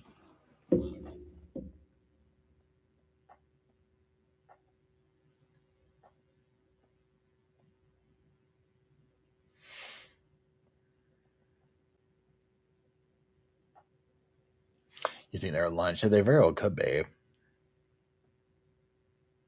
See, in my mind, I figure the jury, like in my world, it's like I felt like the jury would order in lunch. You know what I'm saying? And almost be like, well, let's just keep working. And like, I mean, I know I joke about it, but literally like, have whoever brings it to you, DoorDash or whatever it is, and like order lunch in, because it's almost like, other than being like, hey, we'd like to go out and like stretch our legs somewhere, because I feel like if they went somewhere for lunch, it'd be drama. You know what I'm saying? Where it's like, okay, we have to do this. So it's almost like lunch has to be brought to you. So maybe they want to be like, well, we'll step out and go in this other room here. I mean, I don't know how it works or how each place is set up. But like, I envision a bunch of them just sitting in a room, eating and talking about it and being like, okay, well, let's keep going. Like, okay, what did this testimony? Because I mean, here's my thing too. Other than if I was like, look, I need to stretch my legs for a minute and just stop thinking about this. But it's like, I would just want to work through. You see what I'm saying? And take like a short, like, smoke if you got them real quick kind of vibe. But to be like, let's have a formal sit down lunch on that. I'd be like, no, let's keep moving. Yeah, Court brings in the food. Yeah, see, I just think that they're on a lunch break till 2. Maybe they'll come back and say we got it. They'll be like, look, we put some food on our bellies. We're not hangry anymore. We're ready to do verdict. We're ready to render verdict.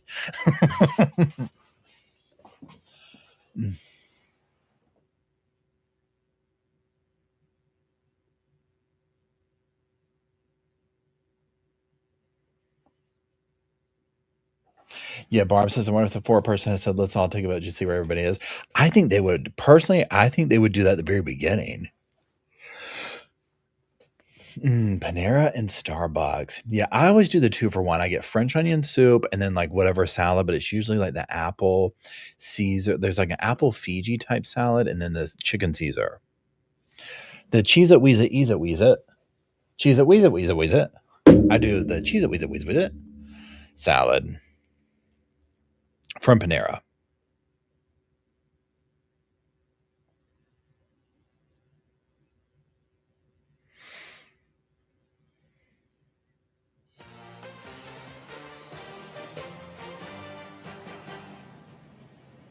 Welcome back to our continuing coverage of Verdict Watch. In the case against Lindsay Clancy, we're in Plymouth, Massachusetts, outside the courthouse. Inside the courtroom, there's no action, but our camera's there in case Judge Sullivan takes the bench if there's another question, or, of course, if there's a verdict. The jury of 9 women, 3 men have been at it, nearing 8 hours. Again, we're not sure if they took a actual lunch break or if it was a working lunch. We know lunch was provided. So we've just let the verdict clock roll until we find out differently. We'll assume that they worked over lunch and we'll adjust if we find out differently. So maybe it's less than 750, but that's where we're at. One of the targets for the defense in this case and strategies was to put others on trial, other entities, other people on trial other than Lindsay Clancy. And one of those others was Dr. Jennifer Tufts. She was a physician that interacted with Lindsay Clancy, but she never met her in person. She only met her over Zoom, and she prescribed Lindsay different medications throughout this process. Here's Kevin Reddington in his clothes with one last dig at Dr. Tufts. This woman lived for her kids until she had the pleasure running into Dr. Tufts of her 2 months experience. And after she ran into Dr. Tufts, it was not a wonderful life anymore. And what did Dr. Tufts do? And everybody laughs at me. I said the television. Okay, I know it's a telemedical thing on your telephone or on a Zoom. Take more pills. You have the medical records. You heard the testimony. You know her concerns. You know her fears. Does this seem like a young lady that didn't care and wanted to score more drugs off somebody? That's another repulsive allegation. Dr. Jennifer Tufts was thrown on the hot seat. Her experience wasn't, well, let's face it, she didn't have much experience when she first encountered Lindsay Clancy. As a reminder, here she is on the stand talking about prescribing Lindsay after seeing her via Zoom for the first time. She felt awful. She couldn't sleep, had insomnia, which became worse when she increased the dose. She didn't want to eat. She was having diarrhea. Food felt really unappealing. She was more depressed on it, crying all day yesterday, which is not normal for her. She had some mental fog and was terrified to start something new. Did she also tell you about her anxiety level? Anxiety was really bad even before med. now hard to differentiate, overnight racing thoughts, paranoid of getting suicidal thoughts, something bad happening, doesn't want to be alone. That must have given you concern that you had a pretty sick patient on your hands at that point, right? I was concerned, yes. Rick Grundy, Alexis Rosenberg, Cody Tufts still with us. Jennifer Tufts. I felt bad for her. Actually, she's someone with not a lot of experience, who just finished her residency and had a few months under her belt when she encountered Lindsay Clancy. And she was put in a difficult position on that witness stand in such a high-profile trial. But she's part of the equation here. Your take on how she fits into the defense argument and ultimately how the jury may factor her, Lindsay's, care, and specifically with Tufts. So, yeah, I definitely was sympathetic towards her. She's a cog in the line that leads to, arguably by the defense, the ultimate homicide of these three children. I'm sure she was hit hard by that. I think to the effect that there was a shortfall of medical care here. It's an indictment of our current medical system and how it's handled, that a person in this situation didn't have someone immediately to say, I'm going to get so-and-so involved in this because this is of a higher grade than I should be dealing with on my own. But in addition to that, I think we did get a little leveling out of this by the close of the trial and by the closing arguments, that there was some shopping being done by the defendant with respect to the medical advice, and arguably based on what Dr. Tufts was told, what she prescribed was appropriate. And the experts that were brought by the Commonwealth testified to that. Alexis, Tufts, your thoughts? Did she move the ball for the defense? Because that's what they were hoping. So, Ted, I am like chomping at the bit. I don't feel sorry for this woman one bit. I have represented and represent doctors on a regular basis, and I can tell you that she should have been able to testify in a very clear and concise manner about the treatment that she provided this patient. And her records definitively, there's an obligation that those records reflect that treatment clearly. And I also think that the licensing board for the state really needs to take a look at her practice of medicine. And you were right, Rick is right. Maybe it wasn't just her. It could have been, maybe she should have gotten more support. But the bottom line is she is a doctor, even though she was off her residence a hot minute, but she is still a doctor, and there are duties and responsibilities and obligations that attach to that, under that. And she can't throw it off onto someone else. She has that obligation for that treatment that attaches to that. Now, what's interesting is, don't forget, there's a civil case that it's been filed related to the treatment that was received by Lindsay Clancy. And many of these doctors that had to get up on the stand as well are part of that lawsuit. And in fact, all of that testimony that was given, because it was under oath, can be used against them to, show that they were negligent in the medical, treatment that they provided to Lindsay in that civil case.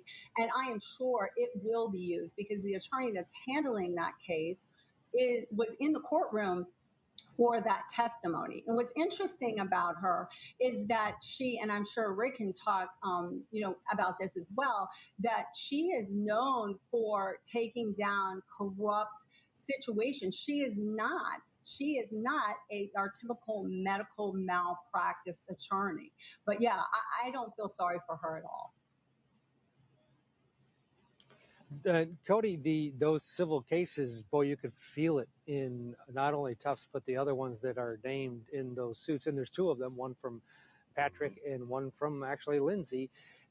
This was guarded as it gets for a medical professional on the stand. It was a lot of and waiting and pausing, and it just felt stagnant, and you have to think it was because of those civil suits brewing, and who's ever representing her and her practice was in her ear before she got on that stand. But it's an underlying factor, is it not? Absolutely. I mean, she's probably, dancing around some answers that she otherwise would have answered in the way she felt she would. But with those civil suits looming over, she probably, maybe I shouldn't say this, maybe I should say it like that, and kind of, word it this way. But I mean, as far as her as a witness here, I mean, I understand both sentiments here. Her inexperience put under a microscope, obviously, with how she was, fresh off residency and now on this, high profile trial. But to Alexis's point, you're still a medical professional. It's like I compare it to Ted, like almost as if you just graduated from the fire academy and now there's a big fire downtown New York City. You can't be sitting there like, oh, I just got out of the fire academy, I don't know how to do this. The people are going to look at you like you're a licensed firefighter. You got to go fight this fire now. So I see where Alexis is coming from with that. Like, you should have been able to testify in a clear, concise, digestible way about your treatment plan here. But at the end of the day, Ted, I mean, all of that may be true, but Dr. Tufts, I mean, in this particular criminal trial, she's not the one on trial. And I feel as though, when she was brought back up in the closing argument from Kevin Reddington, I understand where he was going with that. I just wondered, the shifting this focus towards Tufts and her treatment history, is that really, explaining how Lindsay reached this point, or was this more of a distraction for the jury from the actual legal question they have to answer here, which is about Lindsay Clancy's criminal responsibility on that day, January 24th, 2023. Yeah, well, it was a reminder of Dr. Jennifer Tufts, which, of course, the defense wants the jurors to have in their mind as they head to that deliberation room. 8 hours they've now been at it. Let's get a break. We'll get you back. Well, we're not getting you back to the courtroom unless there's some action, but we can look at the seal. We'll do that. While we take a break, we'll come back and look at the seal. Stay with us.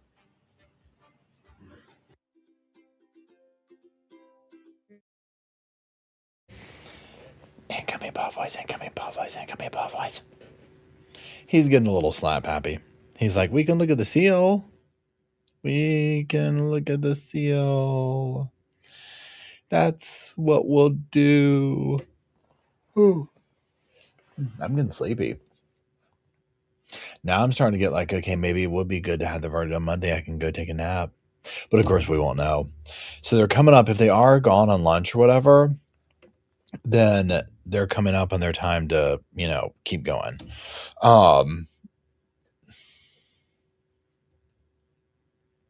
So we'll see. Incoming Paul voice. Incoming Paul voice. So I started getting this complete side note, y'all. I started getting Courtney Clenny's like jail records, you know what I'm saying? The FOIA stuff of like her disciplinary things. And I've just started going through it. Okay, there's Courtney.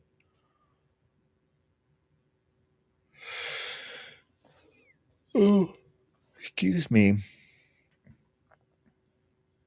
Some of it's kind of just generic.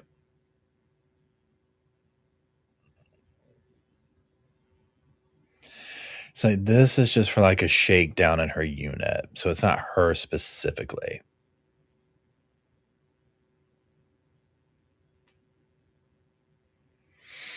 Oh, but see, I wonder. I bet this is her.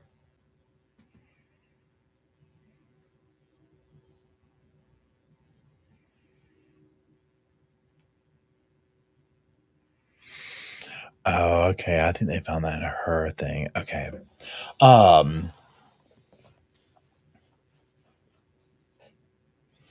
Courtney Clenny, the girl who just got 6 years. I did a video on her on the main channel today. And yeah. Oh goodness. I get tired, y'all. It's my afternoon nap.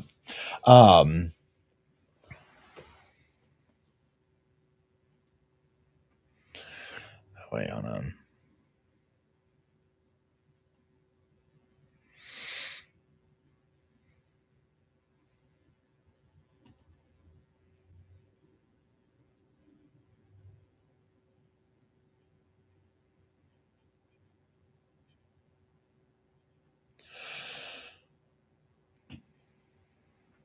Anyway, I already did that one.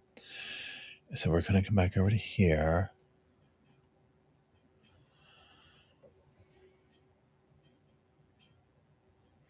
You had to run in the 100+ degree heat. Oh my gosh. Yeah, no, body is rejecting deliberations, literally. Well, because now as the day's going on, it's becoming more like, I don't think this is going to happen today. You know what I'm saying? Which is fine. I mean, of course I want it to, but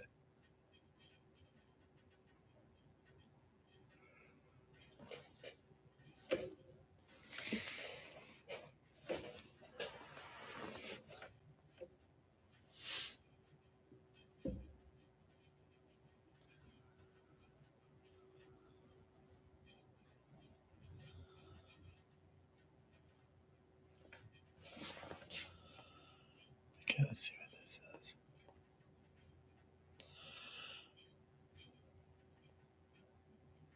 Let's see what this is. This is from August 25th.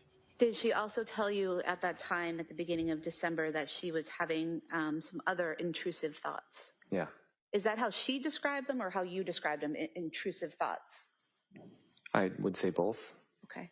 And when she told you that she was having intrusive thoughts, did you ask her what they were? Yeah. And what was her response? She described thoughts of hurting the kids or them having some sort of ailment. Those intrusive thoughts brought up a lot in her journals through the testimony of the medical professionals, and as you heard there by Patrick Clancy, as Lindsay Clancy was starting to spiral downhill. We welcome you back. 8 hours and 5 minutes now. This jury has been deliberating. Alexis Rosenberg, it wasn't the journal entries, horrible thoughts. Jurors were led to believe that that was what Patrick explained, the horrible thoughts about hurting the kids or wishing demise for them. It's hard to understand that she wouldn't have shared a bit of that with any of these medical providers. She didn't take the stand, so we never heard, from her. But to a person, everyone who saw Lindsay Clancy said no. She never said that she was going to hurt these kids. And that does make a difference, does it not? Well, I think it does. And also, I mean, the prosecutor came right out and asked Patrick, why'd you leave the kids with her? And he said, well, a medical professional never said that she was, there was a potential that she would harm the children. We did also hear testimony, though, that with this psychosis, she could have been fine and not in the psychosis for the whole entire time. A lot of this testimony was going back 4 months that we're talking about. I wouldn't say that it would be unusual that based on the testimony that we heard, that she wouldn't share with family members that she was going to harm the kids. We also heard testimony that she may not have shared that, even though she was thinking that with the medical professional, especially considering that seemed to be that she had a lot of, cooks in the kitchen. She had a lot of different medical professionals as well. But one thing, that it could have been that she shared it, but not to that extent. I mean, we're not going to know, and the jury can just take the information that was presented during the trial. Rick, there were a few of these little gaps that just weren't clarified. That, again, this jury's trying to tackle something that's an inexact science, very difficult. And here's a little tidbit: do with what you want with it. Yeah. So I think, and particularly with Patrick Clancy, but I think in general, you have a problem there, which the lawyers struggled with, is that this is a unique area of medical care that if you have a sore leg and they take an x-ray and they say, yeah, your leg's broken, this is 90% of it. It's self-reported. So if that person who is suffering from a medical defect doesn't report every little step along the way, there's nowhere else to get it very often.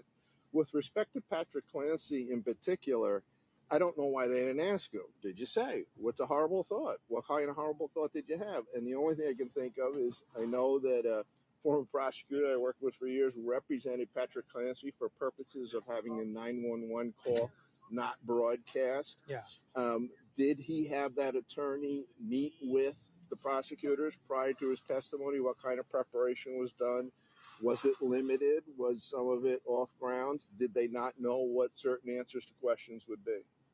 Yeah. I mean, they did ask, what were those thoughts at one point, and he said, well, that she was going to maybe hurt the kids or was wishing that they would get sick. It's just a horribly sad case, and the fact that these 3 kids at the end of the day are dead. There's a lot of armchair quarterbacking. Rick's earpiece keeps falling out. We better take a break. 8 hours, 8 minutes. We will continue with more right after this. Stay with us.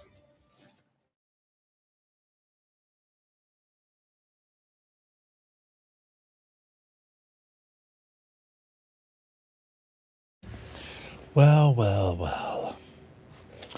So far, I'm reading some of Courtney Clenny's grievances that she filed. One is medical, so it's heavily redacted. But she basically, I won't go into that one right now. Another one, she was upset, and we'll do a whole separate video or live chat on these or whatever. But this one says that she stated floor time for General Pop has been cut down even earlier to 11 a.m. due to Red Jumper's link and Ferguson's floor time being split up in the mornings. But on the afternoon shift, they're coming out together. So there's no reason for them to be split up in the morning and take yet another hour of Gym Pop floor time. Check cams on 8/7. And then they wrote back and said, the grievance is not grievable. Incomplete. These are fascinating.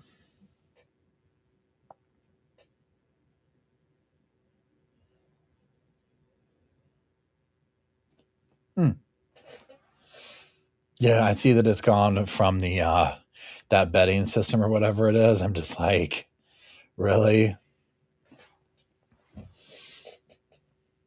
Yeah, grievance is not grievable. The grievance is not giving grievable grievance. Refile. That's basically what they said. They're like, look. They're like, we can't be doing all this, girl. The grievance isn't grievable. You better get to grieving. And then she was like, well, wait a minute. She was like, hold on now. Well, come on now. Let's get this going. Come on. I'm getting tired now, y'all. It's my afternoon time. Or it's my nap time.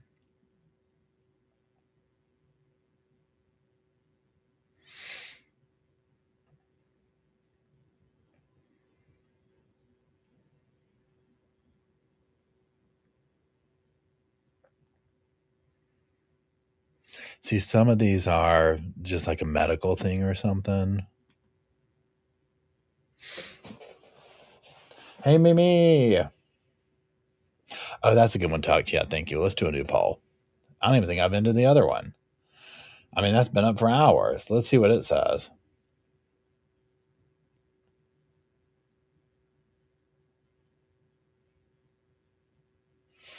Okay, so what do you think the verdict will be? So this is like, what do you personally think it will be? Not guilty, reason of insanity, 44%, criminally responsible, 30%, and a hung jury, 26%. Poll completed over 1,000 votes on that. Okay, we're just going to call it like this.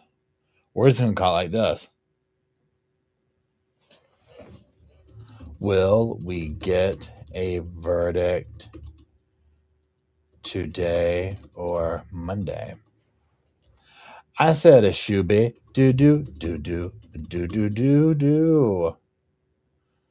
on. There it is. Go on. Select your answer. Go on.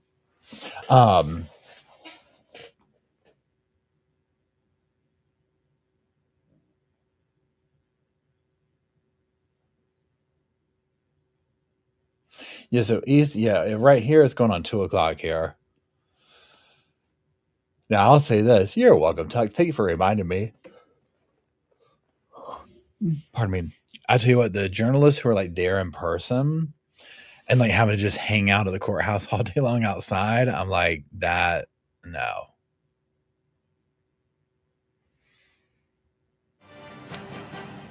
Got it.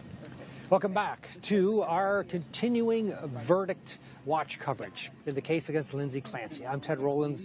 We're outside the Plymouth County Courthouse in Plymouth, Massachusetts, and inside the jury of 12. 9 women and 3 men are deliberating the fate of Lindsay Clancy.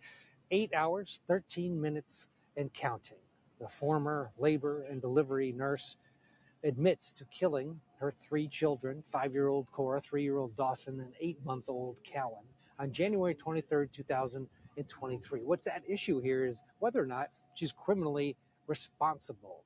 Was she in the state of psychosis when she killed the children? That's what the defense is hoping the jury will believe as they deliberate. The prosecution, the Commonwealth, disagrees, believes that this was a woman that, yes, was suffering from depression, but wanted to take her own life and decided that she would take her kids as well because she is the only one that can really take care of them. Patrick Clancy was the first witness to take the stand for the Commonwealth, and all eyes were on this husband who also lost his 3 children. He's the one that made that horrific 911 call that was so emotional that the judge agreed with Patrick Clancy's attorney not to let it out of the courtroom. It's sealed. The only people that have heard it were a select few members of the media and this jury. Patrick Clancy basically told it the way he saw it. He talked about finding Lindsay, then finding the children. Let's go back and listen to more of Patrick Clancy on the stand. Were you aware that out of the Zoloft prescription she was given, she only took 7 pills? No.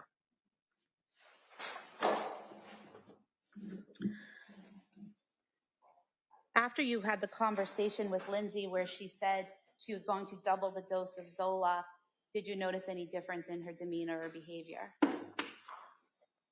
I would say yes. I don't know if I connected it with the doubling of her Zoloft, but over that period of time, she just kept getting worse and worse. And what period of time was that? What month are we in? Mid-October to the end of December. Okay. So she got the prescription in September, started taking it in October, took 7 pills, but was having difficulty in December. Is that what you're saying? Yes. From this medication? Yep. Well, I don't know which medication it was from, but yeah. Okay. At some point in time, did Lindsay switch providers? Yes. And why did she do that? Because whatever she was doing with Jennifer Tufts, it wasn't working. She was only getting worse. And she thought that it would be better if she worked with, I guess, more of like a perinatal psychiatrist. And did she get a referral or a recommendation of where to go? I think so, yeah. Do you know who gave her that recommendation? It might have been my mother. And your mother's a nurse at South Shore Hospital, correct? Yeah. Does she also do labor and delivery work? Yes. Okay. And so do you know which provider or which office she recommended? Yeah, her name is Julie Paul. And was she at the South Shore Perinatal Clinic? Something like that, yeah. Okay. And do you know when that was? I don't know the dates on that.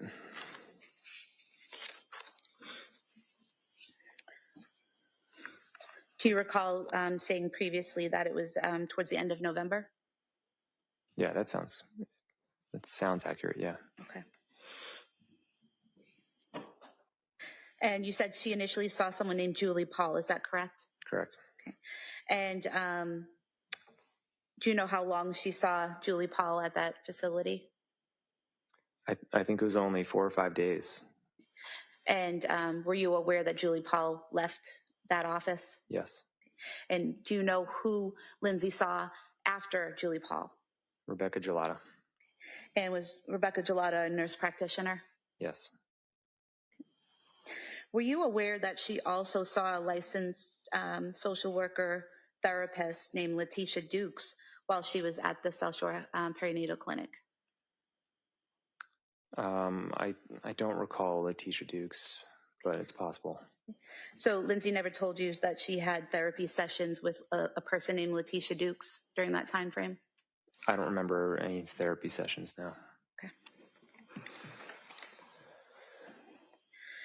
After switching to Julie Paul and then Rebecca Gelada, did Lindsay start coming home with different prescription bottles? Yes. Okay. And were some of these medications that she came home with, were some of them during the time she was with Dr. Tufts? I think some of them were, yeah. And some of them were while she was with Julie Paul, is that correct? Correct. And then some while she was with nurse practitioner Gelada, is that correct? Yes. Okay. And would it be accurate to state that you provided the district attorney's office with a printout from CVS Pharmacy of all the prescriptions that were filled for Lindsay from September through January, September 2022 through January of 2023? Yes. Any objection? No, of course not. I'd ask for it to be admitted as Sure, one. yeah. In members of the jury, one of the things I forgot to tell you is anything that's entered as an exhibit, you'll have with you in the deliberating room when you're deliberating. So you'll have a chance to go over that as well. So you'll have anything that's marked as an exhibit. Okay? Thank you. Now, while she was taking these medications, the various pills, were you always with her watching and monitoring exactly what she took? Not always, no. Sometimes you'd see it, sometimes you wouldn't? Yeah. Directing your attention to February 6th, 2023, did you go to the district attorney's office and or have your attorney go there and provide a bag of prescription medication that had belonged to Lindsay? Yeah. I think the police took a bag of prescription medications that night, the night my kids passed away. Mm-hmm. And then there was a bag that I had in my truck that I was supposed to, nurse practitioner Gelada said you can bring them to like a police station. They get rid of them for you. But I never got around to it. And where had you stored those in your truck? In the center console. It's like underneath the center console that opens. You have one of those center consoles that open up, but then there's another larger compartment below it? Yeah. So was it your plan to bring these to a location where they could be properly disposed? Yeah, I didn't want to just throw them in the trash, so. And these were all medications that had been prescribed in the past to Lindsay, but she was no longer taking, correct? Right.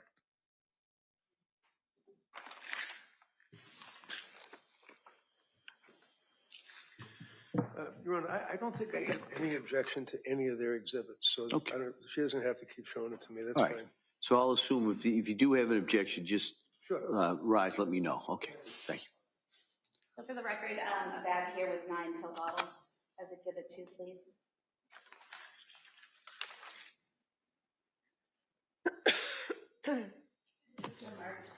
Thank you.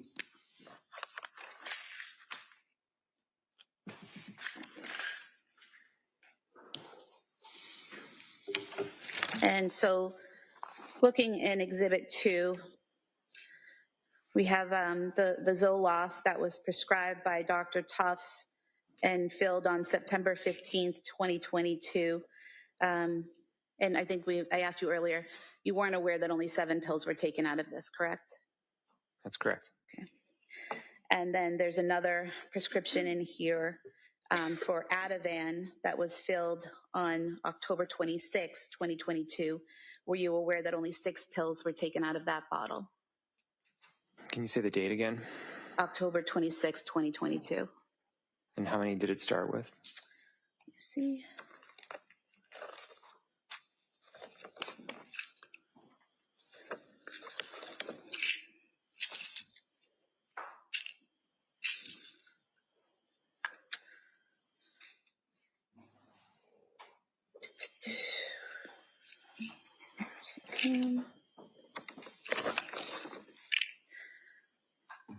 30 pills.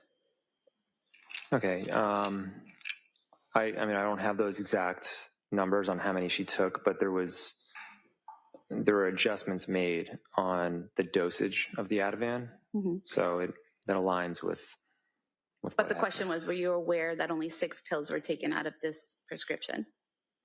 No, but I think the context is important. Okay.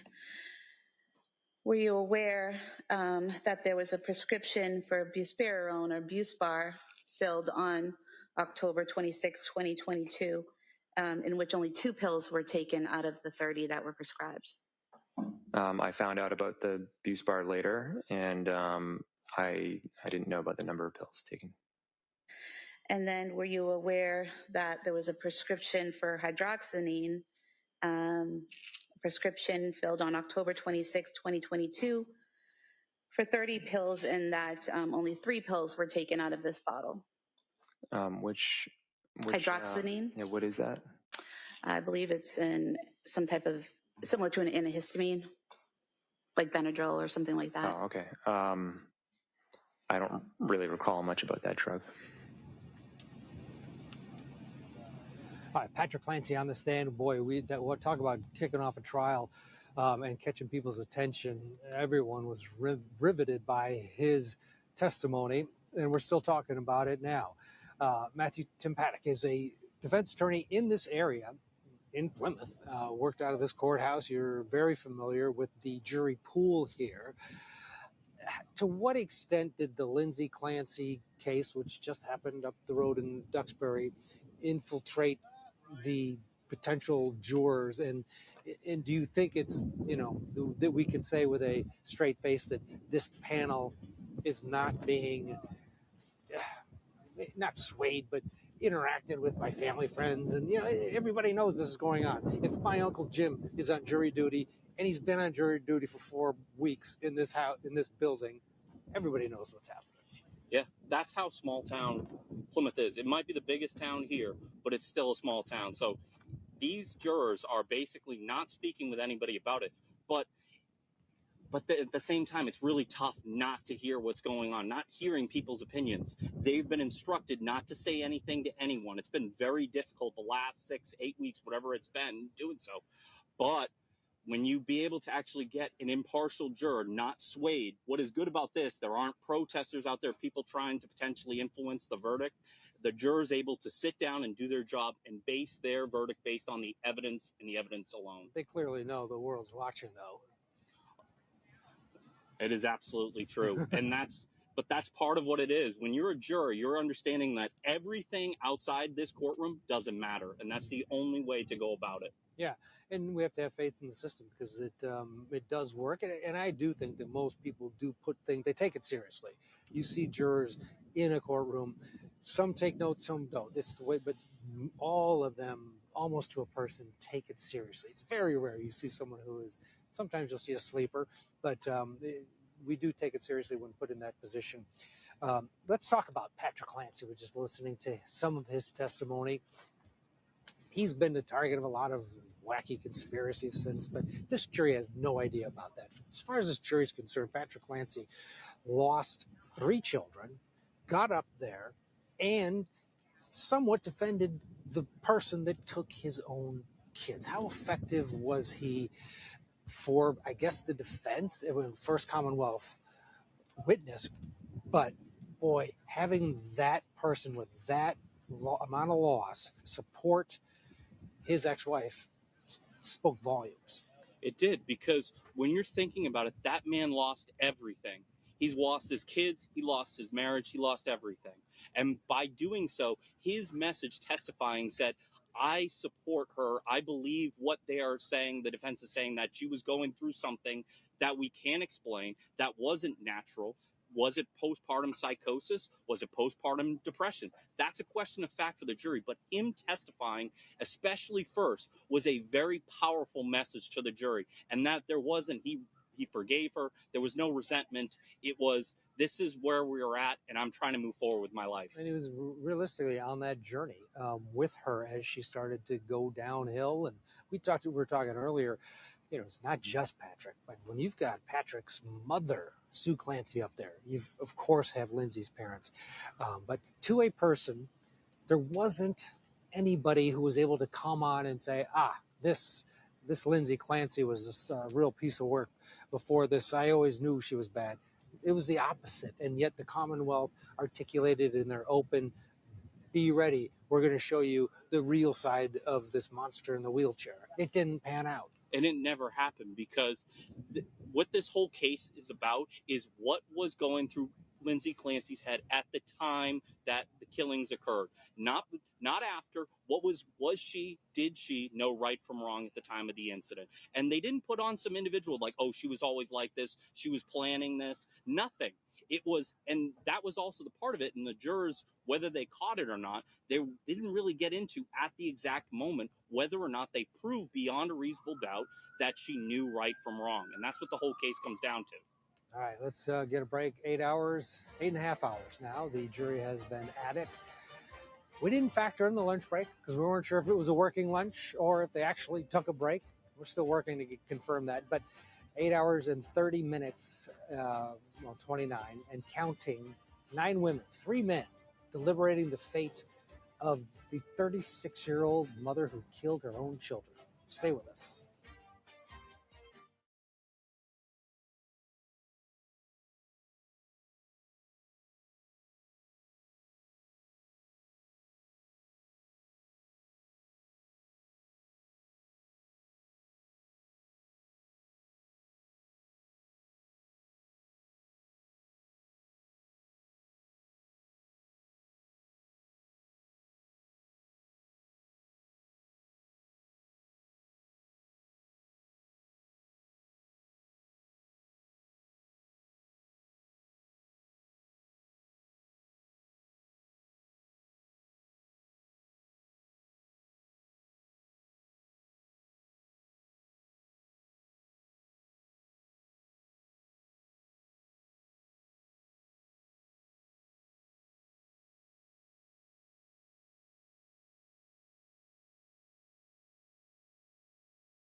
Welcome back to our continuing coverage of deliberations in the Lindsay Clancy case. Here's a live look inside the courtroom. If Judge Sullivan takes the bench, of course, we will head in there. That is our camera, and our cameraman, Rich, will be the first call that is made if there's a question or, of course, if there is a verdict. 8 hours, 35 minutes and counting. It's now 2:15 in Eastern Time on a Friday afternoon. Some would say this is prime verdict time because the jurors typically, if they're close, will wrap it before a weekend. But this is a very complicated case. We don't know, and we've only had the one question. Since then, not a peep out of the deliberation room, but we're here, we're monitoring it, and we're glad you're along with us, whether you're watching on Court TV or on one of our YouTube channels, the Court TV YouTube channel, or the Law and Crime Trials YouTube channel. We're glad that you're with us. Matthew Tempatic is with us. We got some news. CNN is reporting that the Dr. Avram Mack, who was the second expert to take the stand for the Commonwealth in this case, in their rebuttal case, that he is no longer employed by Delaware Valley Health. That's basically it. That's what we're hearing. Again, CNN is reporting that. Does it have anything to do with this case? Anything to do with his testimony? We don't know. But, Matthew Tempatic, it could have something to do with a potential appeal if Lindsay Clancy is found guilty. Absolutely, because when you think about it, it could be arguably Brady material if that's an avenue for Kevin Reddington to be able to cross-examine the witness on, because it goes to credibility. Okay, why are you no longer employed there? Is any particular reason? That's an area where they could have explored. And if there were to be a conviction, I would expect that to be one of the appellate issues. The other appellate issue likely is the blurting out of mortal sin, first by prosecutor, one of the Buckingham it was, and then it came up through the expert witness as well later, and both times the jury was admonished and told that this was stricken, and there was a mistrial on the table. Sullivan had a choice to make. He said, no, we're going to move forward. Let's talk about that. Was there enough for a potential mistrial at that juncture, the second time that the jury was exposed to the Catholic religion and the mortal sin? Yes, theme? it absolutely could have been. I think Judge Sullivan, based on all the factors, made a decision that it's like, if this results in a conviction, that mistrial will be an issue, will be ripe for appeal. But it's to the point where I don't need it. It's kind of discretionary. I could issue a mistrial here and nobody would question me. But at the same time, I can get away with saying, I'm going to deny it and we're going to continue on and give a curative instruction. Mm-hmm. But if Lindsay Clancy is found guilty, that would go down. Again, CNN reporting that Delaware Valley Health has severed ties with Dr. Avram Mack, who we watched testify in this trial against Lindsay Clancy. And part of this was a memorable witness. Why? Because he went toe-to-toe with Kevin Reddington, and Reddington went after him. Let's go back and listen to some of the back and forth between Reddington and Mack on the stand. Part of your evaluation would be an intent to investigate the person that you're being asked to evaluate. What do you mean by investigate? You don't know what investigate means? You want me to explain that?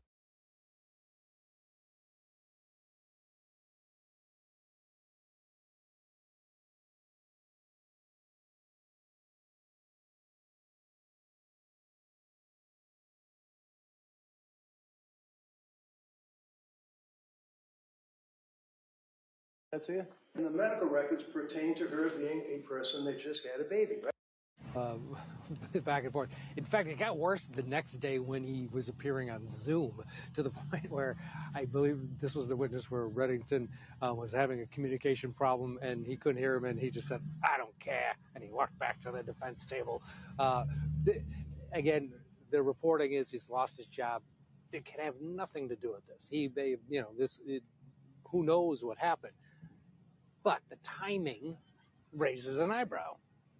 And the fact that we didn't know about it as the trial was going on.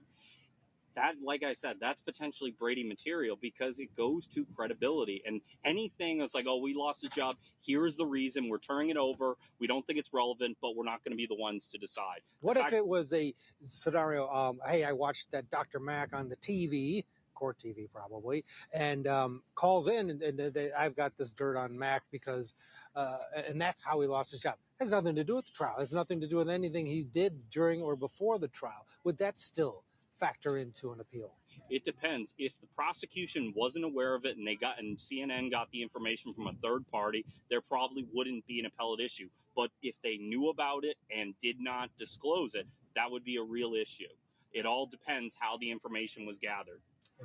Kevin Reddington, I guess, was asked about it when he left the courthouse a little bit ago, and asked if he knew about it, and he said no and grinned as he shook his head. So classic Reddington. But that's now in the back of his mind, obviously, as we move forward. Let's talk about this process here. It is a Friday, but this case is different. A lot of our Court TV watchers have followed cases with us from start to finish, and the amount of times a jury comes back on a Friday afternoon is staggering. And you get to this point on a Friday afternoon, I mean, we're all on guard at Court TV. We're like, probably going to get a verdict. This one feels a little different, and just because of the volume, and there are 3 dead children on one side, and there is a pouring of empathy out on the other side for Lindsay. You would think we're going to have 2 camps in that jury room, just like we have 2 camps out here. Yeah, so definitely when you're looking at when a verdict potentially would come down, if we do not get one today, the probability of a hung jury skyrockets because juries are regular people and they're thinking the same thing. It's like, all right, let's do this verdict today and let's move on with our lives. So if we're not getting one today, there's the probability of a mistrial goes through the roof. Because if you resist the pressure today, it's going to get arguably easier next week because you're going to focus in and hold tight.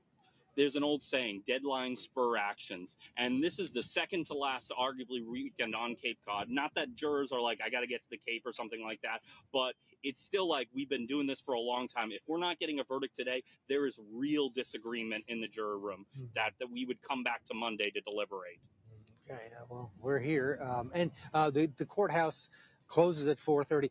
Is there wiggle room? If the jury were to say, Judge Sullivan, we're close, would they get more time? Yes. Okay. If the jury said, can we stay a couple more hours, the judge would absolutely say, all right, how long do you need? It's like, would 7 o'clock work? And he would probably allow it. But they're like, I don't know if that would be enough.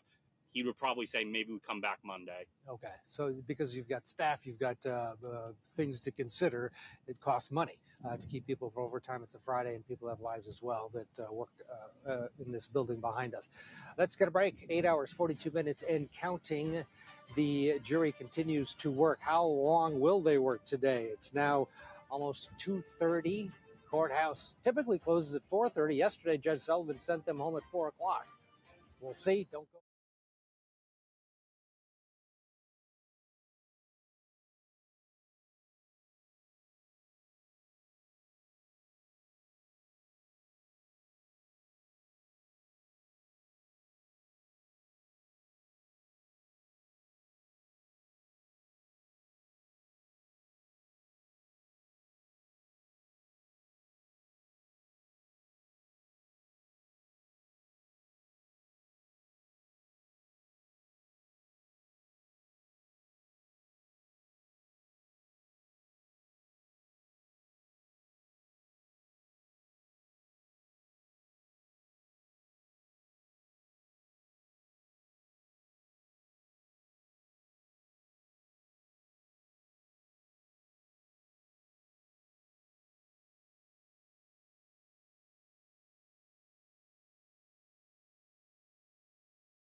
Welcome back to our continuing coverage of the deliberations in the Lindsay Clancy murder trial. We're in Plymouth, Massachusetts, where the jury of 9 women and 3 men have been hard at work all day long, 8 hours, 47 minutes and counting. That includes the lunch break. So we're not sure if they actually took a break or if it was a working lunch. Bottom line is, over the 2 days, they have had a considerable amount of time to at least get the feel for where each other are. The question now is, to what extent are they split? Will they come to a verdict on this Friday afternoon before 4:30, or will they be back on Monday? Many people think it's going to be maybe Tuesday, Wednesday before there is a verdict in this case, given the complexity of it. 4.5 weeks of testimony. 5 weeks if you factor in voir dire for a lot of these individuals. They were brought to the courthouse and questioned. And the first witness that they encountered was Patrick Clancy.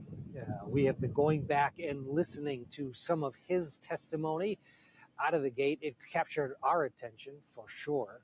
And the theme was, this was a man who found his 3 kids dead, his wife outside on the lawn, and then came into court and supported her. Let's go back and listen to more Patrick on the stand.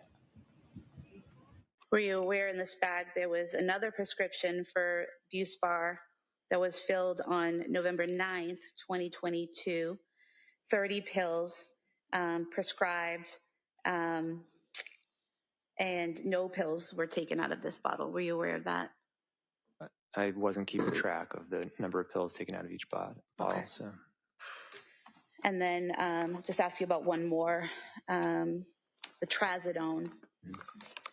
Prescribed on November 16th, 2022, by a doctor from South Shore Hospital, 30 pills. Were you aware that only 7.5 pills were taken out of this prescription? No. So there were a lot of pills prescribed, but not a lot of pills taken, correct? Is that comprehensive of all the pills that were prescribed? These are the pills that you brought into the police station. So out of these, out of those, yeah, it's possible that not a lot were taken.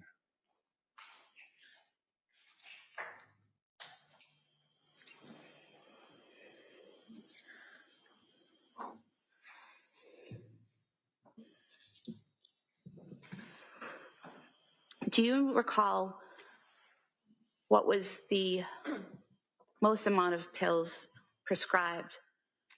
I guess I could ask this better. What was the maximum number of medications she was on at any one time? I want to say 3 or 4. Okay. Would it surprise you to know that she, at any given time, the most she was prescribed was 3, but most of the time it was 2 medications that she was prescribed at any given time? It wouldn't be terribly surprising, no. Now, on November 16th, 2022, did Lindsay visit South Shore Hospital? Yes. Okay. And why did she go to the South Shore Hospital that day? I believe that day it was because she basically went 48 hours without sleeping. And was she having heart palpitations? I think so, yeah. Were you aware that she had taken a weed gummy that day? I don't recall. And are you aware that she didn't tell medical staff at the hospital when describing her symptoms and her medication that she left out that she had used marijuana? I wasn't with her, so I don't know what she talked about at the hospital. So she drove herself to the hospital? She did. Okay. And she drove herself home from the hospital then? Is that correct? Now, during this time frame between September and November of 2022, are you still participating in activities as a family? Between November and December? Between September and November? Yeah. Okay. And what types of things were you doing? We celebrated Halloween. I don't really remember what else, but I think we were doing things regularly. Do you recall going to an event with food trucks?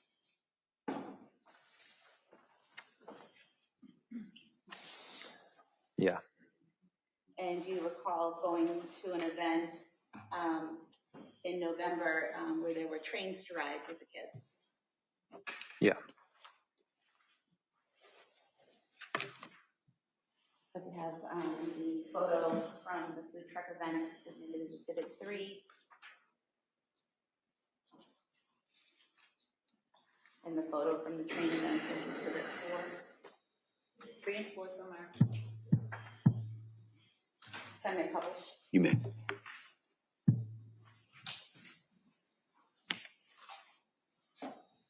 So Exhibit 3 is this Lindsay, Cora, and Callan at that event. Yeah. And Exhibit 4, this Lindsay with all 3 kids at that event in November. Yeah.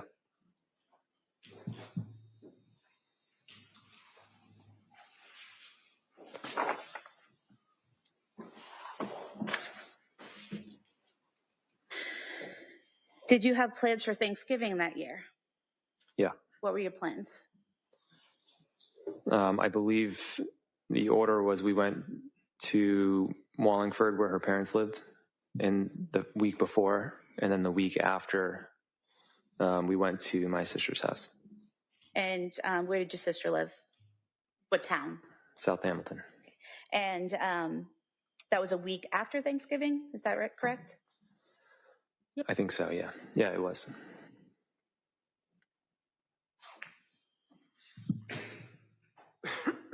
And is this a photo from Thanksgiving at your sister's house? Yes. I could have this photo marked as Exhibit 5, I believe. All right, that may be marked. 5.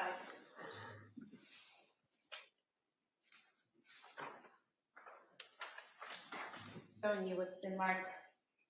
Exhibit 5. Is this Lindsay here on the left? Yes. And are those your sisters in the photo with her? That's one of my sisters and my sister-in-law. Okay. And have they coordinated outfits for the day? The shirts? Yeah, I think my sister did. What was Lindsay's demeanor that day? She was in rough shape. Rough shape? Yeah. How so? She wasn't talking much. She had low energy. She was really depressed.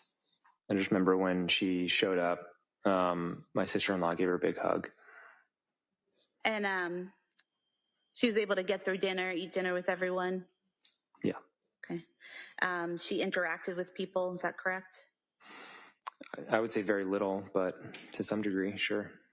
And she took care of the kids with you while she was there? We both took care of the kids together.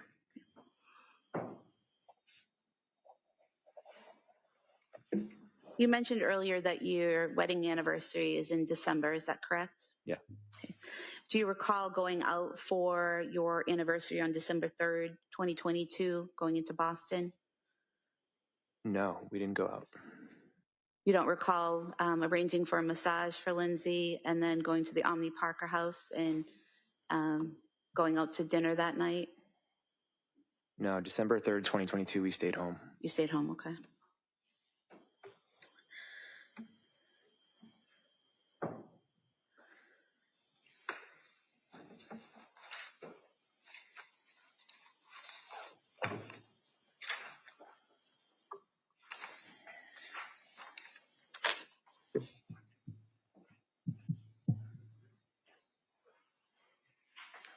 Showing you a photo of you and Lindsay. Do you recognize this photo? Yeah. And when was that taken? I'm not really sure. It wasn't taken on December 3rd when you were out celebrating your anniversary? In 2022? Yes. No. No, we wanted to go out, but we canceled because she wasn't feeling well. So we stayed home. We got takeout. Okay.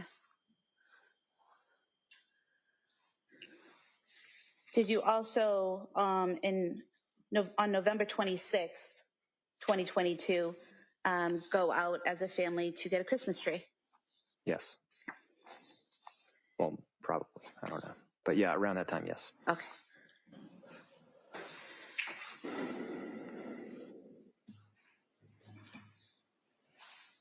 Showing you 2 photos. Are these from that day when you got the Christmas tree? Yeah, that looks accurate.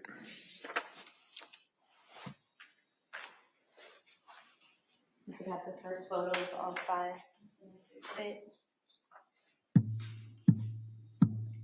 Six. And then the second one is exhibit 7.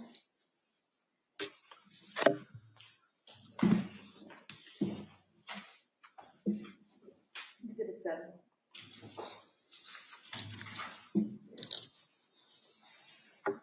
Showing you exhibit 6. This is all of you at the tree farm. Yeah.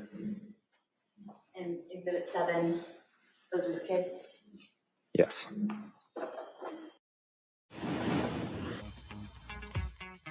It's good to be back at Oak Street Hill.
This young lady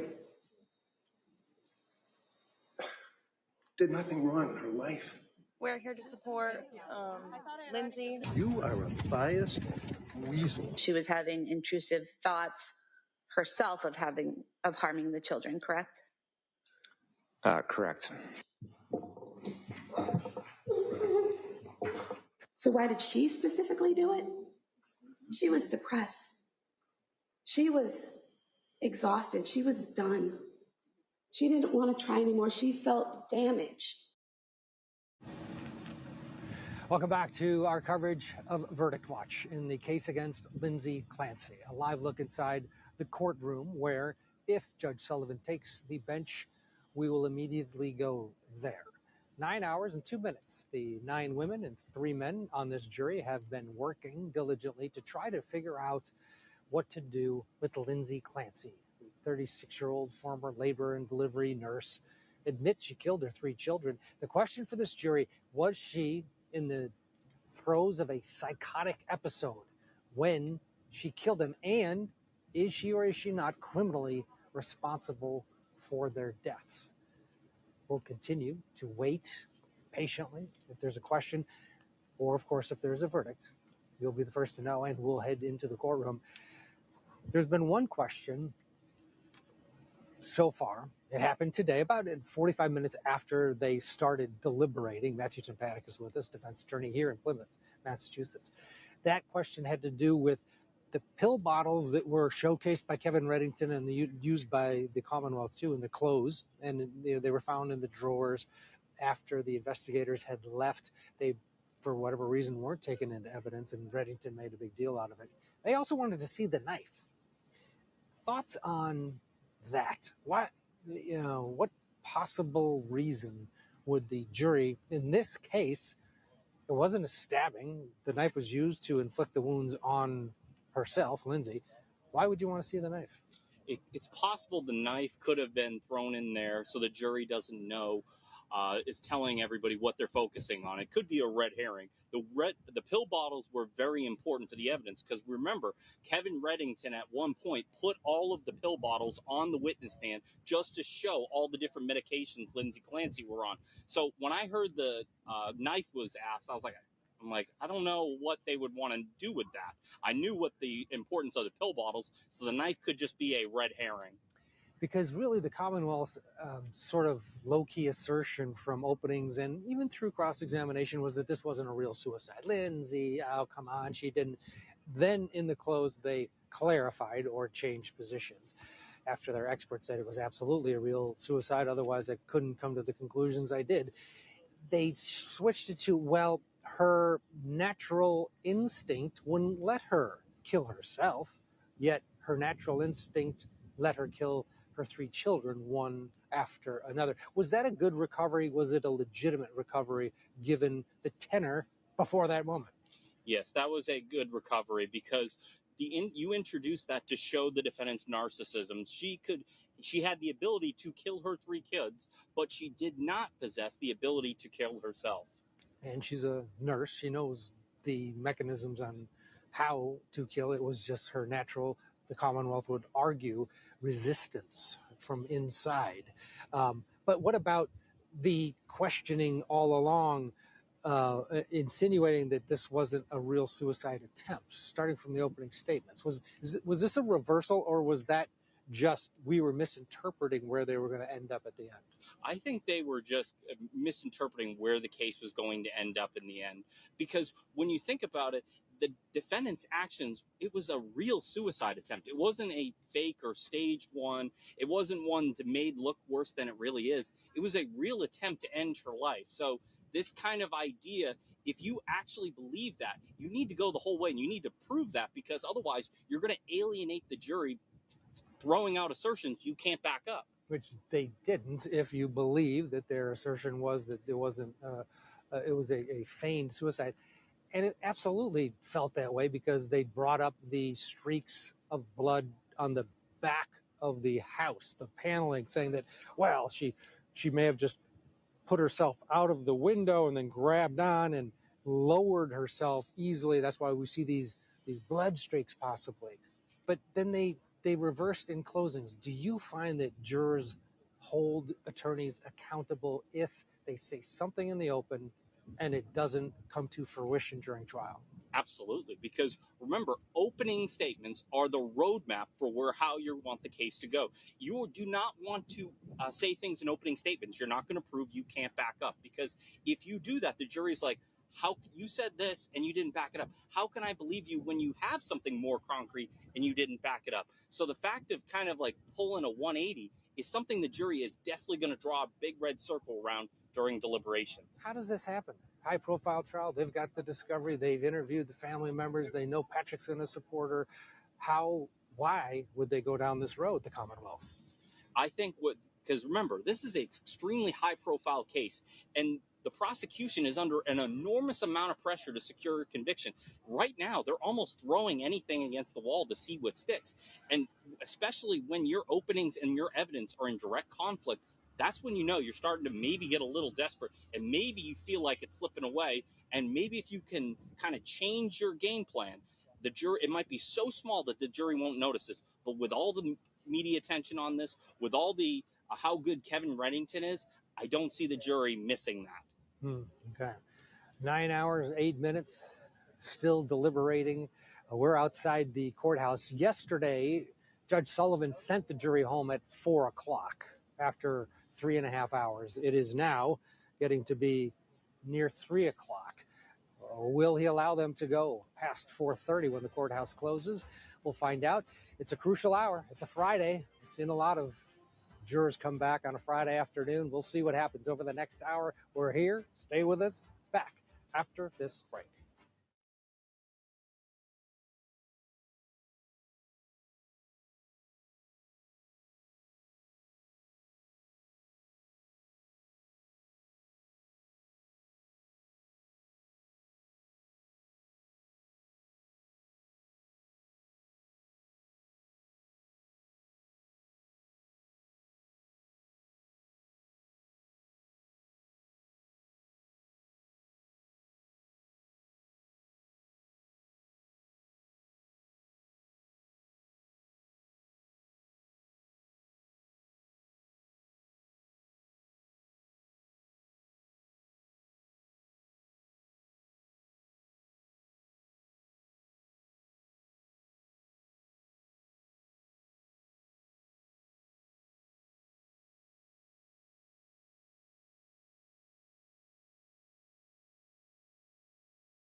Welcome back to our continuing coverage of the deliberations in the Lindsay Clancy murder trial. We are outside the courthouse in Plymouth, Massachusetts. 9 hours, 13 minutes is how long this jury of 9 women and 3 men have been deliberating.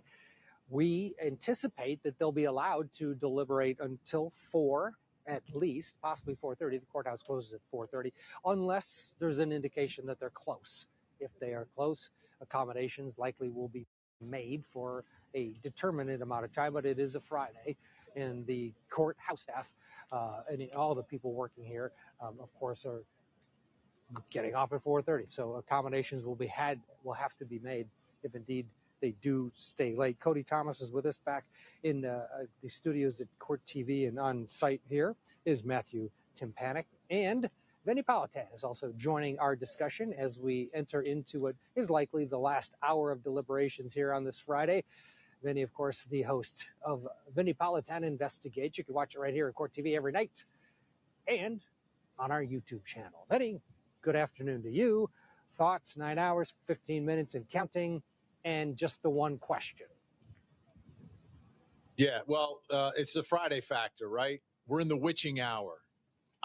Any minute, if it's going to happen today, obviously it's got to happen soon. But this is usually the time that it does happen. So I am anticipating a potential verdict here. If it comes down now, quick verdict, and I would think that would be advantage defense. But if this jury does what a normal jury does, the average jury does, in the average case that we cover on Court TV that I've been covering longer than any man on earth or woman on earth at Court TV, I think we're about halfway there. And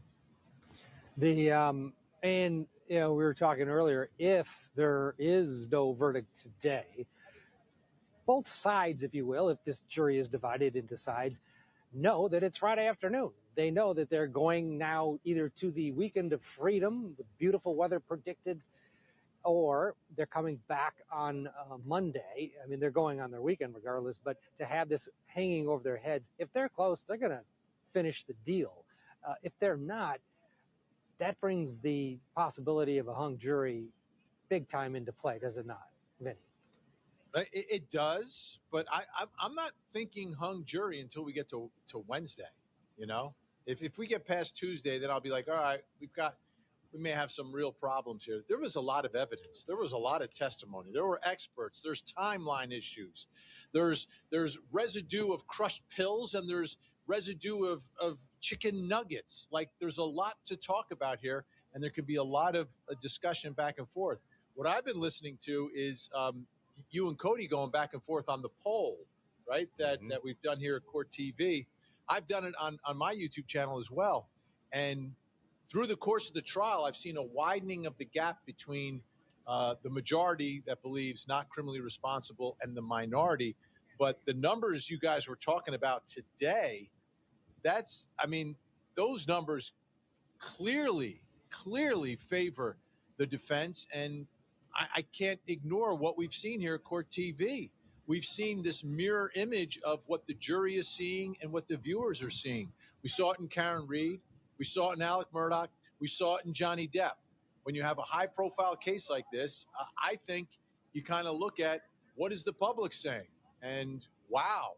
What's the number now, Cody? I don't want to take over here, Ted. I'm you're curious fine. what the latest number is. Listen, man, I love to hear you talk anyway. First of all, we got all the boys back together. This is a wonderful trifecta here, along with our guest out there with Ted. The numbers, Vinny, over 61,000 votes. This poll has been up for roughly 3 hours now, and the votes are climbing as I'm looking at it. 73% of that 61,000 plus are saying not criminally responsible. 73%. That's almost 3/4 of this total amount. 16% say guilty first-degree murder. 4%, smallest amount here, 4% guilty of second-degree murder. 7% guilty of manslaughter here. But again, Benny, to your point, 73% say not criminally responsible. And of course, that the prompt on the poll is, what would your verdict be? And Vinny, that's the lowest I've seen it. I mean, when we first started off, Ted, you and I earlier, it was at 75% when it was around, 30,000, 35,000 votes. But, naturally, as the number climbs, the numbers are going to fluctuate. But still, 73% of 61,000, going on 62,000 as I'm looking at it now. And, you know, coupling that with everyone riffing off in the chat about what they believe, I mean, it's very much so in the defense's favor if we're looking at the court of public opinion here. What are you hearing, Cody, in the chat for the Commonwealth? What are some of the comments, the tenor at least of them? What are they grabbing onto? 3 dead kids have got to do something? What are they saying? That's it, Ted. It's that the fact that we're here is because of these 3 dead children. We have, you know, Cora, Dawson, and Callan. Let's not forget their names. These are still the victims here. And also, Ted, to the point of, I think I was bringing it up earlier in one of our segments, the idea of Lindsay's own personal responsibility regarding everything that went down, because yes, she was seeking the help with the mental health professionals, but there are aspects that, you know, Commonwealth people in favor of the prosecution are saying that she was leaving out when speaking with these medical professionals, that if she was telling them the full truth or abiding by, you know, whatever resources they are providing, maybe we would not be here. That's pretty much the sentiment I'm gathering here. But overarchingly, Ted, it's just about these 3 young children, and somebody has to be held accountable, and who to not be held accountable than the woman who killed them. And Matthew, her reluctance to tell the whole truth to healthcare providers along the line, it's been pretty well documented. Is that enough for this jury to hold her accountable for the deaths of her children, even though that decision to not be upfront may have contributed to an eventual psychotic event? I think it's definitely something they have to consider, because it shows, if your belief that she's on the influence of postpartum psychosis, some kind of mental disease or defect, but she still has the ability to kind of not tell the whole truth. That's definitely something the jury is going to understand. I don't know if they're going to basically take it to the bank, but it is a fact to consider when evaluating guilt, given that in order for the defendant to be found not guilty by reason of insanity or to be found guilty of manslaughter, mens rea needs to be negated by a mental disease or defect.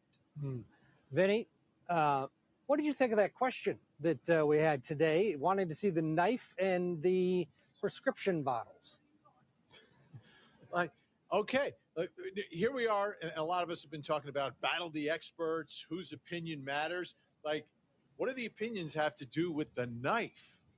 Like, what do the opinions, like, to me, the knife gets to the whole out of left field. Did she or did she, or did she not have a serious attempt at her life, right? The severity of it, I think, was acknowledged by the prosecution, but the real nuance of that, and I don't know if this is where they're going, because it's very nuanced, is the question of control, where the voice, even if the voice is giving her commands, and there is a voice or a horrible thought, whatever it is, however it's manifesting itself, in her head, outside of her head, she is able to overcome that voice and not kill herself with the knife. Like, the hesitation wounds that she was talking about. To me, maybe they want to know, well, is the knife not that sharp? I don't know. Like, because it seems like a knife like that, if you really, really, really were being commanded to take your own life, you could do it with that knife. You wouldn't even need to jump out the window. Yeah, that's a good point. And to your point, that might be that they are just litigating that little portion of this massive equation, and along the lines of like, hey, let's see if that knife is sharp enough, and which would mean we're going to be here a while because they're just plotting from piece to piece, and the knife is, because otherwise there's no significance to whether she was in psychosis or not because of the size of the knife. It's fascinating. Of course, we try to read these tea leaves and it never works out. Yeah. So one experience I had in Massachusetts, and I really have a lot of admiration for Massachusetts jurors. I think they take their jobs very seriously and are very thoughtful. There was a case, Dr. Dirk Greinader, and there was overwhelming evidence. Rick Grundy was on your show earlier. He was the prosecutor in the case. And I remember speaking to the jury afterwards because they had the case over the course of a number of days, like I think 4 or 5 days. And we were like, well, what are they fighting about? They weren't fighting. What they did is they went through all the evidence in the case before they took a vote. So, I mean, that's possible. They could be going through all the evidence and not voting yet. And you know, we don't tell the jury exactly how to do it. So maybe this is the way they decide to do it, and that will take time. And you go back to my theorem, you've got, you know, 21 days of evidence. That's a lot of evidence to go through. Yeah, that's a good point. Remember the Scott Peterson case we both covered? The first jury foreman was the doctor engineer who wanted to do just that, go through all of the evidence, and there was an uprising. They revolted and kicked them off. But that's a legitimate way to do it. And if you look at the foreperson who, for me, walking into this courtroom, there were two jurors that stood out. One was the guy that was wearing a T-shirt, didn't have a notepad, was listening, but was reclining, and he's on the jury. And then there's the foreperson, a woman probably late 60s, maybe even early 70s, looks like she's a retired MIT professor, and looking down, taking notes, observing the courtroom, checking out Lindsay, and not just stenographer type note taker, a real absorber. If she's taking them on that journey, oh boy, there's a lot to go over. I mean, we've all seen the movie 12 Angry Men. We saw how that plot went out, how it started and how it ended. So I could imagine if that's the case, that could be how it's going out. You know, but I'd imagine you'd want to go through all of the evidence before you vote, because that's the whole, I would imagine, to be the ethical way of things. But what do I know? They don't tell you how to do it. We don't tell jurors enough, or we let them at their own will to figure it out.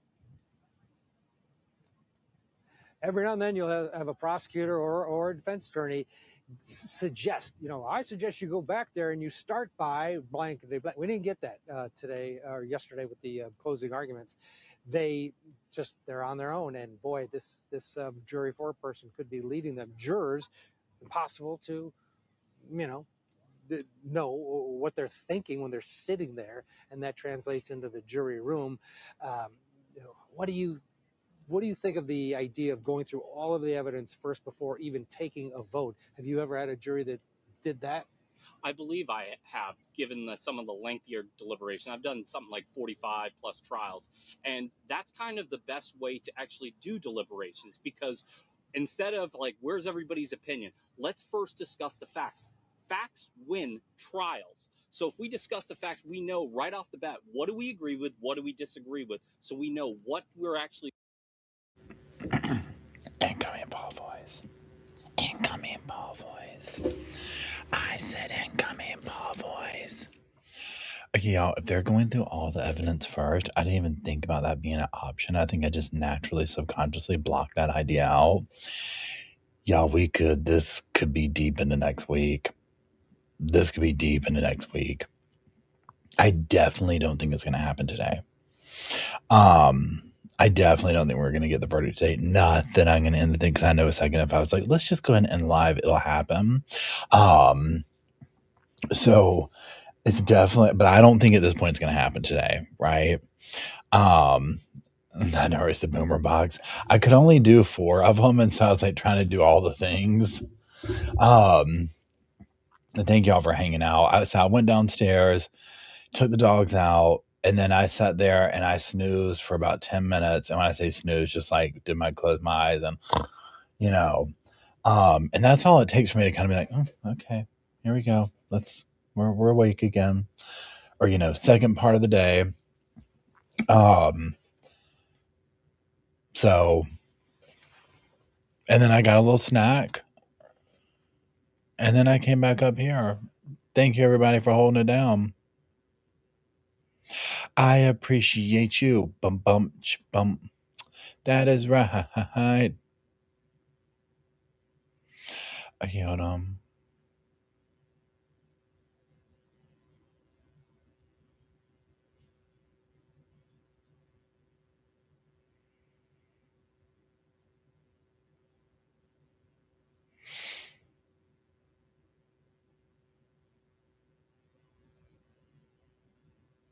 Okay, I don't know what I'm looking at. Okay, sorry.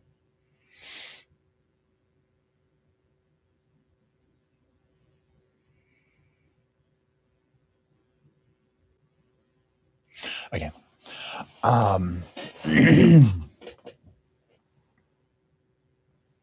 So for everybody who's just joining, I don't see this judge coming in on a summer Saturday. Yeah, no.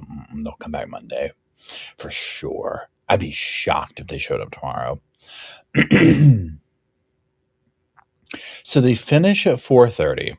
And I don't know if the judge has said something like, if you're not done by blank, so say 4:30, then, or like if you have to be done for the day at 3:30 for how long it takes to get everybody in here. You know what I mean?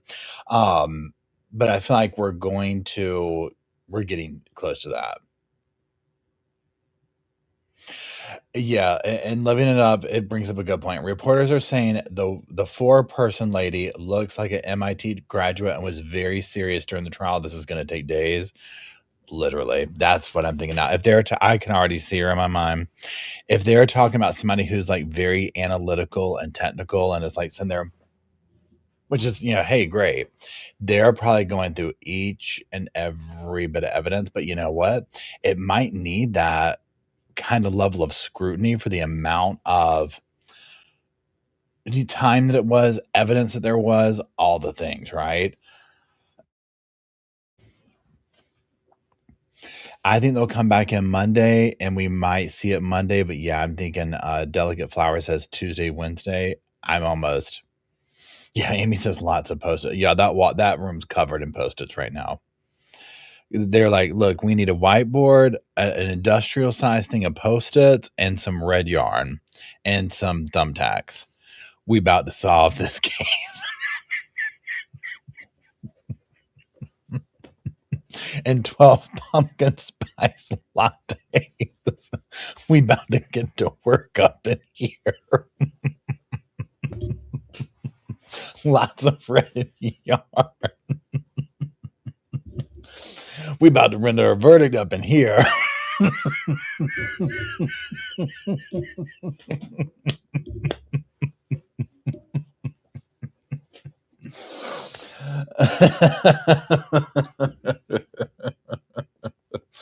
I tell you what. Yeah. Where'd that go? I missed it. Okay. They got those. It might as well just be a notebook with some sticky tape at the top of it. Those post-its that are so big. It's like, just make it a sticky post-it notebook at this point. Right. Oh my gosh.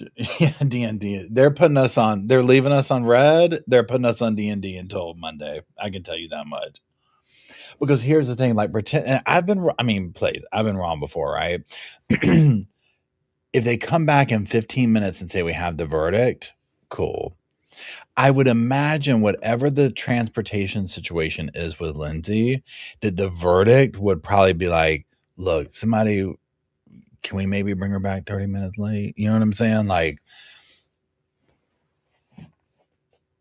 I know, right? Please, Amy says the joy for a person is going to look like the meme of the older lady saying it's been 84 years. Literally. Tom, can we come out of the bathroom? The jury. Can you imagine? There's some people on the jury, like they were talking about that one dude who just came up in a t-shirt every day with his arms crossed, kicked back, like, yep, got it, all right, yep, yep, already know.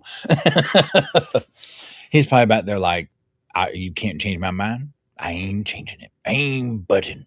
I don't care how much of this evidence we look through time and time again. I ain't changing. I literally hope everyone in the jury, I hope that they get along, number one, right? And maybe number two can have like I don't know what you would even call it, but like we're done here. Let's all get together and maybe have like a dinner together. You know what I'm saying? Like trauma bond session, which I get they probably did it in the beginning. See, here's the thing. If I was a jury, I'm going to say jury. If I was the jury 4-person, I would have taken the vote in the beginning and I'd make it anonymous, right? I'd be like, look, we're going to pass this little hat around, whatever you got, fold your little paper up. Okay. We're going to mix it all up so we can't tell who's who. We're going to put it on the table and we're going to say where we're starting off at. And then if it was like all messed up or whatever, then what I'd probably do is I'd be like, everyone take this piece of paper, same type thing. You write down the biggest piece of evidence to you that really makes you think you're like what your verdict is. You know what I mean? So they can be like, oh, it was the knife. It was the pill bottles, whatever the case is. And then I'd see what the common theme was. And if like 4 people were like, I think she tried to fake the unaliving, I'd be like, okay, let's talk about the evidence for that. That's how I'd start it off. Just to see what the common denominator was for several things and then work my way from there. In fact, you know what? Call up the damn courthouse. That's good. We need to send messages to the jury. We need to get that one to them. Yeah, so everybody just join. We do not have a verdict yet. I do not think we'll have one. I'm curious too, because okay, here's the thing. Somebody said, I was listening when I was downstairs. God, what did they say about the knife? Or they were like, well, maybe they want to see if it was sharp, or maybe something about the voices. And I never thought about that, where I was like, wait a minute, yeah. God, what was it? What was it? It'll come to me later. It was something they said, and I had an epiphany where I was like, wait, I never thought about that. About like with the voices and the knife. I'll have to rewind it and see what they said. But it's stuff like that I'm like, because I too am kind of like, well, what do they want to see the knife for? It's like to see if it's sharp. Are you allowed to touch the knife like that? You know what I'm saying? Like, I don't know. Right, it looks sharp enough to me too.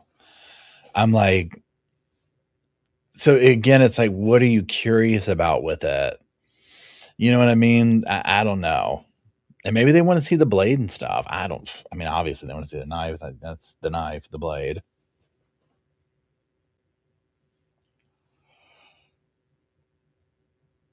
I know, right? Would it still be soft after 3? Literally.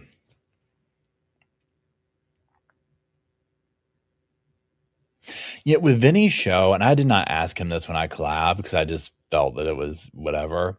But I'm curious. Okay, so like you see his set right there, like it's just a green screen. I wonder, like, does he have at his house, almost like what I have here? And then he goes to the studio, because I asked him about his schedule. Because in my mind, I'm like, when I say he's not a YouTuber, but like the hosts like him, and especially with him, he's like, he is court TV. You know what I'm saying? He does so much on there. So I'm sitting here and I'm like, do you just like get up and go to the studio and then come home? Like, do you have your own studio at home? So it's almost like right now, is he at home or is he at the studio? You see what I'm saying?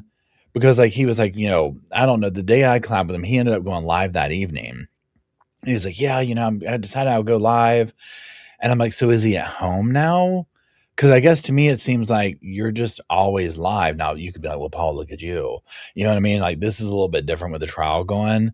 I typically go live like once a night. Obviously, I'm not going up to some studio and filming, news content all day long or whatever.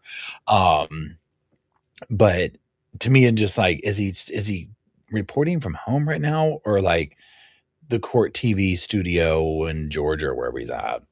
He's in a closet in his house. All right, are you for real, Pug? Because like I almost think that that's what he's doing. You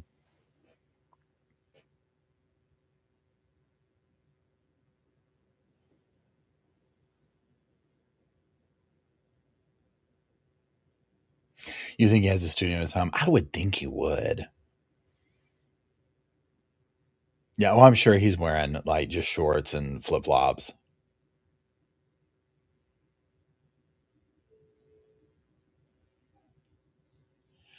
I don't know. I guess I believed it too, because literally, because of my can you imagine if he accidentally forgot and stood up and it's like, what are you wearing?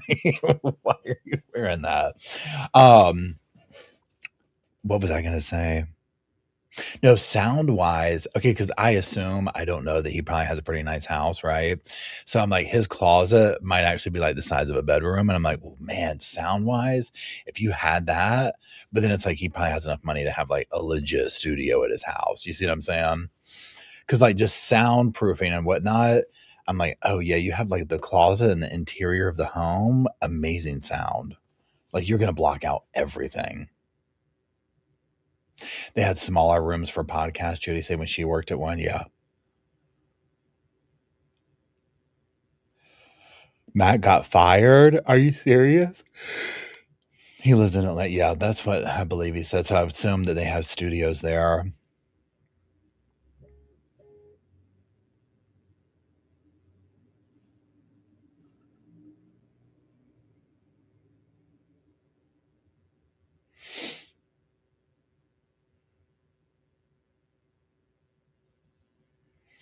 Yeah, it makes, and so another thing I wonder too with the big podcaster people like that who are all doing like their own podcast, you know what I'm saying?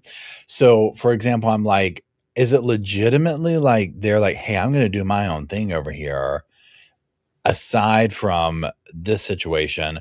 Or is it like they're going to do their own podcast, but they're getting a cut of it and the studio's doing it and almost masking it like it's their own podcast? Do you see what I'm saying? Because in my mind, I'm like, I'm sitting here thinking, I'm like, it's like not weird, but I don't know how that works. But to me, I'm kind of like, would they really be okay with their host just like having a completely different, like, hey, Montana, how's it going? I hope you're doing well. That like a completely different thing. I almost feel like they still operate it and use the studios, but they make it look like it's their own podcast from home. Does that make sense? I don't know. Anyway, these are things I fill my brain with. Yeah, most of them all have their own podcast now. I think Ashley made it like she left News Nation. Like she made it sound like she left. Because honestly, this is the other thing too. These big names, you know, look at Brian Ent and the numbers he pulls and stuff. I'm like, they probably make more money doing their own podcast than they do like working under contract of somewhere. Now, who knows all the benefits that would come with, you know, having like, I work for a blank organization versus you're your own entity or whatever. Hold on. Judy says they have to let managers and news directors know. So Mac really got fired?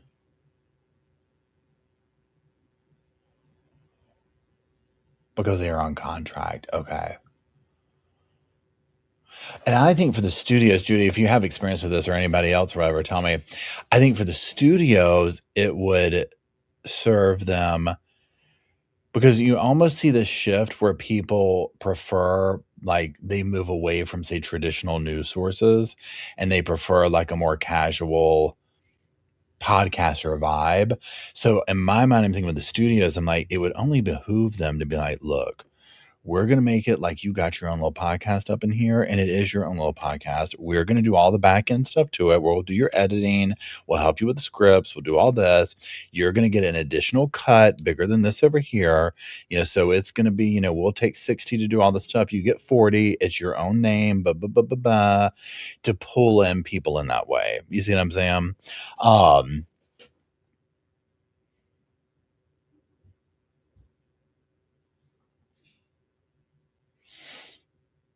I've got the whole thing figured out. You know that they're just like so bored sitting there. Those news broadcasters do go in at 4 a.m., 5 a.m. Vinny does have his own YouTube and podcast that he's recently created. But today he's broadcasting live from Court TV. Oh, thank you, Teddy. So anyone just joining, we do not have a verdict. Hey, Style. And my guess is that they're going home for the weekend. Okay. At this stage of the game, it's 3:30 almost. They typically are done by 4:30. I'm imagining that they do something like this, right? Where they go and say, are you anywhere near being done at a certain point? And in my opinion, we would be at that point an hour before going home time. So I feel like they would have to go back to the jury and say, do you think you're going to be done? And they'd be like, did you get the 12 pumpkin spice lattes and the red yarn and the Post-it notes? And the court might be like, we thought you were joking. And they're like, no, we've been waiting all day for that. We haven't even started. And then the court's like, well, don't let the press know that. But you know what I'm saying? So I feel like at a certain point, there's a cutoff of if you don't have it done today, then it ain't going to happen today because we can't do it. See what I mean? Because you know that this dude's not going to be like, well, sure, we'll work till you finish up tonight. Like, you know, that's not going to happen. So I don't know. Secretly, I also wanted them to be done today because they're streaming the closing arguments in the Tupac trial on Monday. And I was like, yes, we can watch that. Right? Like, that would be so much like to catch the tail end of it. And now I'm like, you know what I mean? Which I guess we still could. But that'll coincide with maybe when the jury comes in. I don't know. Yeah, so so let's pretend that they don't have a thing today. Let's get into character. Okay, I'll be the judge. Hello, everybody. We don't have a verdict today. Y'all be everybody else. I'm just kidding. Hold on. Let me look at my calendar. It's not that I think that I'm like, oh, let me look at my calendar. I'm so important. It's that I'll have doctor appointments and like forget about them.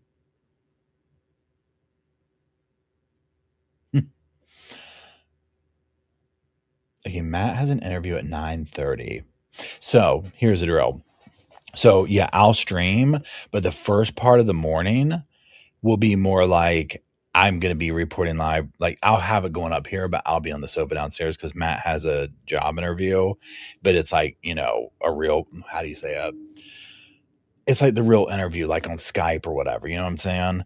So I had to babysit the dogs downstairs because they'll just be like, boo, boo.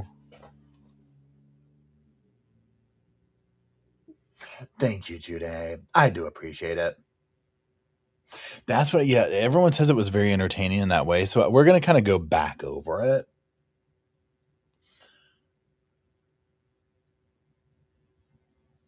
But it's at a studio home. Thank you, Rand. Because that was the other thing I wanted to know is because it was like his, if you're going live at 11 o'clock at night, it's like he has to be at home, right? I mean, come on.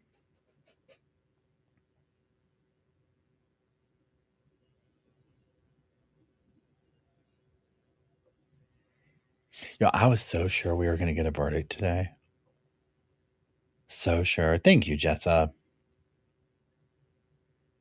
I saw the pug. Oh, your pug lady says, did you see the pug in the courthouse? Oh, that's so cool. I did see the pug in the courthouse. I thought that was really cool.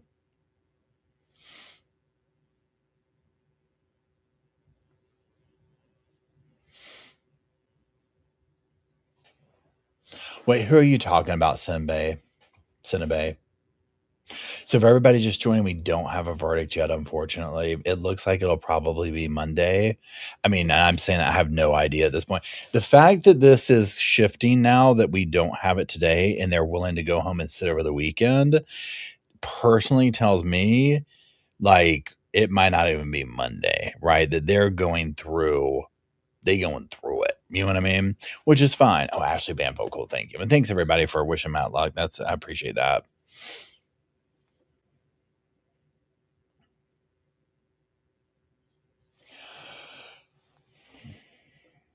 Because if you think about it, the stuff they're asking, you know, it's probably going to be a thing. But again, I'd rather them take their time. We're in a different position because we're all sitting here with bated breath, all that type of stuff. They've had a very different experience. They're the jury, the whole 9 yards, right? They've seen a different version of this, everything.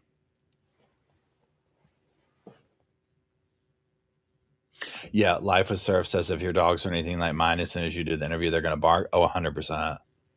I mean, so I'll be sitting there sometimes, and even to do like what do you call those things? A short or a reel? But I'm going to record this real quick. I mean, y'all, the house could have been, you could have dropped a pin and heard it. You start going 5 seconds into it, everyone will melt down, right? It's like, it's just a thing. Animals just know. They're like, oh. We always say it like this for the dogs. They're like, what? It's quiet here? Well, we can't have that. They just started off, right? But there's something about, think if you've had children or just dogs, like I haven't had kids myself. Obviously, I've been around kids in my family and stuff, but a chaos that comes with the fullness of whether it's young kids or dogs and puppies and that kind of an energy, it can be overwhelming at times, but it's also like, it's kind of like what makes a house a home, if that makes sense. I don't know. So that's what I tell myself, because we're in the terrible twos with the puppies right now. And I'm just like, okay, Paul, at one point they won't be like this, Although Luke, I envision he's going to be this way forever. I was at my barber's yesterday, y'all, and we were talking about dogs and stuff, and this exact conversation with, his dog and getting a house sitter and all this. And I was telling him about mine and all that. And he was like, my mom's dog, y'all aren't going to believe this. He was like, my mom's dog is 28 years old. I was like, what? No, wait, did he say 28? No. It was 20 something years old. It wasn't 28, but it was 20 something years old. It was a shocking number that he told me. Shocking number that I was like, what? And he was like, yeah. And it was some kind of a terrier. And he was like, yeah, he was like, I'm 30 and we've had that. I don't know. It might be close to 28. Cause he was like, I just turned 31 and we've had the dog. No. His mom dog, but it's another family member of his that had the dog and they finally had to put it down. Because it was like the dog was blind and deaf, but it was still like doing stuff for her. Long story short, his mom's dog is super, super old, but not anything like 20. And another family member is like that they go to for Thanksgiving. It was like in the 20s. And I was like, that is crazy. I was like, I've never heard of that. I don't think that I remember or whatever. Roscoe was sick, like 15 or 6. Well, how old was he? Hold on. No, he was about 15 or 16, I think. He was old. Oh, that's cute, Teddy. In fact, hold on. I want to find out how old Roscoe was again when he died. Hold on.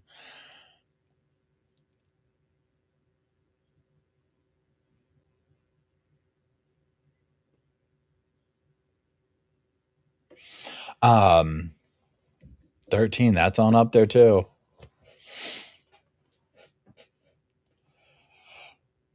Dotson's lived the longest. Yeah, I've heard that. Oh, excuse me.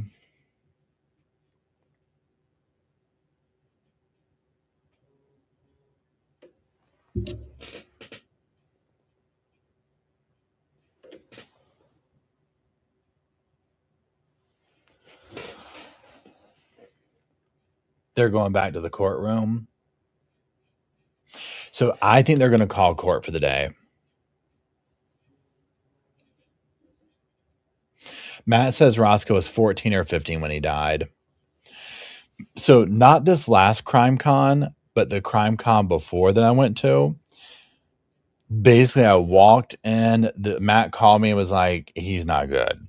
Walked in from all that crazy travel, whatever, and it was like he was in not respiratory failure, but like how do you say, not? I want to say cognitive heart failure, but it's not that. Congenital. It's something like that. He had an ongoing heart issue that literally for like half his life, the doctors were like, yeah, he might live for another year or two with this. Like, this is just, it's a defect in the heart. Congestive, thank you. And it does this and it presses and he has congestive heart failure. So, and he lived for like, I call him the zombie dog. Mind you, for years, all he really did was sleep. And he'd get up and come bark at me to be like, when I got home, he'd be like, "Row, row," almost like, fill my bowl, get on the sofa with me. Okay, that's all I needed. So hold on. Montana says 17. My Jack Russell last is 17. Yeah.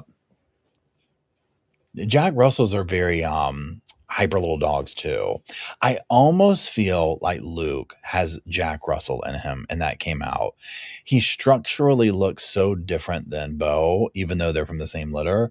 And he's so reactive, y'all. Oh my gosh. He barks at everything.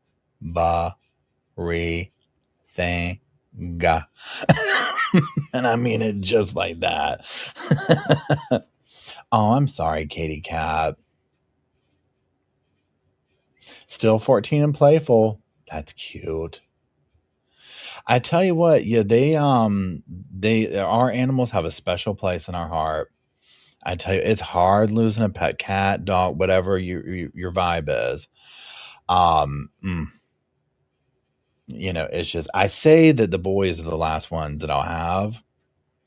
We'll say, God willing, they live. Okay, I'm gonna be 49, and they're 2. So do even numbers. Pretend I'm 50 and they're 1. So even if they lived a full life, it'd be like in my 60s. And that's where it's like, do you really want to?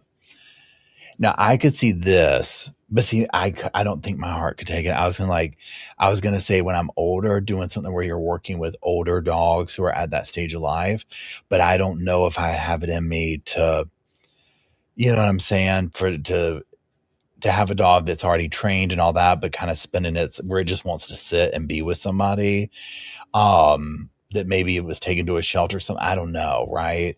But I don't know if my heart could handle that. I don't know. But I mean, who knows how I'll be then? And God willing, I live that long. Right. So,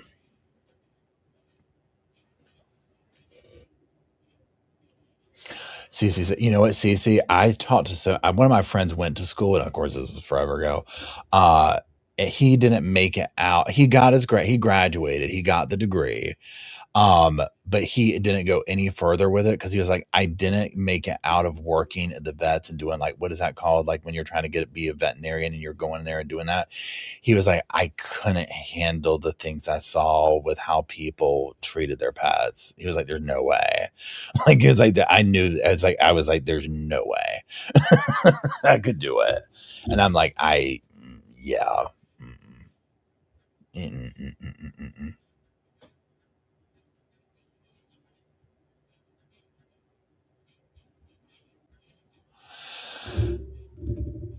Oh, I had one. It was pretty bug. I had a min pin. This is years ago. And it was actually my mom's dog when I was not a kid, but like, you know what I'm saying? Like late, 18, 19 kind of a thing. Again, the energy level of that dog, I can't get you there. Okay. Casey was her name. I mean, I can't get you there. That dog was a pistol. Okay. Sweet dog. But woo. Love to play ball. Love to just very much that, right? Now the boys like to do stuff like that, but Luke is ADD. So like he can't focus when you throw the ball.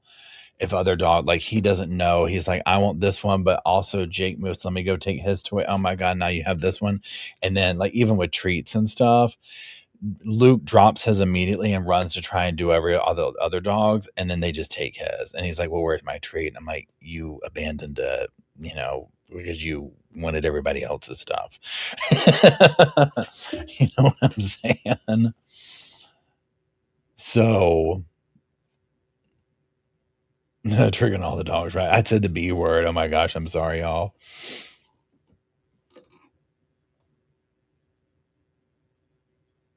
Yeah, K Bush, and that's a good point. K Bush says we got our Aussies when we're 55 and 60. It's exhausting, but keeps us active. Yes, agreed. That's the one thing too. Also, like, how like if you have an older dog, and I'm not talking like, okay, like Roscoe old, like it's end of life, but like just a little bit, the age difference for the younger dog would keep the older dog going or whatever. I think when I say I couldn't do another dog, I would want some form of a rescue situation, probably in a one dog to get through the puppy stage, right? That level. But again, you say, I've never not had a dog. Like I've never not had one.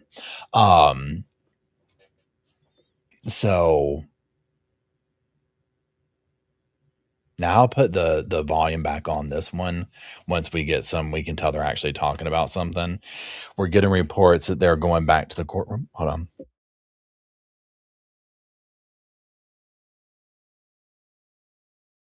on. So my guess is they're wrapping it up for the day.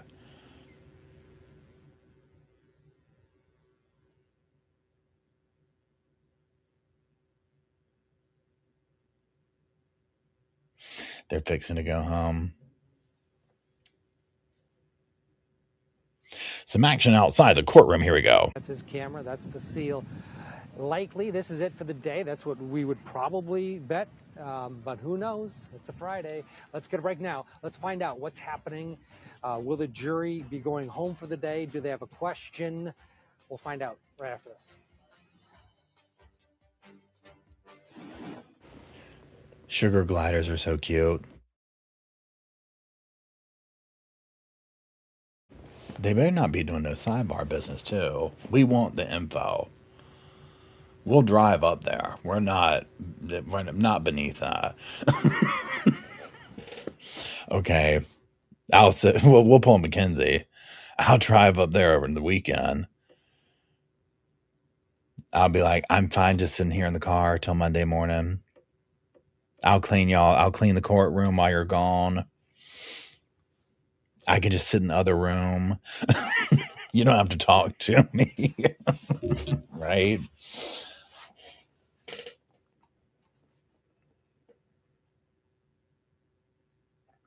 Yeah, scoop. I'll just scoop the whole way. I'll be like, go stand by the interstate. I'll be coming down the road. I'll be coming down the mountain. Oh, Tori said husband is getting Japanese food on his way home. Yay. Cece's going to get his food. Lord, I tried to bring myself to listen to Dawn. I was at the gym. I was like, don't do it, Paul. Don't do it. I'm saving it up. It's going to be a blubbering mess. I did find her album. It was funny because I was doing my playlist. So Dolly Parton has an album. It's called Live and Well. And so that's the name of the album. It's good. If you like her live stuff, she does a lot of her big things. It's good, y'all. So, and she talks through the whole thing if you listen to the album, like in between or whatever. Anyways, so Matt was looking at my place. He's like, what is this Dolly Live and Well? And I'm like, obviously, right? And I was like, no, that's the name of her album. He was like, have you gone over the deep end? It's, are we not processing this? Right.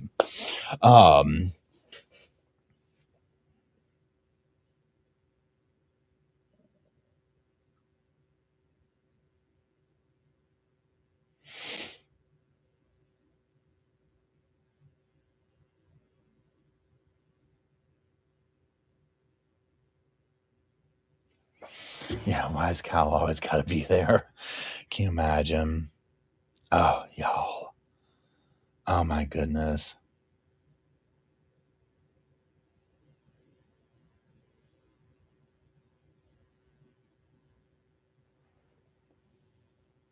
Oh, y'all. Well, first of all, thank you for that, Leah. And it's your birthday. Happy birthday, Leah. That's amazing.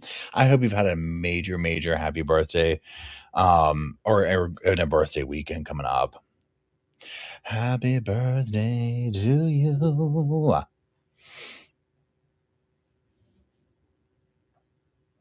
I need to listen to the Miley song, but again, I was like, I can't do it right now.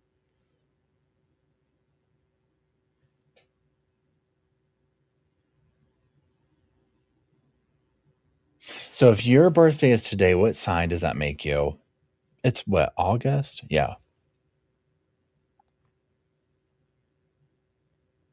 Jesse says, jury going home. So it's serious, y'all. Okay. It's serious if they're like, well, we're taking the weekend. We gotta come back on Monday. Virgo. Okay, cool. Thank you. Oh, that's cool. So y'all, they're gonna make us wait all weekend. But it's the name of justice. I'd rather them take their time.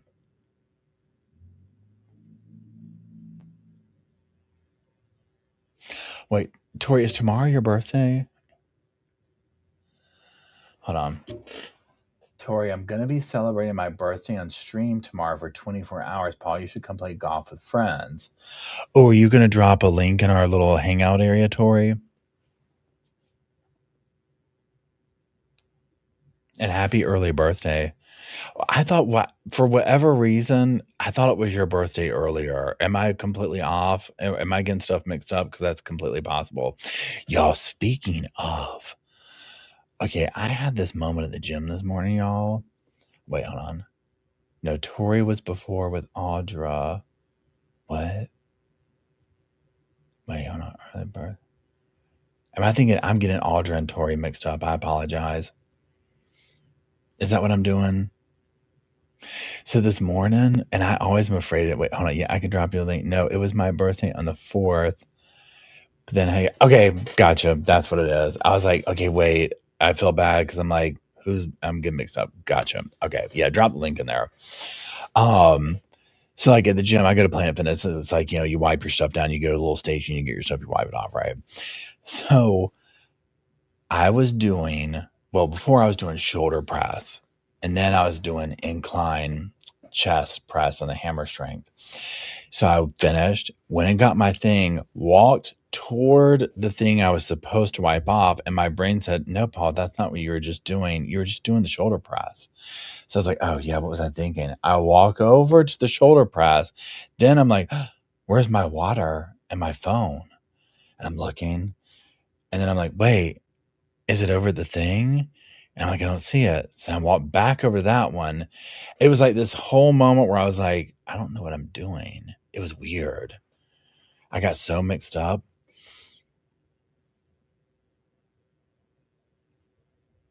But that could just be, it's also like 6 a.m. Yeah, total brain fog, right? I was like, what? Huh?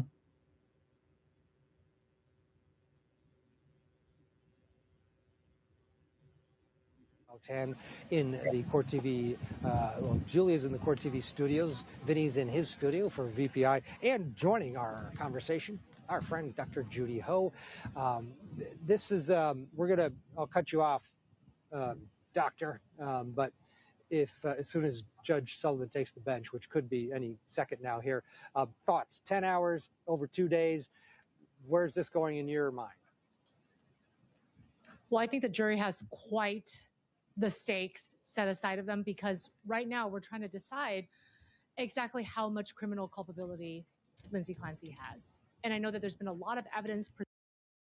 I'll bring the volume back when they do something. So y'all, so what we're going to be doing, so we're hearing reports from other people who are faster to report it, like in the courtroom, that the jury's gone home, but we'll wait to get official whatever. Now, also 6 o'clock tonight on the main channel, I'm doing a live chat to talk about this case and all that kind of stuff over there. I came up with like some questions, so it's going to be more like what evidence really spoke to you? Blah, blah, blah, blah, blah, blah, blah. When do you think the jury, that kind of stuff or whatever. And then tomorrow night here, Saturday night, we'll be on our Mackenzie and Dom text messages, right? And that will be our palate cleanser. And then we'll see about Sunday night. I don't know. Wait, hold on. Your theorem thinks that it's going to take them till at least Wednesday of next week, given the volume of evidence and the amount of days of testimony. Well, no, I'm saying Tuesday after lunch. I've been saying that from the beginning. That would be like the normal time. But I still want to hear the words "the jury's going home" because this reminds me of a moment in Massachusetts. It was the hockey dad trial, and that judge was ending court, I think, at 5 o'clock, not 4 o'clock. And we all sort of gathered inside, and then all of a sudden, they said, "There's a verdict." Like nobody expected it, nobody knew it, and it just happened. Our field producer had to grab the camera because our camera person wasn't even there. It wasn't ours. It was one of the locals. It wasn't even there. And so we've got our field producer manning the camera for this huge verdict. that nobody saw coming until it just fell in our lap right at the end of the day. So I trust Rich. I believe in Rich, but I want to hear those words come from the courtroom. Here goes. That is good advice. We will wait till Judge Sullivan tells the jury it is time to go home. Again, Rich, Sierra Gillespie is also in the courtroom telling us that the media is seated for the most part and just waiting for the Judge Sullivan, to take the bench. So, all right, let's do this. Let's slip in one more commercial break, and then we will find out for sure. Yeah, what if the judge was like, oh, wait, hold on. Going home for the day after 10 hours. That's current. Minutes of testimony. Back with more our continuing coverage of the deliberations in the Lindsay Clancy. She's like, could you open TikTok real quick? Just scroll for a minute. This is prime crime. Please hold.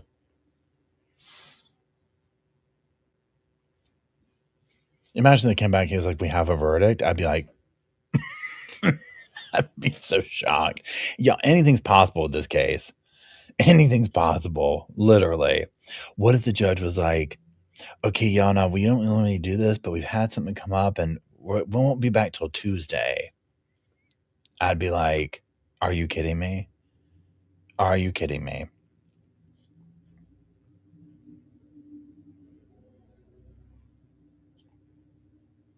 Yeah, he's saying that there could be. He's like, you never know. Yeah, Vinny gave me hope. You never know. I also don't see the timer going. Here we go. Hold on. We got movement.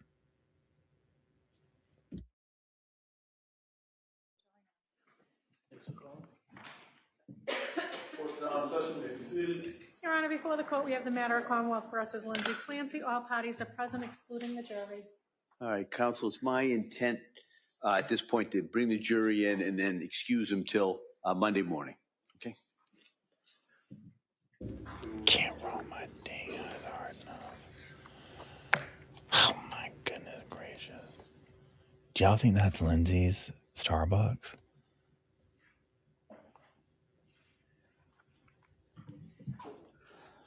I mean. Court, all rise. Jurors enter.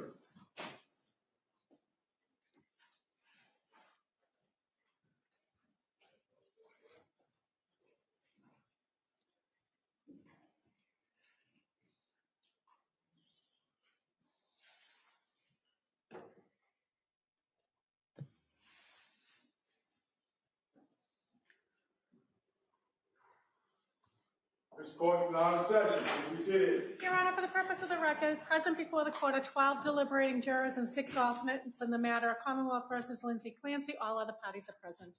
All right. Well, good afternoon, everyone.